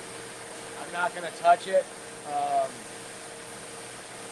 Yeah, I've been doing that. It's kind of like Zorro. Hey, it's Zorro. No, we're gonna go over there and do the fenders.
was our, we gambled and lost, which is fine. It laid down smooth. That was primer we had left over from another project. We didn't have enough to do the other fender, which is fine because we still have to order more because we still got to do underneath the cab before we seal all that up with what we're going to finish it off with. So let's take a look at, you know, some of what we got accomplished. That's right. It's actually laid down really, really good. A lot better than it was. Get a good view of that, nice and primered. That was, like I said, that was leftover primer from what we had from a previous project. Same stuff we're gonna buy again, yeah, but we just didn't have enough. Thought we would, but we didn't, which is fine. So we still got to do underneath of it, and we're gonna do a light, like undercoating underneath there. So Micah will just get some more primer. We'll just save that fender for next go around. But the main, big, important part is getting this firewall done. Let's look at the masterpiece of this firewall. For one coat. For one coat, laid down actually really nice. Yeah, feel Sarah McLaughlin style V8 short comment. That's hilarious. So yeah, it actually laid down really, really, really nice. It's got a nice smoothness to it. Don't touch it. I'm not gonna, yeah, definitely not gonna touch it. But what we'll end up doing is we'll probably hit this again with one more coat of primer. Do the other fenders again, one more. We'll lay down the paint, fenders and everything. We're going to undercoat part of those inner fenders, and then we're going to address the bottom. And then from there, we can start taking this and putting it down on that chassis because the chassis is done. Previous videos we showed, we took it down to bare metal, redid everything. We used a chassis hardening paint type stuff. We lowered the front end, all new components. Everything up front's brand new. It's got that 5.3 LS Texas speed equipment. Everything's fresh. We just finished up the exhaust today. So yeah, that's kind of where we're at. Having a whole lot of fun. Mopar Black Knight, 2X Garage Texas Speed Shop parts. Hell's bells, what a mover. Yeah, Texas Speed does make some really awesome parts for those. This one is not going to get a hair dryer. This is going to be some of one of those like quick and slick cruisers. What was it, like 410, 420 horse? So this engine is rated pump gas, 420 horse. It's got an extremely, extremely built 4L60E. Believe it's going to have 373s out back. Probably what I'll change to. So like 373s out back. However, Micah's friend Mike from 150 Speed Shop, he's an LS guru, and he is building a couple El Caminos, and one of them, they're both the 80s G-body style. One of them is getting a very, very wicked LS platform hair dryer engine, so that's going to be really fun and fast. 235 Blue Flame donations. You know what? Those old 235.6s were awesome. Some of the old Offenhauser speed stuff they made is awesome. Awesome, awesome stuff. I still want somebody from Australia to send me a 265 Hemi 6-pack. They put them in the Valiant Chargers over in Australia. It was a 265 cubic inch inline 6-cylinder Chrysler engine with a Hemi head. And the 6-pack version of it was 3 2-barrel side draft carburetors. And it has, if you want to check that out, Google Hemi Valiant Charger 265 6-pack. The car is actually really cool. And the graphics they had to notate what it was is even cooler. I think it's somewhat cooler than some of the stuff that they put out here in the United States. I really want one bad, like really, really, really bad to get my hands on. They're readily available over there. Clifford Performance makes a whole bunch of performance parts for them. It's just getting it here that's the biggest problem right now. RA just swapped the converter on a 4L60E. Used the converter from a 4200 with some great results. That's pretty good. We put a little bit better than stock converter in No, this. it is stock converter. Stock converter? Yeah. Stock converter, but I know the transmission's built to the hilt on this. So no Speedmaster parts on this one, Frank. Are the Hemi 6 and the Tasmanian Tiger good old? Yeah. Yeah. If you get a chance, guys, seriously, go look at some of that Hemi 265 stuff from down under. It is actually pretty neat. Frank, I think I'm steering clear from now on some of that Speedmaster stuff. A lot of reasons why, but I'm not disappointed per se in all of it, but I got some ideas. Best stuff around, yep. 4s and 6s to win a poker game, yeah. I'd make a horrible gambler. I gamble waking up, Dean. But yeah, so if you ever get a chance, go check that out. And what's kind of neat is if anybody knows their history on A-body Mopars and some of the B-body stuff, with the flat hoods where it had the twin scoops on it that were like bolted on, they actually used those on the Valiant Chargers.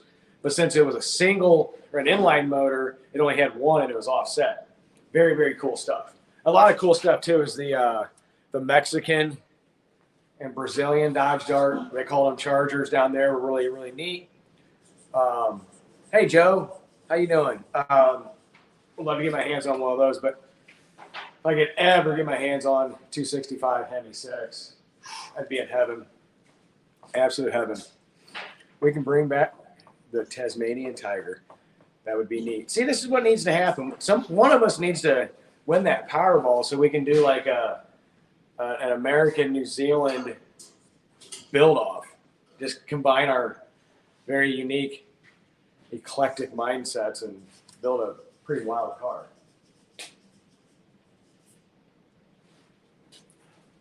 This is the only soda I'll drink. I don't drink a whole lot. RC. It's good stuff. So yeah, I don't know how much longer we're going to go live, just for the fact that we just got a whole bunch of shop cleaning to do. But yeah, we'll just kind of hang out and talk for a little bit while Micah cleans up his gun. Yeah, Frank, you and me both. Finer parts by Speedmaster are just too inconsistent, as you know. Yeah, and you know, if you start looking into some of these parts, a lot of the Speedmaster stuff is cast and final manufacturing in China. A lot of the American companies are doing some of their castings in China, but their final manufacturing in the United States. Then obviously the super high-end stuff is pretty much all the United States. So it depends really how much you want to spend and what tolerances and quality you want. The castings on the Speedmaster heads aren't bad. It's everything else with them is shit. I spent too many hours correcting all that. Yeah. If the Hemi 265 DNA gets mixed with the Tasmanian Tiger, will the results be Argentine? I like that analogy. It might be. You just never know. You just never know. So yeah, that's where we're at with all of this really, really fun stuff. And I'm going to move Micah's camera. So we got my laptop going. We got my phone going. We're trying to capture some footage. Over here, okay, he paused it. Yeah, there's nothing going on there. But yeah, so a little bit of history along with this. Dean, Tasmanian devils are really weird, though. You know what? If they shaved their head, would they be kind of like me, though, Dean? Just kind of a thought. Yeah, Frank, you had sent me some messages regarding the rockers and rods. Almost cost your build. Luckily, I ended up with all of mine on that. I went with Howard's, Crane, and Scorpion components to get all that right. Because that, yeah. So yeah, that's kind of where we're at on a lot of different stuff. And pretty crazy. We've been going live now for quite a while. Let me see here. I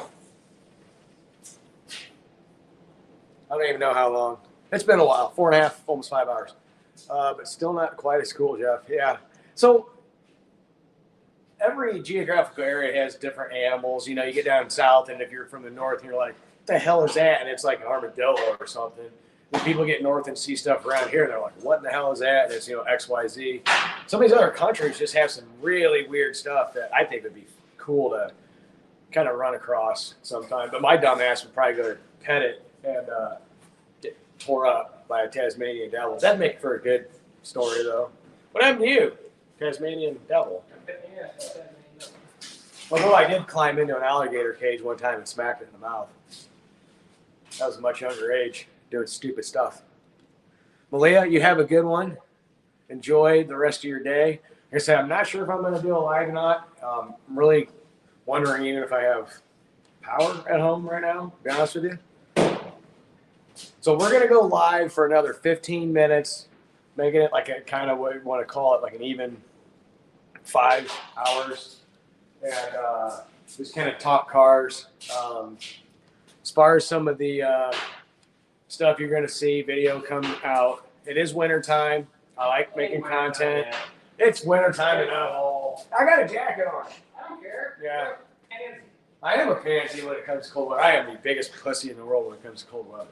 But long story short, I've been back into collecting the vintage vinyl, uploading those. I still have some old. I came across a lot of my older drag racing video, just a tidbit of it from probably 10, 15, 20 years ago. Been finding that and putting that up there too in some different formats. Obviously, we've got Project 9194, a lot of that content coming. It's really starting to come together nice without any major headaches. Thunderbird, probably not a lot for a little while on that other than a nice day going out and doing burnouts. The DZ302 project will probably start soon. Got to be working here and there with John on his Jeep. He's going to start getting into that world of finding out how much of a headache and how much work and money this type of stuff is. He told me his budget, and I said, okay, take that times 3 or 4. Because in reality, that's what it's probably going to be. Yeah, power went out yesterday while I had a record on, scratch record. Ooh, that's not good. Hopefully it wasn't a good one. I think I have that Live Doors album you like. The one, yes, you are. That's the one, Ari. That's a really, really, really good one. So yeah, that's what we got going on. I'm really looking forward to the DZ302, EZ302 build. I'm not gonna let the cat out of the bag completely, but in December, I'm gonna be somewhere really, really, really cool, and go check that out. Which I'll do a lot of footage on that. But yeah, as the weather turns, you'll probably see more shop time. We're working on stuff, not as much fun outdoor stuff, but that's just the way it goes. I do need to get my motorcycle going, but I'm not doing that until Micah and I finish his truck.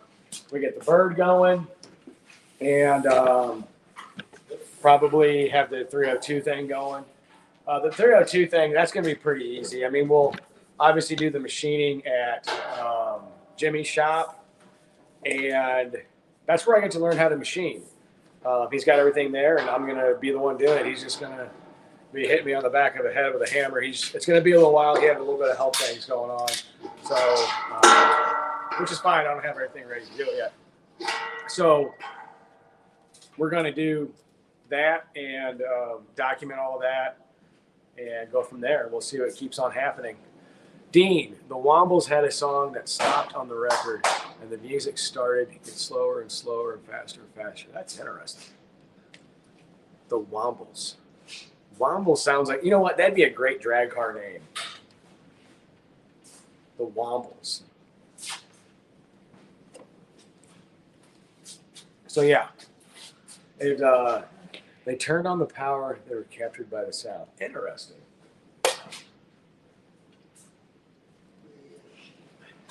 Like I said, we're not experts on everything. That ain't close. We try to get the best results we can. Because honestly, the more work we do ourselves, the better we get at it. But it does save money, so we can endlessly dump money into stuff like this, which I find very fun. I took about 10, 12 years away from it, and now I'm back into it, so I just dove head deep right into it again. Head first, buddy. Head first, it's the way to do it. Kind of like the old joke, how do you learn to swim? Jump off a freaking bridge, man. Just kidding, don't do that. Don't do that. Okay, so, Mopar Black Knight, if you're still in the chat, I'll show you the engine real quick. Do-do-do-do-do. Do-do-do-do-do. It'll be like an unveiling. What? See what's under the tarp? Let's see what's under the tarp. Bum, bum, bum, bum. So yeah, 5.3. A little bit of head stuff. Texas speed cam. Stock pistons. And they get a very massaged intake, bunch of other cool stuff. Obviously, it's got headers and all that. We just finished up the exhaust back through there. It's not 100% done, but yeah, it's definitely coming along, and it's going to be a fun truck. Micah likes the very functional aspect of having I'm going to refer to it as a cruiser, but it's really not a cruiser because it's going to have all the power in the world to really embarrass some people that live around here that think they're cool that aren't. New technology in an old vehicle. Yeah, so I mean, it's gonna be painted. It's slightly lowered, leveled SS wheels. It's gonna have a nice paint job, but you'll be able to drive this truck literally anywhere. My style is old, vintage, go fast, very not streetable. I gotta quit doing that one day. But like the Coronet build, it'll be more streetable than my Thunderbird. Thunderbird, is it streetable? Yeah, I mean, I got the cooling stuff taken care of. Brakes really well. Steers okay. For what type of suspension I have, it's just, turning 3,300 RPMs at like 55 kind of sucks. But I don't live anywhere near a town, so it's not like I can just be in town driving. I actually got to hop on highways and stuff. Now I'm gonna go somewhere. So yeah, we're really getting there with all this. Can't wait to have everything done over a period of a couple of years. Having, getting the Thunderbird done, getting this truck done, having my motorcycle done, getting a good start on the 66 Coronet. That's going to be a blast.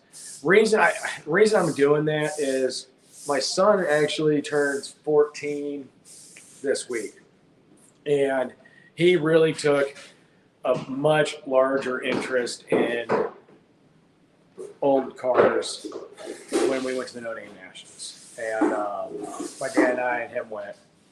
And I want to build something cool that he could learn how to drag race in. So my 70 darts, way I'm going to build that would not be a good car for him. So the 66 Coronet, I started this channel with an oddball car. I might as well keep that going for a while. I already have the Coronet four-door. The reason I bought it is because one of the coolest cars I think was made by Chrysler from the factory. They made, I think, two of them, 66 Coronet Hemi four-door cars. And they were the 440 sedans, four-door, pretty much steel wheels. One was white, one was red. That's why I bought it years ago. And I obviously don't have the money to do a Hemi. I'd love to, but I know my Mopars very, very well. I know how to set up the suspension the old school way. And it's very affordable. I know what makes them tick.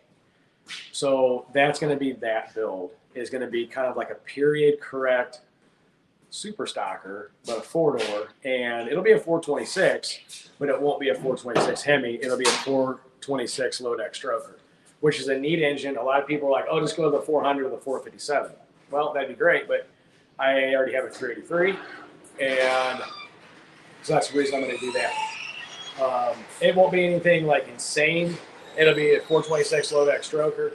Nice part is it revs like a small block, but it has all the torque and power of a big block. And I'll use 440 source heads, Eagle rotating assembly, probably like 10 to 1. Decent size cam, but tunnel ram. But I mean, it'll be a streetable car. It'll be obviously an automatic, nothing crazy on stall, and probably 373s, 391s out back. So it'll still be a very, very streetable car. I know a lot of people say, well, tunnel ram's not streetable. No, they're completely streetable. Once you learn how to tune them, completely streetable. Parental advisory lyrics, yeah. Four-door sedans are the best classic cars. I agree, Joe. They're really neat. You say 400 parts are a pain to find, too. I don't know if they're really a pain to find because, like, if I'm going to do a rotating assembly, I know a lot of guys try to do budget where they're going to go find this, find this, find this. I'll just contact the Eagle and say, here's what I have going. Here's the application I want. What's the best? Then I run it over with Jimmy. We look at all the pros and cons, and then we make our decision, based upon that. But yes, it is pretty tunnel wham. Yeah, Ari, that's a good reference to someone that actually hates my guts too, which is comical in some ways. So yeah, it'll be something that's semi-streetable-ish. I mean, just other than fuel mileage, and we'll have a whole lot of fun with it. But I want to have that car done for 2024, and I want to get my son learning how to drive that car. Obviously, I'm not going to put him in without driving other things. I've already been teaching him how to drive on back roads. Nothing crazy fast. I know it's probably breaking the law and whatever.